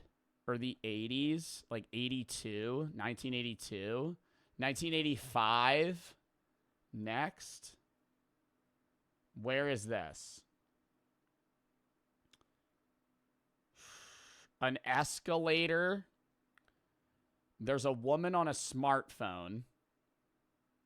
I'm going to go like 2015. This is the newest photo. For sure. You think this is New York City? No, they're all sitting down on an escalator. I'm going to go, like, somewhere, like, northern. I'm just going to throw it down, like, Belarus. 2023, we were in Kyiv, Ukraine. Next. Last one. Oh, God. That's Sydney, Australia. Right? Or is that Melbourne? Where is that? That's Sydney. This looks old. The 80s? I think it's older than the 80s. I'm going to go 1977. 1996? That looks new for 1996. Wow, that is a fun game, though. We got to do that another day. Anyways. Yeah, the monoblock chair doesn't really give anything away. Conclusions to be made. The chairs can be found in all parts of the world. And it is an object so ubiquitous that if you saw one laying around on a beach, you couldn't be sure whether someone brought it there or if it's a flotsam from a different part of the planet. The monoblock might be a prime example of globalization, but it can also be a reminder how locally different other objects around us still are. There are critical views on this chair, and some rightly note that the monoblock does not represent sustainable design. Some see the chair as a prime example of mass consumption of uniform goods that disregard any sense of individuality. Monoblocks can be used as an argument against globalization, as they represent a decline in local culture. But we can also turn this argument around. There's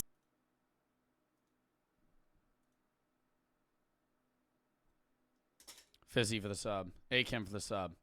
I don't know, dude. I was on an empty stomach. This edible's starting to hit me. I am not in the mood to keep watching that shit. I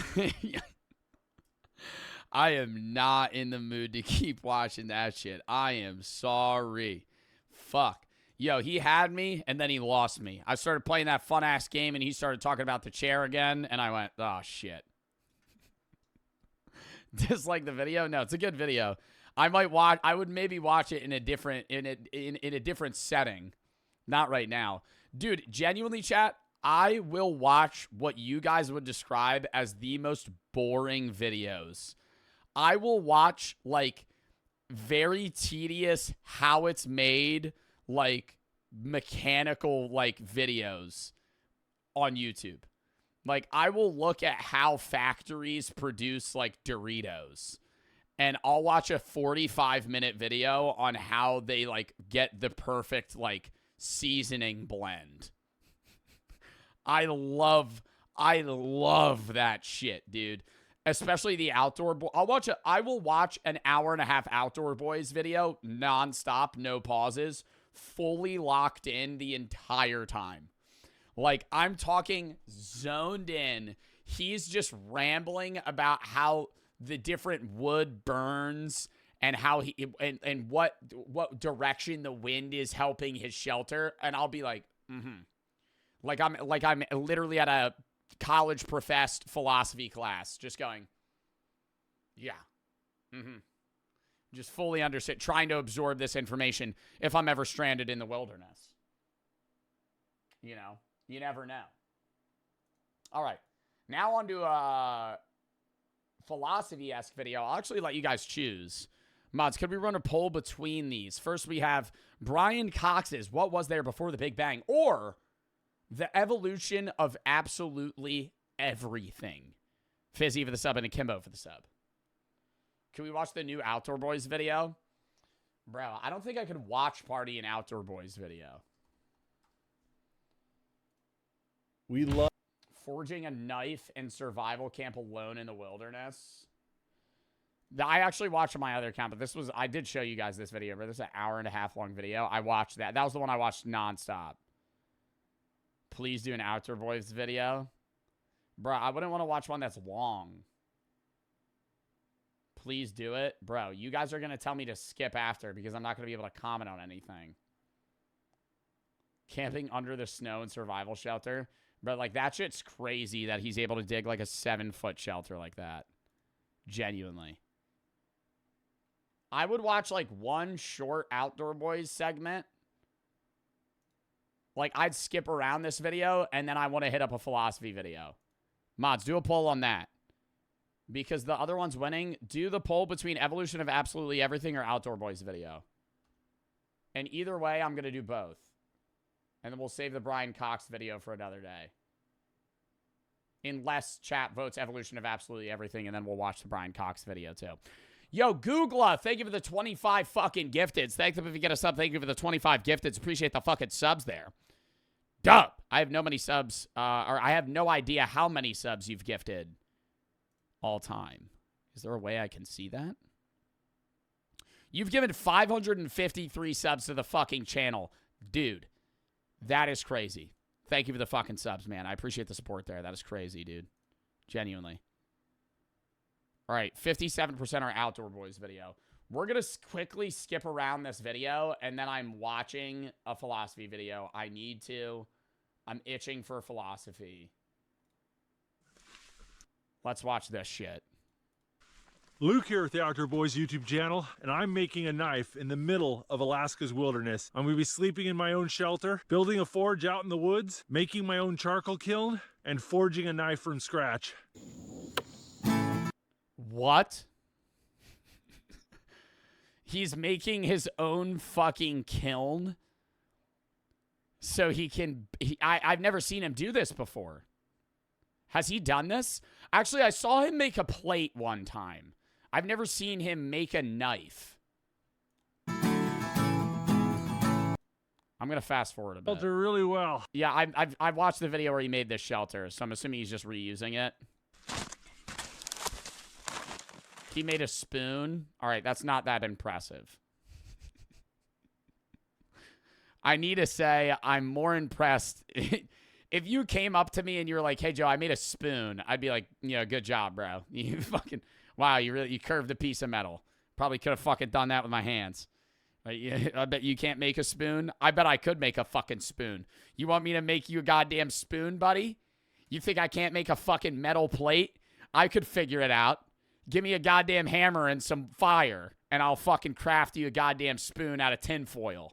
All right? He carved it? Yeah, I'm saying him carving is pretty crazy. Oh my God, he made a wooden spoon. Oh, he made a wooden spoon. Now that's impressive. A wooden spoon is way cooler than a metal spoon. I was going to say a metal spoon, bro. You get a fucking thing of sheet metal and fucking hammer it out. Joe Bart's geeked. Yo, y'all are the ones that redeemed edible. See, this shit's just a vibe, bro. I'm having a great time right now.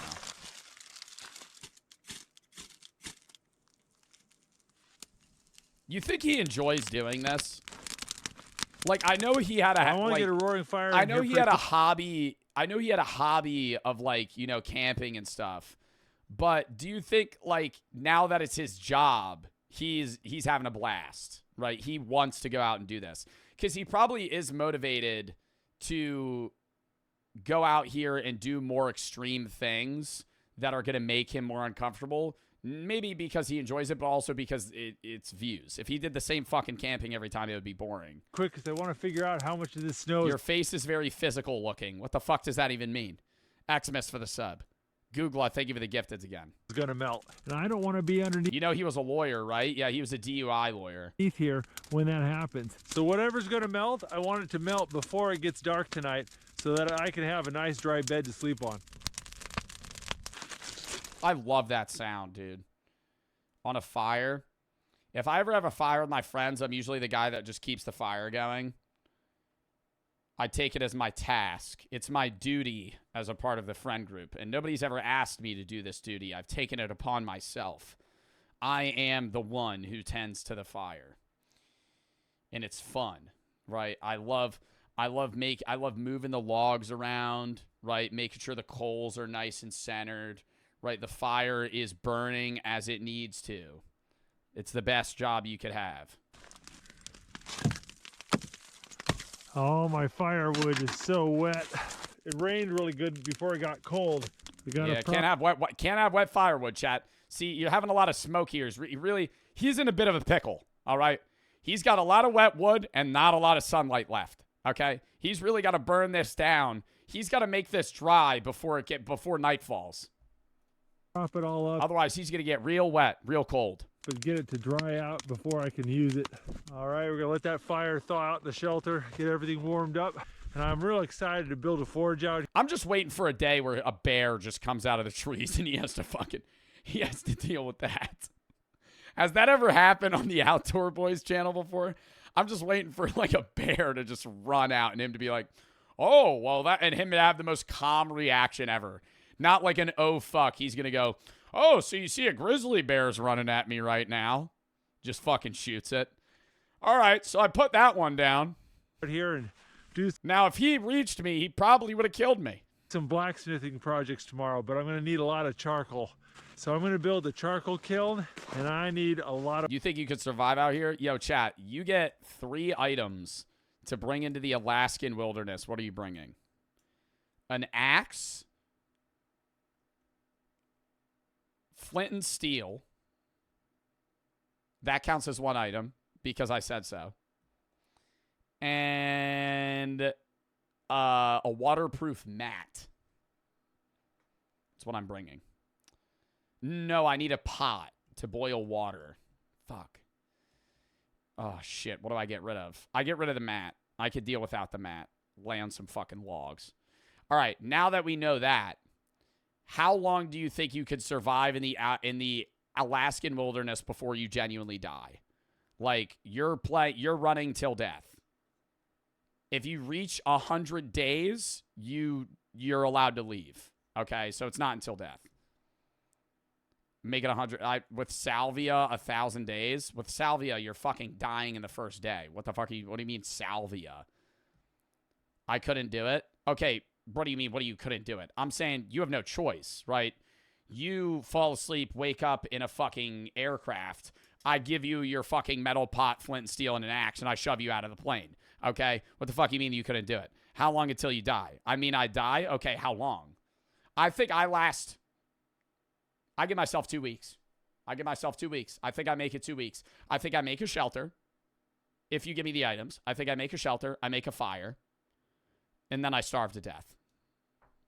A lot of wood. I think I figure out the water thing. I think I run out of food very quickly. I would not know how to hunt and gather safe, edible things. Take longer than that to starve? No, I'd starve in 2 weeks. If I stopped eating, I would die in 2 weeks, surely. I don't got a lot of body fat.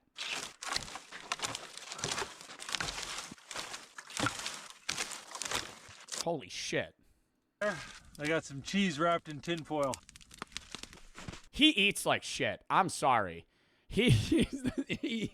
Every video that I watch of his, bro, he'll be like, today I'm eating honey butter and a block of provolone. I'm like, why are you eating that? Like, you have alpha gal, bro. What are you trying to make fun of me right now? I'm saying, yeah, sometimes he'll eat like beef and shit. I've never seen him eat. He's always eating like butter and cheese. It's camping, it's necessity for calories. That's true, but like, you know, maybe throw in some fucking stir fry here. He will do that sometimes. I've seen him eat curry. Shit like that. Got to chop down the whole forest here. Oh, there he's got it going now. Whew. Oh, that smells amazing. I got a big slab of soft cheese covered in a fig marmalade. Just warmed it up over the fire. I can't eat. Can y'all just eat straight cheese like that? Outside of a mozzarella stick, I can't just eat like that's a half a pound of cheese. Got it already pre-cut into little cubes. Got a nice Italian. Oh, yeah, no, okay. Now he's got the cracker. The salami out. Okay, I could eat it. Salami. Yeah, no problem. Well, I can't eat it, but I would eat it. Warm cheese, little salami, some fig sauce. A little cheese. You got way more than a little cheese, dude.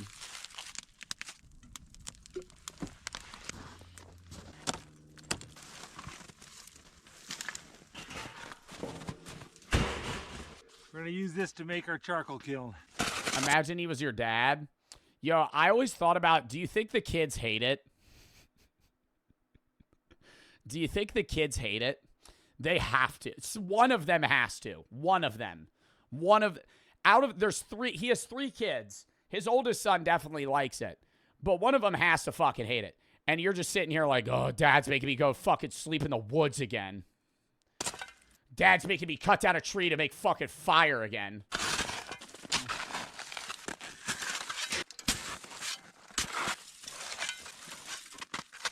What is he doing? Oh, he's making a kiln. I forgot he was making a knife.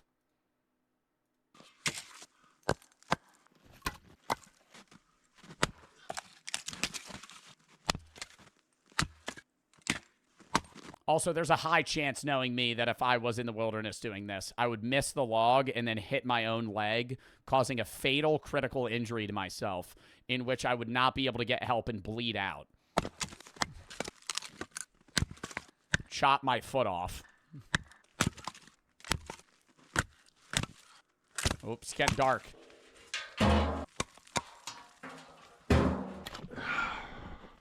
Is he going to start making it now? Got the wood. You need that much wood? Oh, is he just he's just holding the wood? Wood jammed in there about as tight as I can. Like, is he going to set that on fire?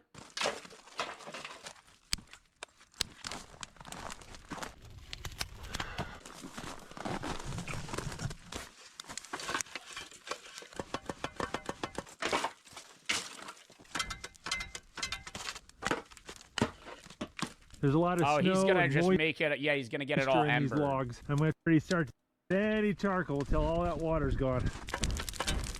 Starts a forest fire. Hey guys, Luke here from the Outdoor Boys. Got a bit of a problem going on right now. I seem to have set the entire Alaskan wilderness on fire. Oh yeah. I was trying to make a butter knife. Yeah, that's really taking good. A lot of steam and a little bit of smoke. Still feels pretty cool in the middle though. We're just gonna let that go for a nice long time. Like, I would not feel safe sleeping that close to a fire. He is like 3 feet away from a fire.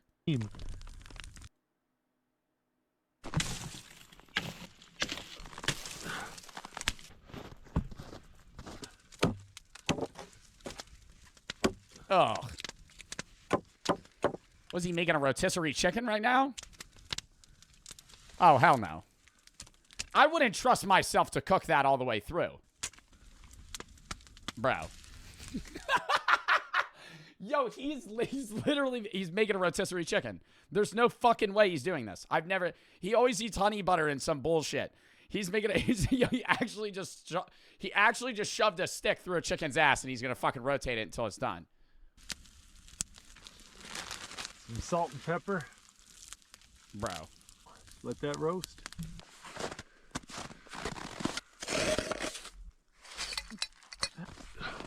I'm waiting for like 3 years from now where he starts making like tiramisu in the wilderness. All right, guys, so I'm going to make my own oven and make a cheesecake.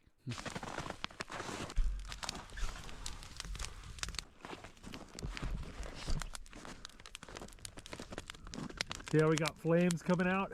Still a lot of steam coming out, but look at that. I mean, like, dude, he could have just burned his fucking hand off. Look at the flames coming out. Once I consistently see flames coming out of the barrel, then I know it's time to put the lid on. And how did he fucking learn how to do this? I'm fast forwarding. Little jar of gravy here. It's pretty frozen. Get that warmed up. Got some frozen Oh, that's the oil. fucking plate that I saw him make. Oh.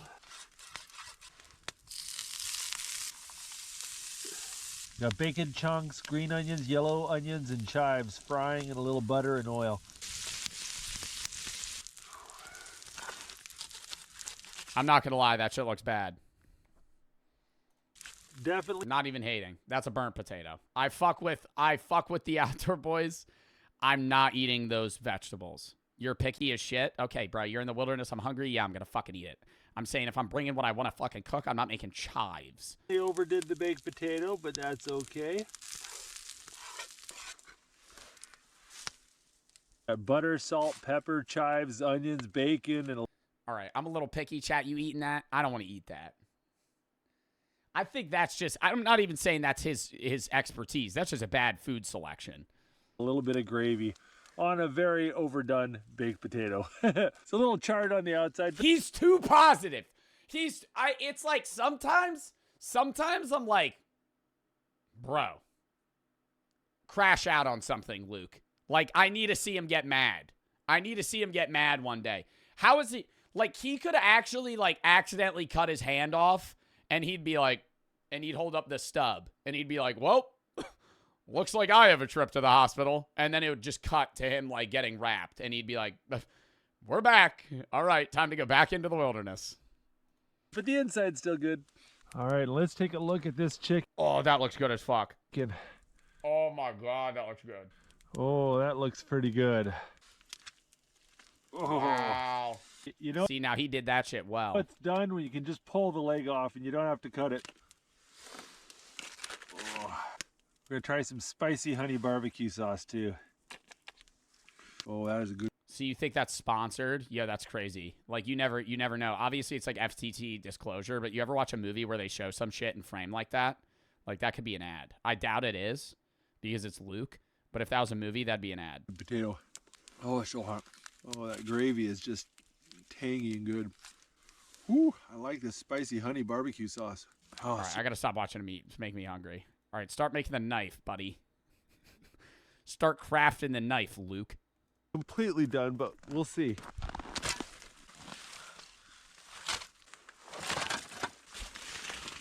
Oh, the barrel's much lighter. All right. But what is he going to do with this? Now he's going to burn that, heat it up, and use that to make a knife. Look at that. What is the point of this? It's easier to make those into coals, which will retain heat and stay very hot, which you need to melt metal. But that is great charcoal.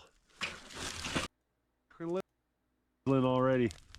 Let that sit and cook. And then he'll just put a bunch of shit there. It'll get really fucking hot. I'd be worried it would start a fire then.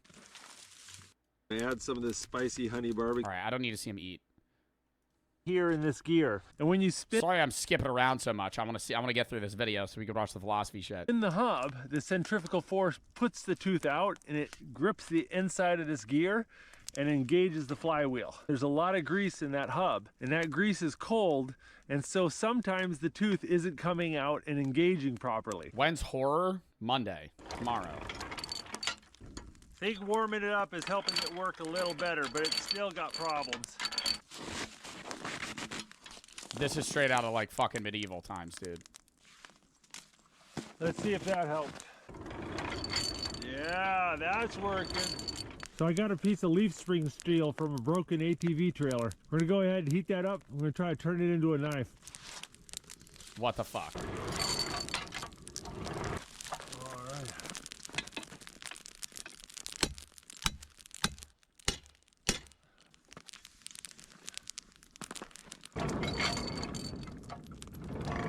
Now I want to do this so bad now. It'd make me feel badass, dude. I feel like a blacksmith. I'd be playing some fucking Frozen music. The one where it's like, hold a cold in winter air. What's that one? Hold up, I gotta play it. I gotta play it now. This one.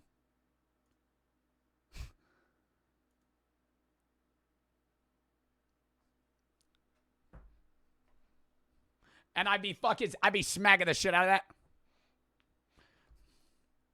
Yeah, that'd make me feel badass.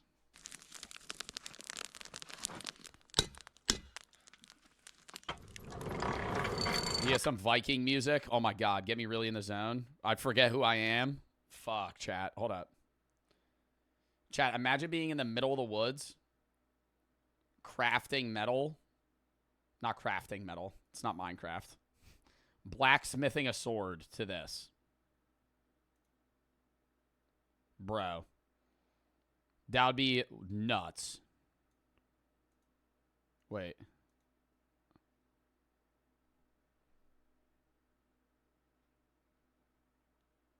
Yo, okay, I'm not saying I wanted to be around the time where, like, people used to, like, go to battle with swords, but being a blacksmith in that time, you probably felt badass. I'm not even gonna lie. Imagine making swords being, like, you had a crank, like, you have to wake up, like crack of dawn and forge fucking 30 swords for an army because you know that your city is going to war with another city. Like, you wouldn't, like, I'm not, like, sitting here like, oh, I'm supporting that war, but, like, that'd be, like, nuts. I'm not saying it'd be fun, but it'd be, like, surreal.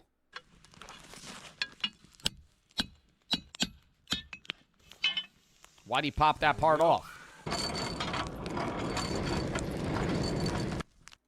Work, just get. Oh, he's encountering problems. Oh, he's getting some sort of shape out of it now. Oh, see, do the red hot. Y'all remember the red hot knife trend on YouTube? Where it'd just be like motherfuckers cutting Xbox controllers and like ping pong balls and shit. It was like the biggest brain rot era of YouTube possibly ever. Where it'd just be like, what happens if I heat up this knife and like try to cut my water bottle open?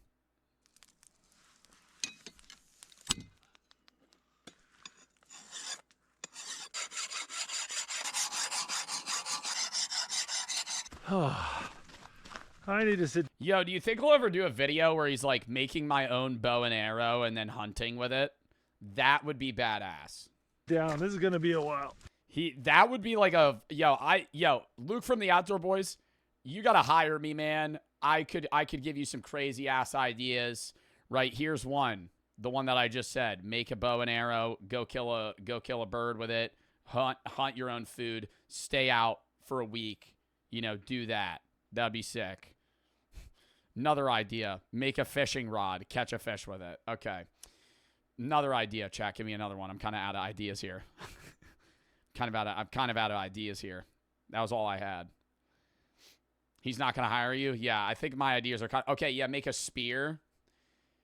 Kill someone? Okay, no, Luke, don't do that. That's a bad idea. Set his own trap. He already did that. You know, there's a common myth amongst metalworkers that files should only be used in one direction. Turns out that's not true. Works a whole lot better if you do it in both directions.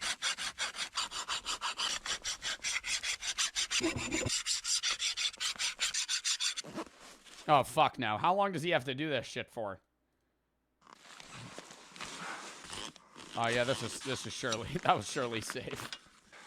Why don't we sit on the knife? There you go, one hole drawn. Oh, it's dull. Oh, it's time for a little dessert. Oh. Is he putting a handle on it? Pie. I'm gonna harden it. Did you already do the school lunch? Now we're gonna do that later. Or not later, meaning next week. Oh, that's red hot. Red hot! Red hot! Oh!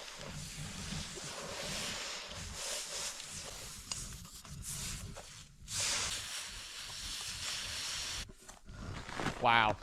When you get high carbon steel glowing hot and then cool it down suddenly, it becomes harder. So after you quench the knife in the snow, you test it with a file to see if it's the right hardness.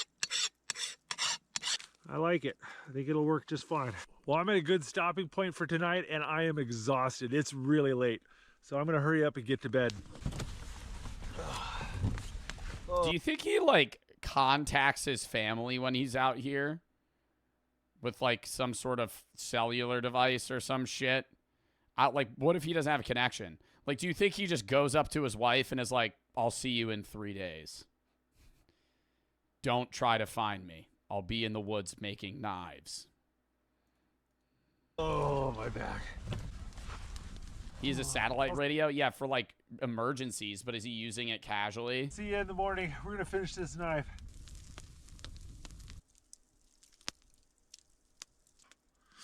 Oh, oh God, he looks like shit. My arms are sore.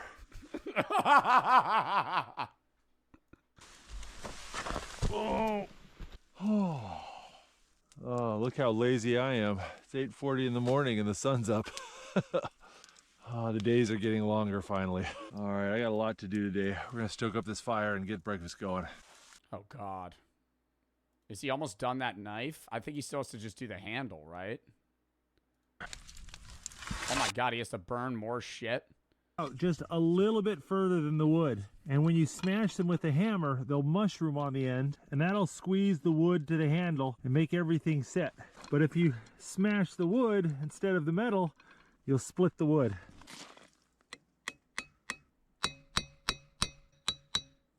There we go. Oh. How much do you think he could sell that knife to a viewer for? He should do that for, that'd be crazy for like a charity event. He sells all the things that he made. Oh, fucking thousands of dollars.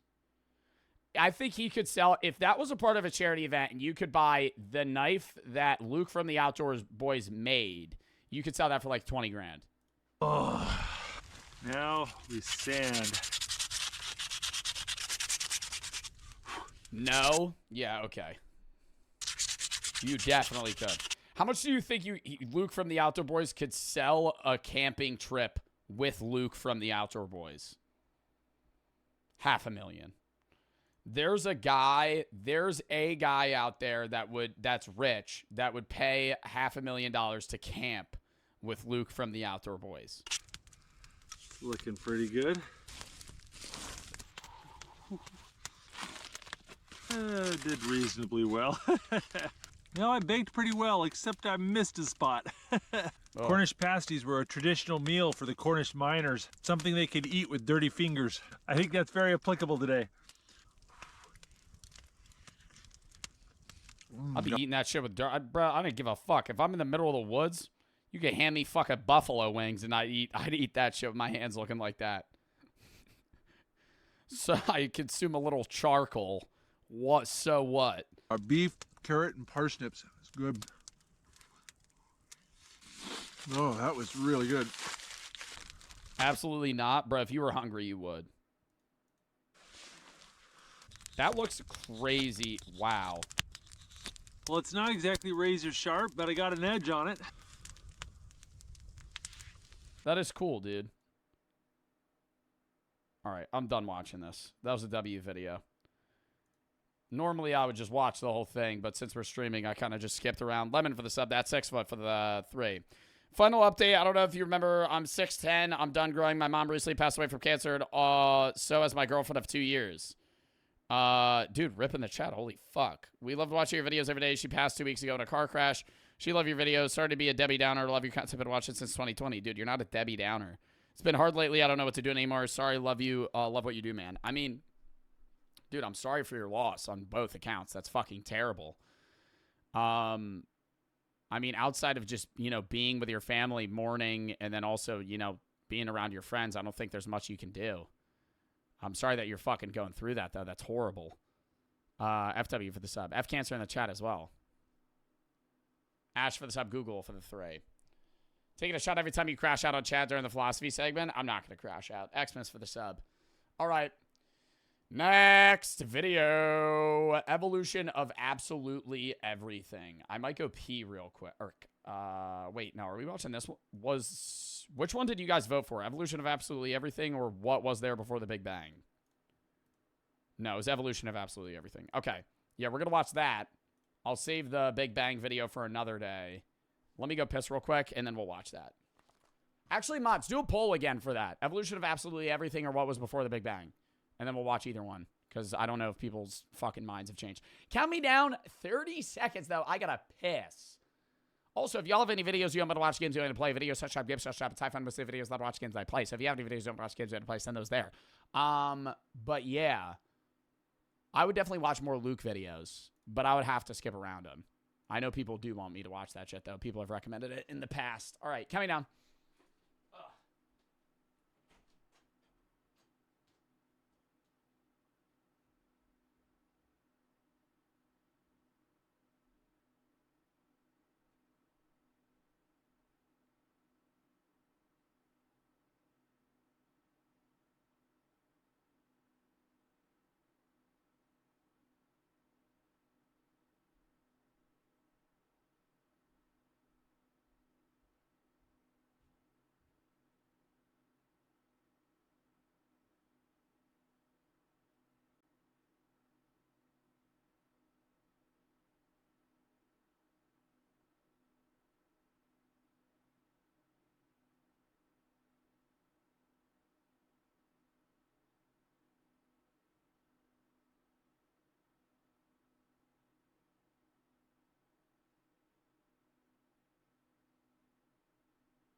Vote on the poll. I did the poll. All right. Sorry, I need to get a snack too. I was fucking starving. All right. What one do we want to do? Turn It Off Christ. Never play that again. What was wrong with that song, bro?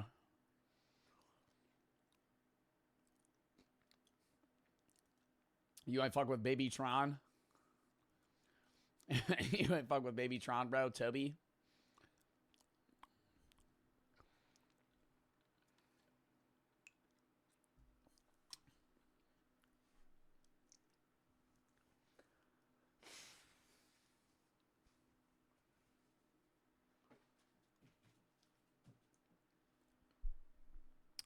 That's better. Thank you. Thank you. All right, yo, let's bring it back, chat.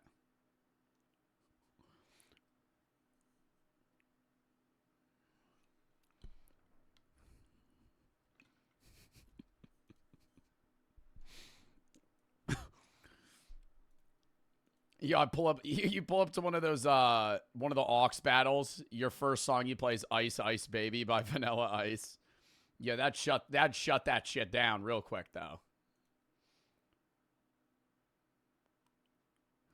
You probably get kicked out. Coworker music, yo, actually though. No, that's the shit that I'd be listening to at the gym. Like when I work out later.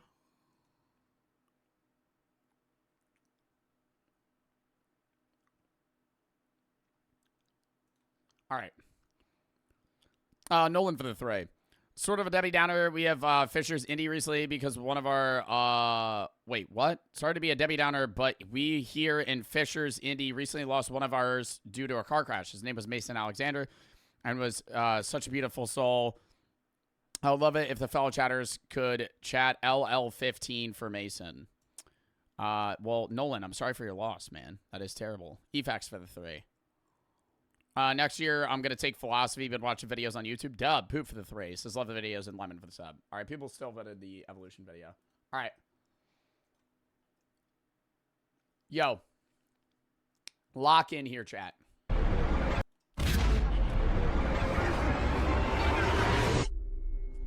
And we've only got like 20 minutes. Crap.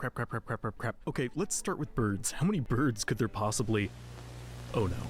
This one first, why not? The Seychelles warbler evolved around... Wait, hold on. Cooperative behavior? Some birds altruistically cooperate? But that would imply... Life on Earth probably began with some soup at least 3.5 billion years ago. Not this... And that shit does not make sense to me. I can understand... everything about, not everything, but I understand the process of evolution in life after the first organisms existed, or multicellular organisms. But before that, it does not make sense to me how things just went from nothing to alive. God did. I never just like using the God of the gaps argument.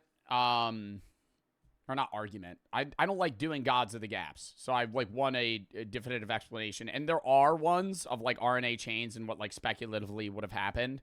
But even then, it doesn't make sense how non-living particles would be basically turned into living particles. Nolan for the three. This soup, spicy hydrothermal soup, made with nitrogen, phosphorus... God made literally everything. What made God? The one thing that I don't like, argumentative-wise, also, I do want to say that this is a philosophy stream, so if I challenge one of your, you know, religious beliefs or something, don't take that as a personal offense. I'm not attacking you. I will just play devil's advocate for your, basically, train of thought. Or I might disagree with you, one of the two. But when people say, like, God created everything, and you say, what created God? They say, oh, that's illogical because God always was and always will be. But then when you bring up the argument that the universe could have always existed, the counter-argument is, well, that makes no sense. Something had to have created it. But then when they say, okay, well, then what created it? God. Well, what created God? God always was and always will be. But that's not illogical, but the fact that the universe could have always created is illogical. To say a creator created the universe is a logical train of thought, right? Because we have been created by things before us. So it just follows suit that something that has been created has something that created it, something that created it. And at some point, there has to be an end in sight, right? So you have to always say the universe always was or will be, or you have to say God always was or will be. Because at some point, there had to be a definitive starting point in your mind from like or no starting point, rather. Like God had no starting point, or the universe had no starting point. In the Bible, it says that God is the Omega, the Alpha, and the beginning and the end. God is the Alpha and the Omega. Okay. You could say God is the beginning and the end, but by that logic, that also does not follow, that doesn't follow human logic. Similarly to the universe always being inexistent. In my mind, I just find it equally as illogical that God created the universe and God always existed, as illogical as it is that the universe has always existed and will forever exist. Both of them are equally illogical from a reason-based standpoint, right? One of them is an alternative assumption, right? I can believe that the universe always just inherently existed, or I can believe that God created the universe and God inherently always existed. In both of them, you are making the assumption that one thing, whether it be the universe or God, has always and will always exist. If that makes sense. Somebody said, here come the atheists, SMH. Nothing's wrong with believing that. I'm just saying this is why I believe the way that I believe. I actually have a philosophy rant that I'm going to post later on, like next week about it, or the week after. I don't know yet. I don't know how I'm going to schedule the videos, but you believing in God and believing that God created the universe, I'm not saying that that's illogical. I'm saying that both that and the universe always existing are both two things that require a level of faith and lack of understanding to where you just have to believe one or the other and you just believe it because you believe it. Does that make sense? I know I'm high and I'm yapping, but I'm trying to convey my thoughts as easily as possible. And love. It's really good. You could taste it. You probably shouldn't taste it, but someone is tasting it. We'll call them Jeremy. You can't go off of human logic when thinking about creation or existence of the universe or life itself. Why? You can't go on that human logic, and that is true, and I'm not. Me going off of human logic, I don't know if you're agreeing or disagreeing with me, but me going off human logic would inherently make me say something created the universe. Me not going on human logic would say that the universe could possibly just always exist, and it doesn't make sense to me yet because I have only understood the idea of cyclical life, death, and rebirth, and everything that does exist having a creator prior to. But just because that happens doesn't mean that every single thing that does exist has a creator, including the universe itself. Can't see them? That's because move on. Bro, this is the point of the yap. I'm going to sit here and yap about it if I want to. They're really small and kind of basic, so much so we can probably leave for a bit without... Shut the hell up, Joe. Oh, Tamia. Bye. Banned. Missing any... Whoa! Annoying ass motherfucker. Get out of stream, bro. I literally said, at the end of the day, this is going to be a subjective-based thing. If I say things that upset you, that is fine, right? You can share why you think I'm wrong, right? And I could share why I think you're wrong. But at the end of the day, philosophy is a subjective-based thing, right? We're going to be yapping about shit that is maybe universally, objective to you, but not to the other person. So if you sit here and you get mad at what I say and you go, oh, shut the fuck up, and you get all pissy, right? Or you're bored or some shit, just fuck off, right? Like, if you can't handle this conversation, then leave. Whoa, slow down. Or just don't chat. Now there are Jeremys everywhere, trying different configurations thanks to a weird spiral cheat code, and some of them are wondering if the sun is tasty, and some of them are wondering if they can link together, and oh wow, this is gonna get out of hand quick. Cool, is it fish time now? Not even close, bucko. First it's time for the boring billion. Scientists never call anything boring, so we can probably skip this one. Next is the Cambrian. My favorite types of animals are animals that evolutionarily were fish, became land creatures, and then went back to being ocean creatures. Like whales. Am I right on that? Weren't whales like that and dolphins? Shit like that. They were at some point land creatures. Does that make sense? Were whales' ancestors land animals? Yeah. The earliest cetaceans were amphibious and their ancestors were terrestrial artiodactyls, similar to deer. This is what whales used to look like. Like, whales' ancestors were like this. Like, weird, like, different creatures. It's the same thing with us. Like, if you go to, like, human ancestors evolutionarily, like, we probably root back before human. Like, what is our mammal ancestor from the dinosaur times? That's a better Googleable question. Yeah, this is us.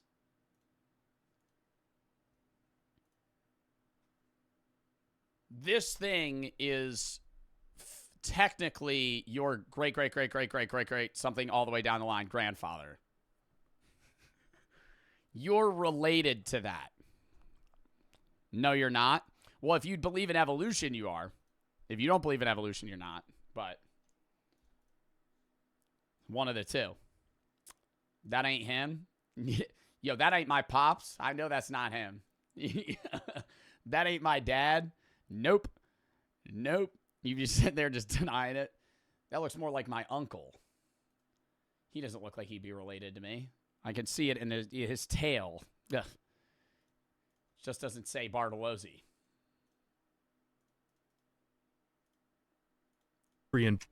How do they know that, though? DNA, like, ancestry shit. A lot of bone stuff. Archaeology. I could Google it for you if you want me to. I don't know the exact answer. How do we know what animals we are descendants from? Comparing two different DNA-related species, we know they're related if they have nearly identical DNA. That's proven false. That proves they have both evolved from a common ancestor if their DNA is nearly related. Sorry, hold on. Okay, cooperative altruism has been documented in some bird species. Barn owl chicks give food to hungry siblings, Seychelles warblers co-parent. Though it's not conclusive, it honestly seems like a lot of animals show behavior one could classify as kindness. But if it's emerged convergently in so many species, does that mean kindness is only a survival strata? Next is the Cambrian period. The Jeremys have been busy, linking together into remarkable multicellular— oh god, what is that? I love how he's going back between just random philosophical shit and then, like, fish and shit. An increase in oxygen That sounded so stupid. You know what I mean? Oh my god, that sounded so dumb. That was the dumbest thing I've ever said. has led to an explosion of new body plans, and in their excitement, everyone's gotten a little weird with it. Predators are now in vogue, so most species need a method of self-defense, like being fast, wiggly, or I said, yo, y'all understand and shit, like that and shit. or a slow and unpalatable mouthful of shell. Hey, this is a great idea, say their cousins, the horseshoe crabs. Let's just do this forever and not change. And they mean it. Yeah, it is wild that horseshoe crabs have basically not evolved for like more than a billion years. Because looking ahead 400 million years, while whales will only need half an epoch to turn from weird rat things into living submarines, horseshoe crabs will have still barely shifted a centimeter, making every time the two hang out rather awkward. Hey, so do you want to evolve sometime later, or— Not really. But the wildest thing about the Cambrian is— okay, wait a minute. If kindness is just a survival strategy, a product of natural selection, doesn't that suggest we only perform good deeds because we benefit, like by passing on our genes or having a favor returned?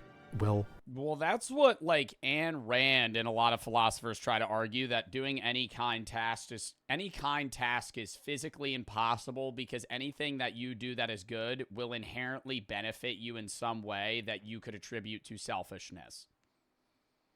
Holding the door open to somebody makes you feel good, so you're actually a bad person for doing that. You helping somebody in an exam is selfish because you're doing it for self-benefit because they'll like you more. Right? Shit like that. You could go down to literally the extremist examples where it's like, me and you are in the Vietnam War and a grenade is thrown directly next to us. If I jump on the grenade, I'll die and you'll live. I'm doing it because the pain and guilt that I would endure knowing that you would die if I lived would be worse than just jumping on the grenade and dying. That I don't agree with that, though. I think kindness does exist in selflessness, but I don't think that you can. I think that you can attribute a lot of kind things that people do for each other as something that they're doing inherently for their own self-benefit. Maybe. The idea that the principles underlying Darwinian evolution can be widely applied to things like ethics and culture as well is called universal Darwinism, which isn't named after Charles Darwin, but his cousin, Leonard Darwin. That was a lie. I just broke our trust, and it didn't feel good because thousands of years of cultural evolution has made lying into a socially unacceptable taboo. See, societies evolve just like organisms, adapting alongside things like technology, clothing, language, dance, and humor in response to selective pressures. So keep an open mind because this next part is where things really— Alright, enough about the Cambrian already, I hear you say. I'm tired of Anomalocaris. Are there fish yet? Well, first of all, how dare you? Second of all, yeah, there are fish, but they look— Okay, listen. Flash forward a solid— This is going to be on the philosophy YouTube? Maybe. UG for the 3. Me and my mock trial team placed 6 in the competition, would not be good. Way better than we did last year. Dub. Wilson for the 3. X for the sub. Kiki for the 3. Would you ever react to a clinch nettle video? You got to send it in the video search tab, game search tab. If you have any videos you haven't watched, games that you play. Killer for the 3. But the thing is that no matter how much the boundary, there's only so much a human mind can comprehend and understand in the matter of creation. I think it's one of the biggest things that will be never solved because we can't fathom it. That's like where the faith thing comes in, and the people who just endlessly pursue it are the truth. Peak for the sub. GVC for the 3. I would agree with that. Yeah, I still think it's like worth talking about. But we are limited by our own perceptions and way of life, and that anything that you do to try and genuinely understand the origin of the universe or the meaning of like the universe as a whole is physically impossible because you're impeded by your own thoughts, desires, human perception, and own individual reasoning, right? Like you're not a robot that can just comprehend shit in every possible way imaginable. You're limited to your own human mind, your perceptions, your own individual language, and the way that you're able to convey your thoughts and think within that own language, right? There are words that exist, even on a just earth level, that exist in other languages that don't exist here. The common example that I use all the time is like something like schadenfreude, right? Which is like the feeling you get of joy at somebody else's pain.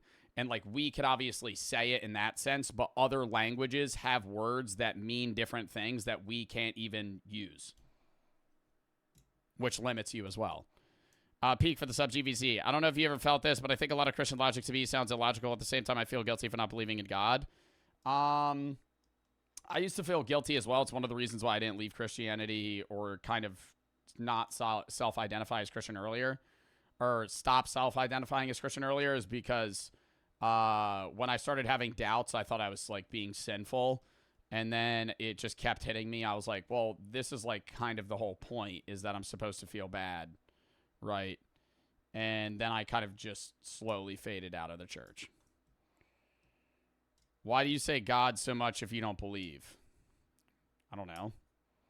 What do you like when somebody said, why do I say oh my God or Jesus Christ as like a response? It's just like a general language-based reaction to something. What do you think about Kai Cenat's God theory? What is Kai Cenat's theory? Why you got a cross chain? Don't got a cross chain, buddy. It's a Cuban. I haven't worn a cross chain since before I started dating Brooke, which was over 3.5 years ago. I don't wear a cross anymore. I actually got berated by people to stop wearing it, so that was back when I also believed in like a higher power. Now I wouldn't say that I don't, but I'm not sure. I'm just agnostic. I used to just like believe in a God, right? I didn't know what it was. Nolan for the 3. But yeah, Wilson for the 3 and Devin for the 5 gifteds. Thank you for the 5 gifteds.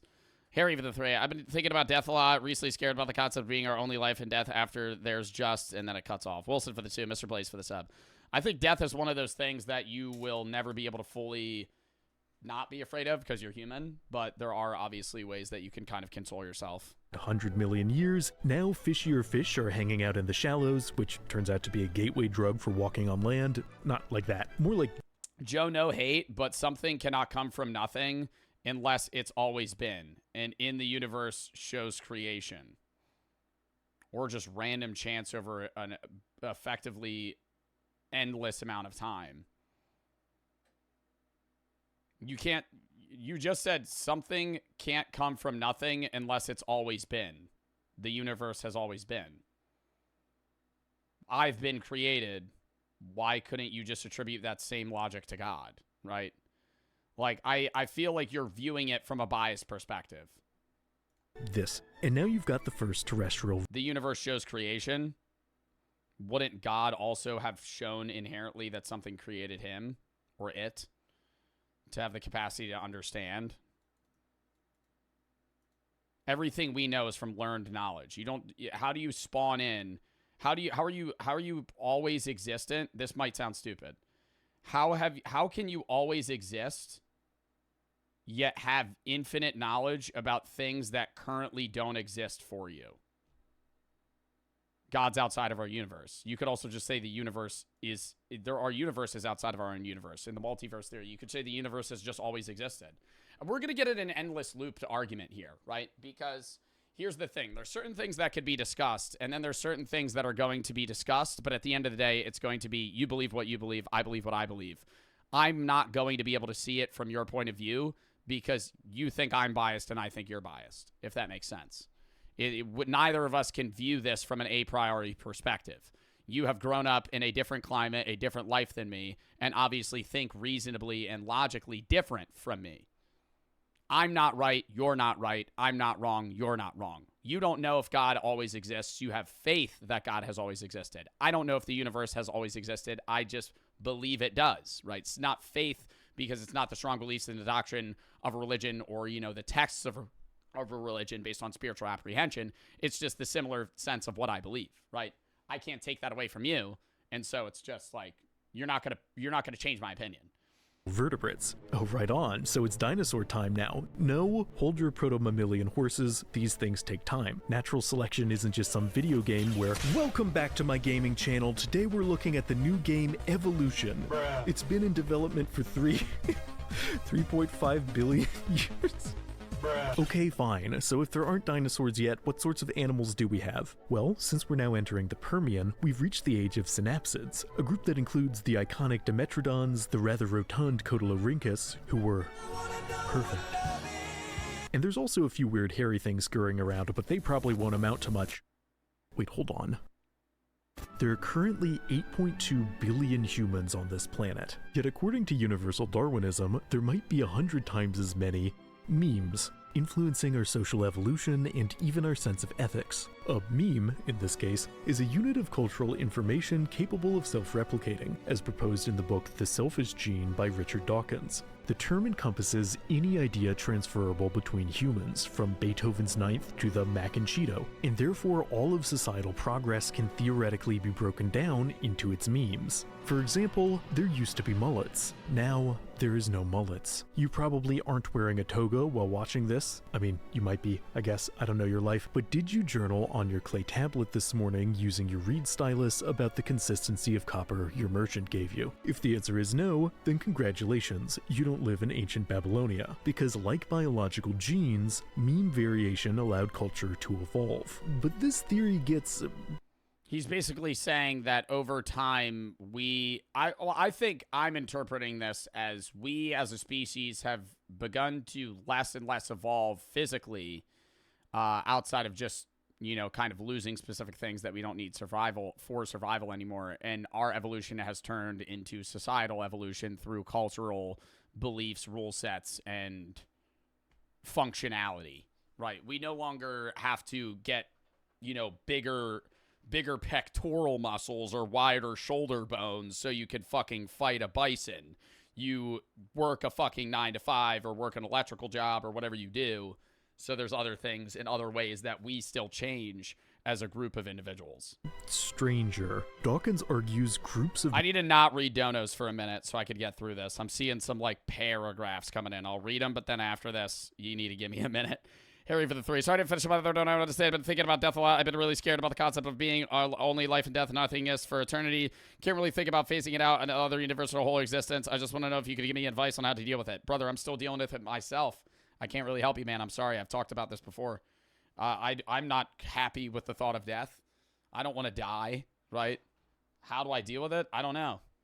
I mean, Marcus Aurelius and a lot of Stoics would say that death is only the loss of a moment. It is not the loss of the past that no longer exists and the future which exists, or the future which doesn't exist yet. So you also got to think that the you right now will already be dead by the time you die, especially if you live to like 70, right? The me that's talking right now will not exist in 30 years. Obviously, the physical body that inhabits me will, but my way of thinking and everything that I know, love, and, you know, remember will change entirely, right? So I am like a time capsule that will not exist in 5 minutes, and every single moment your brain will change. Mason for the 3. Read this all. I was thinking about something more because nothing can't make something. So I reasonably think if that there was something always there, then I think that life can't come from non-life since it never scientifically has. But if there was eternally a living thing, that then life can come from life. Then it goes to religion, which is a different subject. I can explain like a philosopher. Sorry, you're good. Harry for the 3. Sketty for the 3. Wasn't trying to fight. You're my favorite streamer. Dude, I'm not saying you're trying to fight me. Wilson for the 3. Wasn't I able to catch the lives? Wait, I think I already read that. Oh, wasn't able to catch the lives. You helped me through some dark times. Dub. Kevin for the 3. Top 5 or 3 reggae songs right now? No. Angie for the sub. Vinny for the 3. I believe the human mind as a limit. We just haven't found it yet. Then we would follow enlighten it to our own human logics and ethics. If we were able to understand the purpose of the reason of the universe is a thing, we would be enlightened to follow our human logic. I don't know what you're trying to say. Wilson for the 3. I need a lock back in, chat.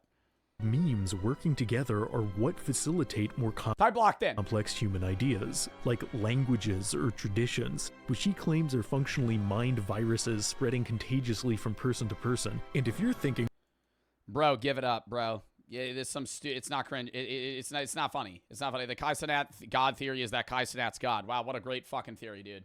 You should submit that to the fucking Harvard philosophy professors. hold on, isn't this getting a bit too out there? The ride's just getting started, because you can't talk about the evolution of absolutely everything without talking about, why don't you want to change? I don't know. I already like myself. Sure, but is there something about me you don't like? Of course not. That's not what because just because I never went through a phase where I was a furry rat horse doesn't mean that, I know. I'm sorry. This is like 2 videos that are getting blended together, and it's making me so confused. You wouldn't understand.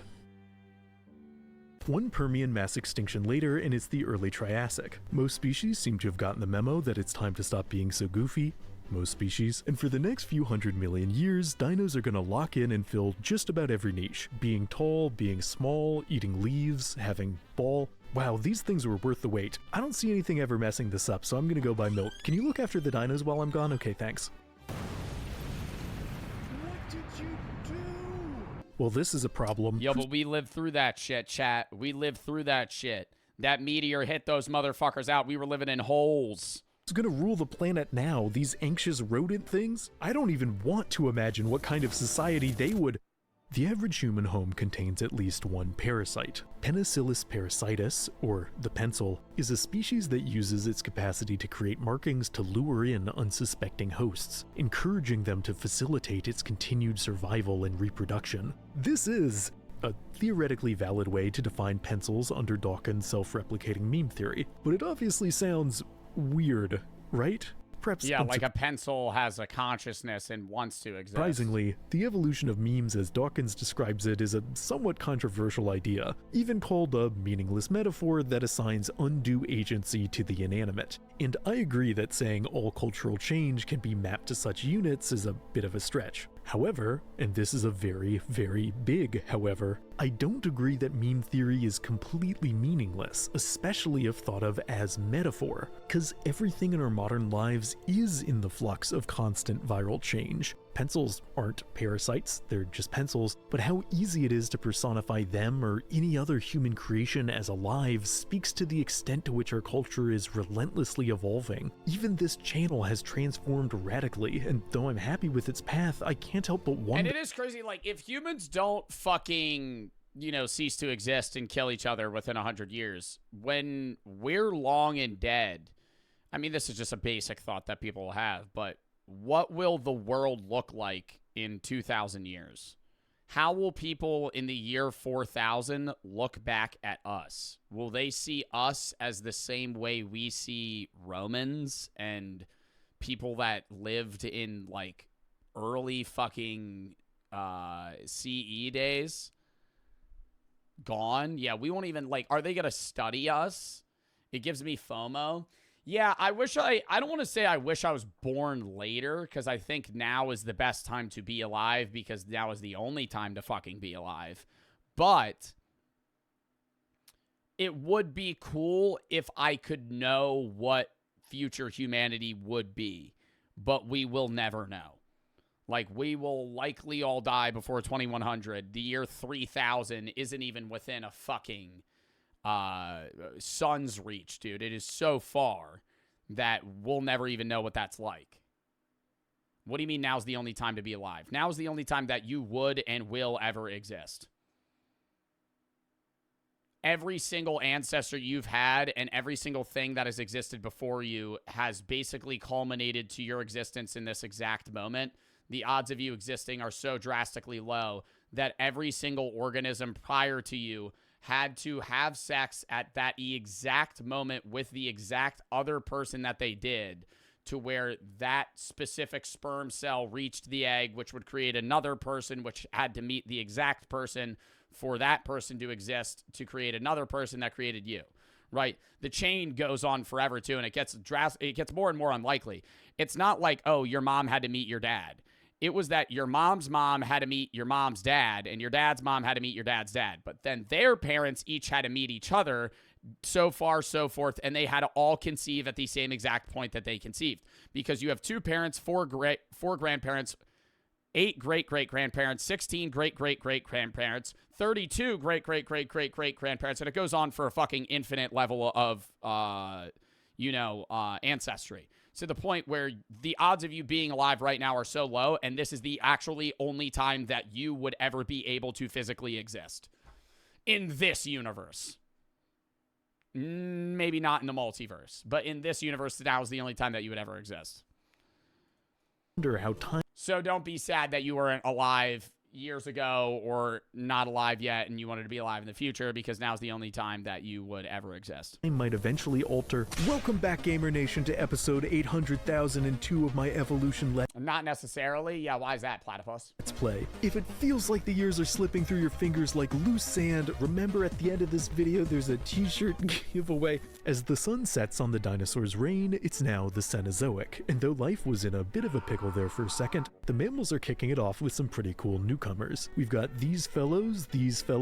Oh, mammoths are here too now. It's good. Got some giant sloths for good measure. Okay, yeah, this is working out. And now half of them are extinct. What happened? Well, some apes with no pointy claws realize they can make pointy sticks instead, and stick those sticks in other animals and cook those animals to unlock the extra nutrition bonus, which means their brains can get fancier and they can cooperate better, and now they've taken a mass extinction size bite out of the food chain. But that's okay, because they're also doing art and culture and memes, although they're not very good yet, and even meeting. And I've said this before, I love looking at ancient cave paintings where they originally started painting up. You can literally see the evolution of human consciousness in cave paintings, because they would originally paint other things that they saw, like animals they would kill in their environment, and then they slowly started painting their own hands, their people, and their families, to where they started to understand and recognize sense of self.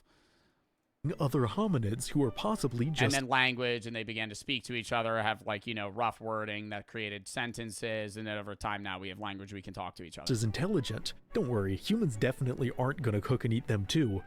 Mostly. I feel really good about this being the species that spread everywhere. I wonder if their insatiable hunger and general restlessness will lead to any... The only acceptable growth is infinite growth. That's arguably the prevailing ethos of the 20th and 21st century, the most viral Dawkinsian meme of our era, if you will. This drive for exponential profit margins has led to all sorts of lovely phenomena, like inshitification, a charming word for the widespread degradation of products that began as a term for the decline of online platforms, but could now apply to nearly... Yeah, the worst shit now, dude. Why are we creating new phones every year? It's just like the competition against other humans is pushing progression, but it's also fucking so annoying as a consumer to have to put up with the amount of new shit that comes out. And sometimes it's good, but a lot of the time when it comes to technology, you could buy a brand new phone and 6 months later, now there's another phone that's better than yours. It's like, well, why the fuck am I spending? And then they charge a premium because it's a new price, even if it is 2 years old. And then you end up wasting money on something that's redeemably, you know, unk shit a year later. And then everything just gets more and more expensive. You throw it out. You keep your phone. I always say, this is off topic, how often do you guys get a new phone? Like, how many years between each? I would say, yo, Mikey, stop spamming. I would say like 4 to 6 years. You get a new phone. Do you believe cavemen during the time of figuring stuff out ate babies? Yeah, probably once or twice. It definitely happened. Great for the sub, Vinny for the 3. What I'm trying to say is that the human can never understand everything about the universe because it's so complex and great for humans to fathom, therefore taking away the human logic and ethics. Bob for the 3. Do you believe in the afterlife? If you do, then what do you think it would be like? I do not. Trashy for the 3. Think about comparative creation of the universe. Assume that we are matter and atoms and just use the analogy based on human perception. The analogy is effective unless because new matter can't be created or destroyed, so using life and needing a creator to exist, therefore the universe needs a creator is not a good reason. Hopefully that makes sense. Yeah, Poppy for the 3. How you doing? Good. All right. Lock back in. All aspects of our daily lives. A rather cartoonish example of this sort of de-evolution is shrinkflation, wherein companies shave off more and more of their product to try and squeeze just a bit more out of consumers and keep those numbers going up forever. This short-sighted idea of progress isn't new. The decline of silver coins minted in the Roman Empire follows a strikingly similar pattern, but taking that as an example, the practice obviously isn't sustainable long-term. And not to get up on my soapbox, but these small cruelties are particularly maddening when thought about in the context of the totality of Earth's history. Billions of years of crawling out of the muck, surviving mass extinction after mass extinction, all for some jerk-offs to not let you have a full-size bag of chips. Is this truly the finale of biological and social evolution, the culmination of the long arc of life? You'd hope there'd be just the teeniest bit more room for compassion, or at the very least, I'd like to understand. Forget it. No, I didn't mean to be rude before. I can tell you're going through something. I guess I'm just afraid. Afraid of what? Of how much the world has changed? Of how much I've changed with it. I've gone through so many iterations, it's like I barely recognize myself. But you've stayed so steady, eon after eon. I wish I had that kind of confidence. Sometimes I wonder if I'm still me anymore. That's crazy. Wow, thanks a lot. Alright, we've still got to wrap up the Anthropocene and beyond, so we don't have time for fancy editing. There we go. Let's see, the Ice Age finally backs off, and anatomically modern humans start spawn camping in various river valleys. They do some farming and build some houses and do some— And bro, what's the point of life to fucking begin with? On like an evolutionary standpoint. Like, I know cells have 2 options of effectively becoming like a single-celled immortal organism or like reproducing, spreading, you know, gene diversification, dying, and then the same, you know, respawn of those people or the spawn of those things do the same thing over and over again. But like early life, what the fuck motivated it to like reproduce, die, reproduce, die, reproduce, die? Like, what's the point in it? What's the point in doing that on a biological perspective? There is no point. I think that's the arrival. Yeah, it's life. You just fucking reproduce. You actually feel things. Yeah, but why? What's the point of streaming? To have fun? Yeah, but what's the point of reproducing? To have kids, right? What's the point in having kids? To spread genes. What's the point in spreading genes? To make sure that you have some sort of immortality that passes beyond you. But what's the point in that? That's what I'm saying. It's like if you go far back enough, like we could sit here and have like a purposeful, meaningful conversation on like why you or me or anybody else wants to have kids at some point in the future. But if you go like further and further back to where like now animals aren't even conscious, they're just like innately driven to reproduce. But for what? Like why? some war crimes. They have some collabs with other animals like horses, which they sometimes use for plowing fields, but mainly for war crimes. Every now and then they make some murals or fun bowls. Yeah, you could say chemistry, but why is chemistry that way? That's what I'm saying. It doesn't make sense. To me, at least, where it's like, yeah, you could say things are innately driven to reproduce, to prevent death, and, you know, spread their genes. That's fine. But what is the spark of something creating that?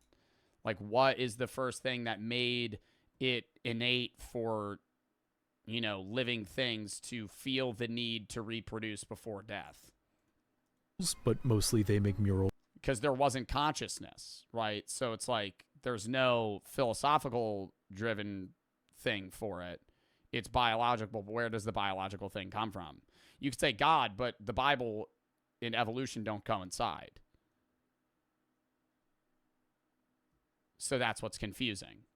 Because the answer can't be God if God denies the logical process that I'm going down right now. Or not God, the Bible. Of them doing war crimes. Yeah, they do. Now you got me Googling it. Does Christianity believe in evolution? Maybe certain denominations do. ECC, no conflict between their faith and scientific understanding of evolution. God made people and that humans are biologically related to other creatures. They differ on how to interpret the early chapter of Genesis. On whether or not we evolved from other things or evolution sparked after human creation, ? I don't know. Answer in the comments. And that's basically history in a nutshell. There were some neat ideas, like doing really tall pillars or really big heads on top of really tall pillars, but most ideas should have been left in the drafts. I do appreciate how food like the dumpling is a... Thoughts on the ship of Theseus paradox? What? When you have a ship... That's like, are you talking about the ship where it's like, when does it become a new ship? Or is it the same ship? The idea is like, if I have a boat and I begin replacing parts of that boat over time, at what point is that boat a new boat? It's not, because the thing that makes the boat is the name of the boat. If you still keep the name of the boat the same name, it will always be the same boat in your brain, regardless of what that boat looks like or if the materials are new or old. Your mind makes everything real, not the material. Cultural universal, and food like Kasumarzu isn't. That one is squarely on Sardinia, but none of these is enough to tip the scales in humanity's favor. So the final score for humans is...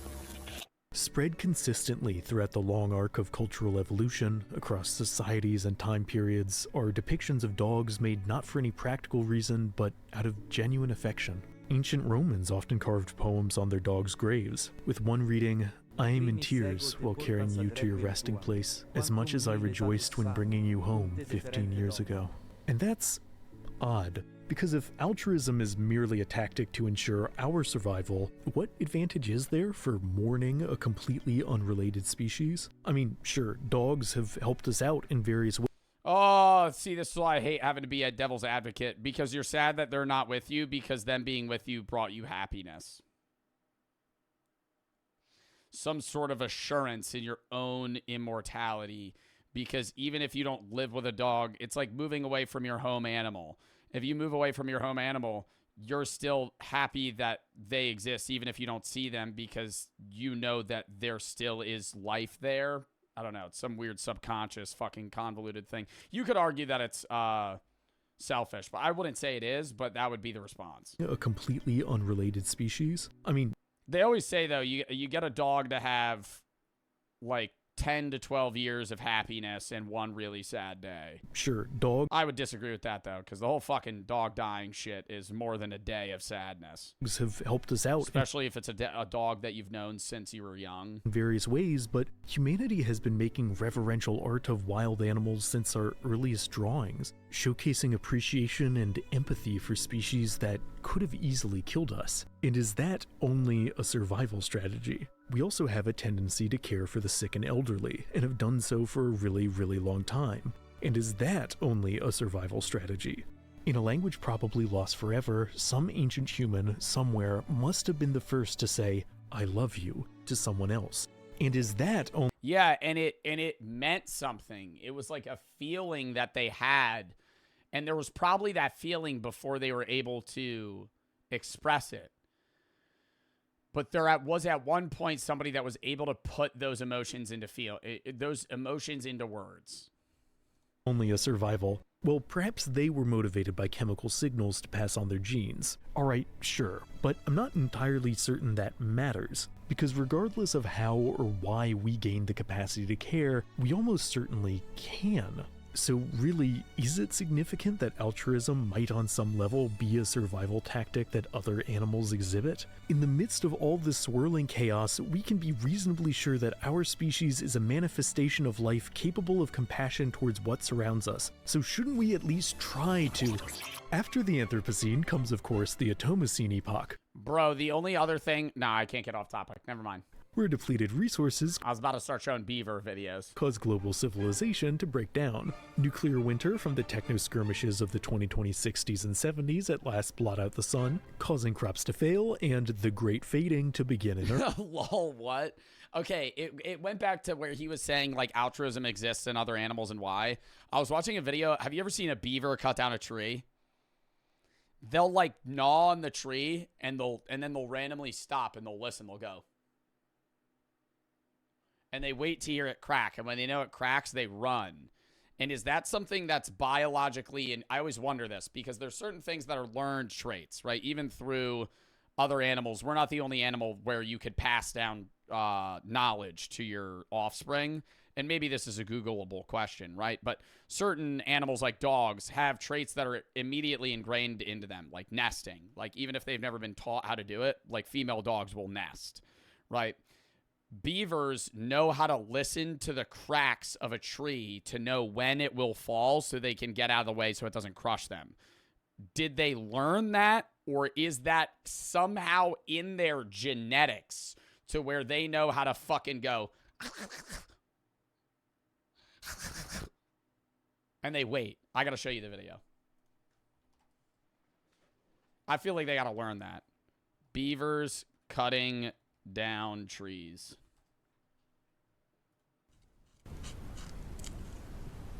Look at him listen. Look at him listen. That's what he's doing. He waits, like he's waiting. Nothing. He does it again. He's gonna do a little gnaw. He waits. And he heard it. A little crack. Not enough. You do a little more.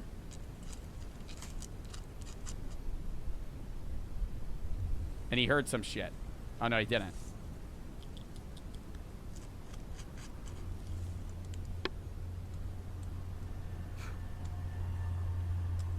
They learn from seeing it. So like baby beavers will watch their mom or dad cut down trees.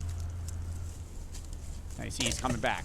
Yeah, and he heard it. He hears it crack. He's getting scared. He runs.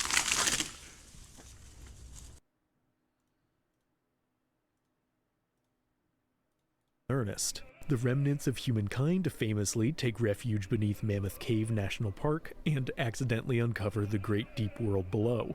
Then comes the Malimcene, wherein the dwellers of old reclaim the scarred surface, and humanity becomes naught but their puppets for several million generations. Then the Cthulhucene happens, which is pretty self-explanatory, honestly, but once the final grand necromancer of the outer gods is at last overthrown, with the help of the cephalopod people and their understanding of community engagement, civilization can at last be reborn. The Symbiocene ushers in a new era of positivity, with culture at last rallying around a doctrine of harmony and fairness for all, reaching the heights humanity always had the potential to achieve, but maybe that's what's most frustrating. The fact that humans do have the potential for altruism and compassion, perhaps more so than anything else in the history of Earth, or even anything else in the history of the cosmos, and yet we also have a unique power to consciously not act on it. Hey now, don't disembowel those innocent civilians is not a reasonable thing to ask a tiger, and yet it is a more than reasonable thing to ask a person. A lion might eat your kidneys, but they wouldn't deny your kidneys life-saving treatment.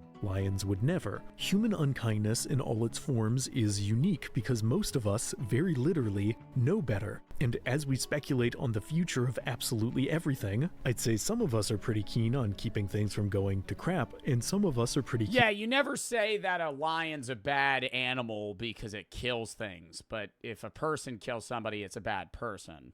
on squeezing one more penny out of people just before Armageddon. One thing I've perhaps glossed over is that evolution is not a mechanism of linear improvement. To evolve is to change more than progress, and nature's experiments fail all the time. So the question is, how is our chapter of life's story going to end? Will we be able to look back and say these billions of years of struggle have been worth it, or will it all fade into meaningless... The amazing new Toilet Time golf game. Now you can have the same exact haircut time after time. Welcome back to episode 8.2 billion. If my lighting looks weird, that's because the sun has decayed into a red dwarf and will soon be extinguished like an ephemeral candle in the infinite dark, so be sure to smash that like button. The Seychelles warbler is a greenish-brown bird that stands Oh my god, back to this shit. This was in the beginning of the video, it made no sense. between 13 and 14 centimeters. It has a pale supercilium in front of its eye and primarily inhabits shrubland. But I think my favorite thing about the Seychelles warbler has to be its call.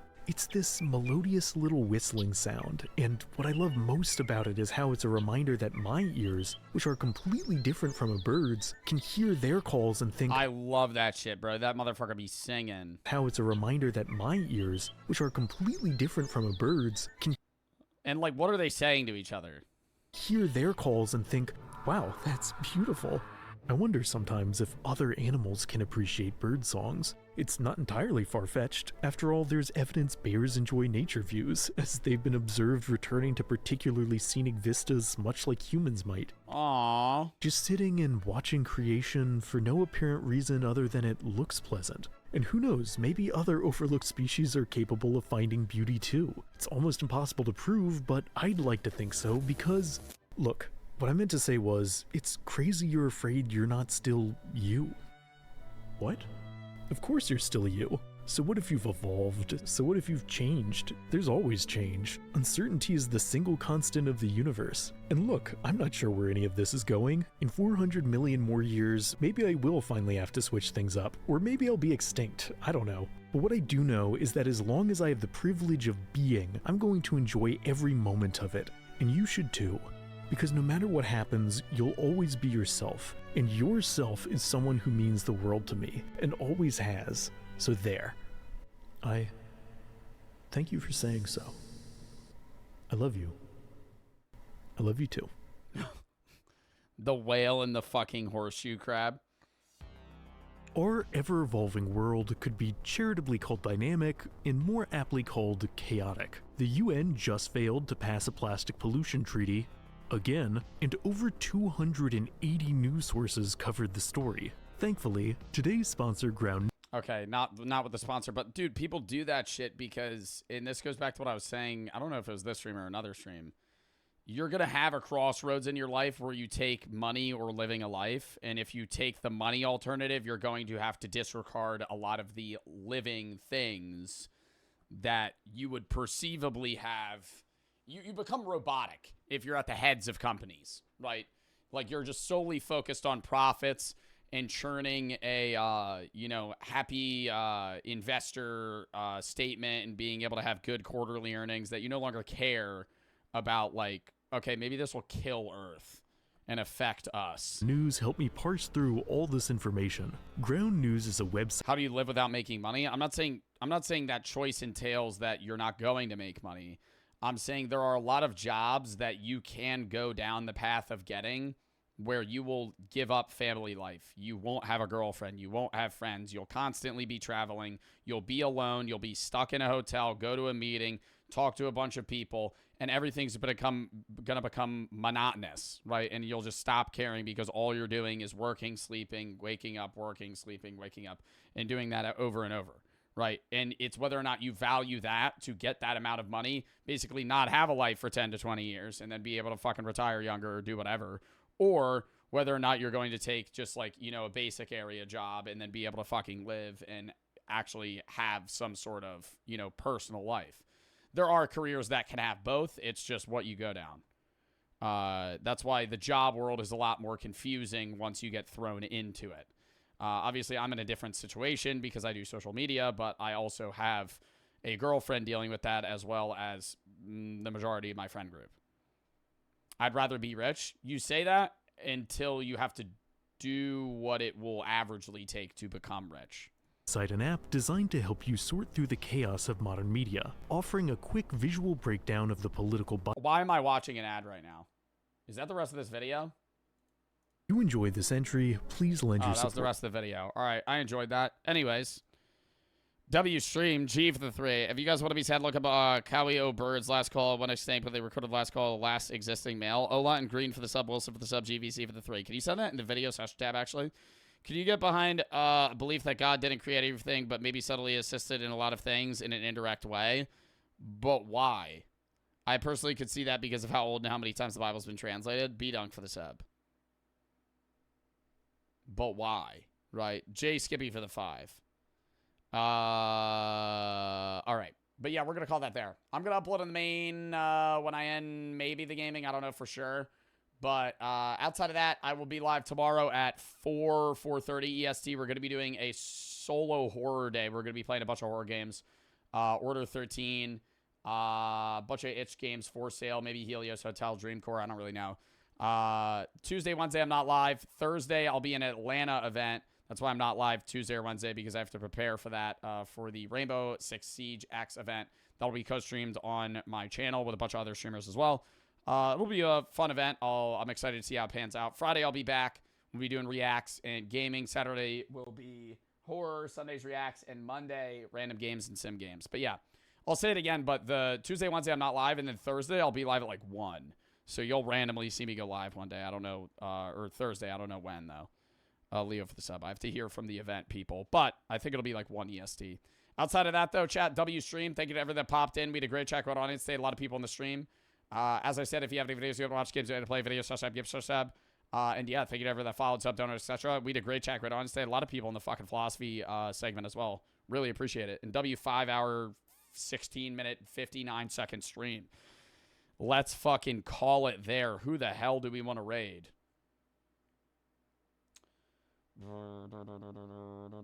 I don't know. Small Fries? Small Fries is live. Let's raid Small Fries. All right. Appreciate y'all. See y'all soon. We are going to raid in 5, 4, 3, 2, 1. Go watch the YouTube video, and I will see you guys tomorrow for a full horror game day. Goodbye.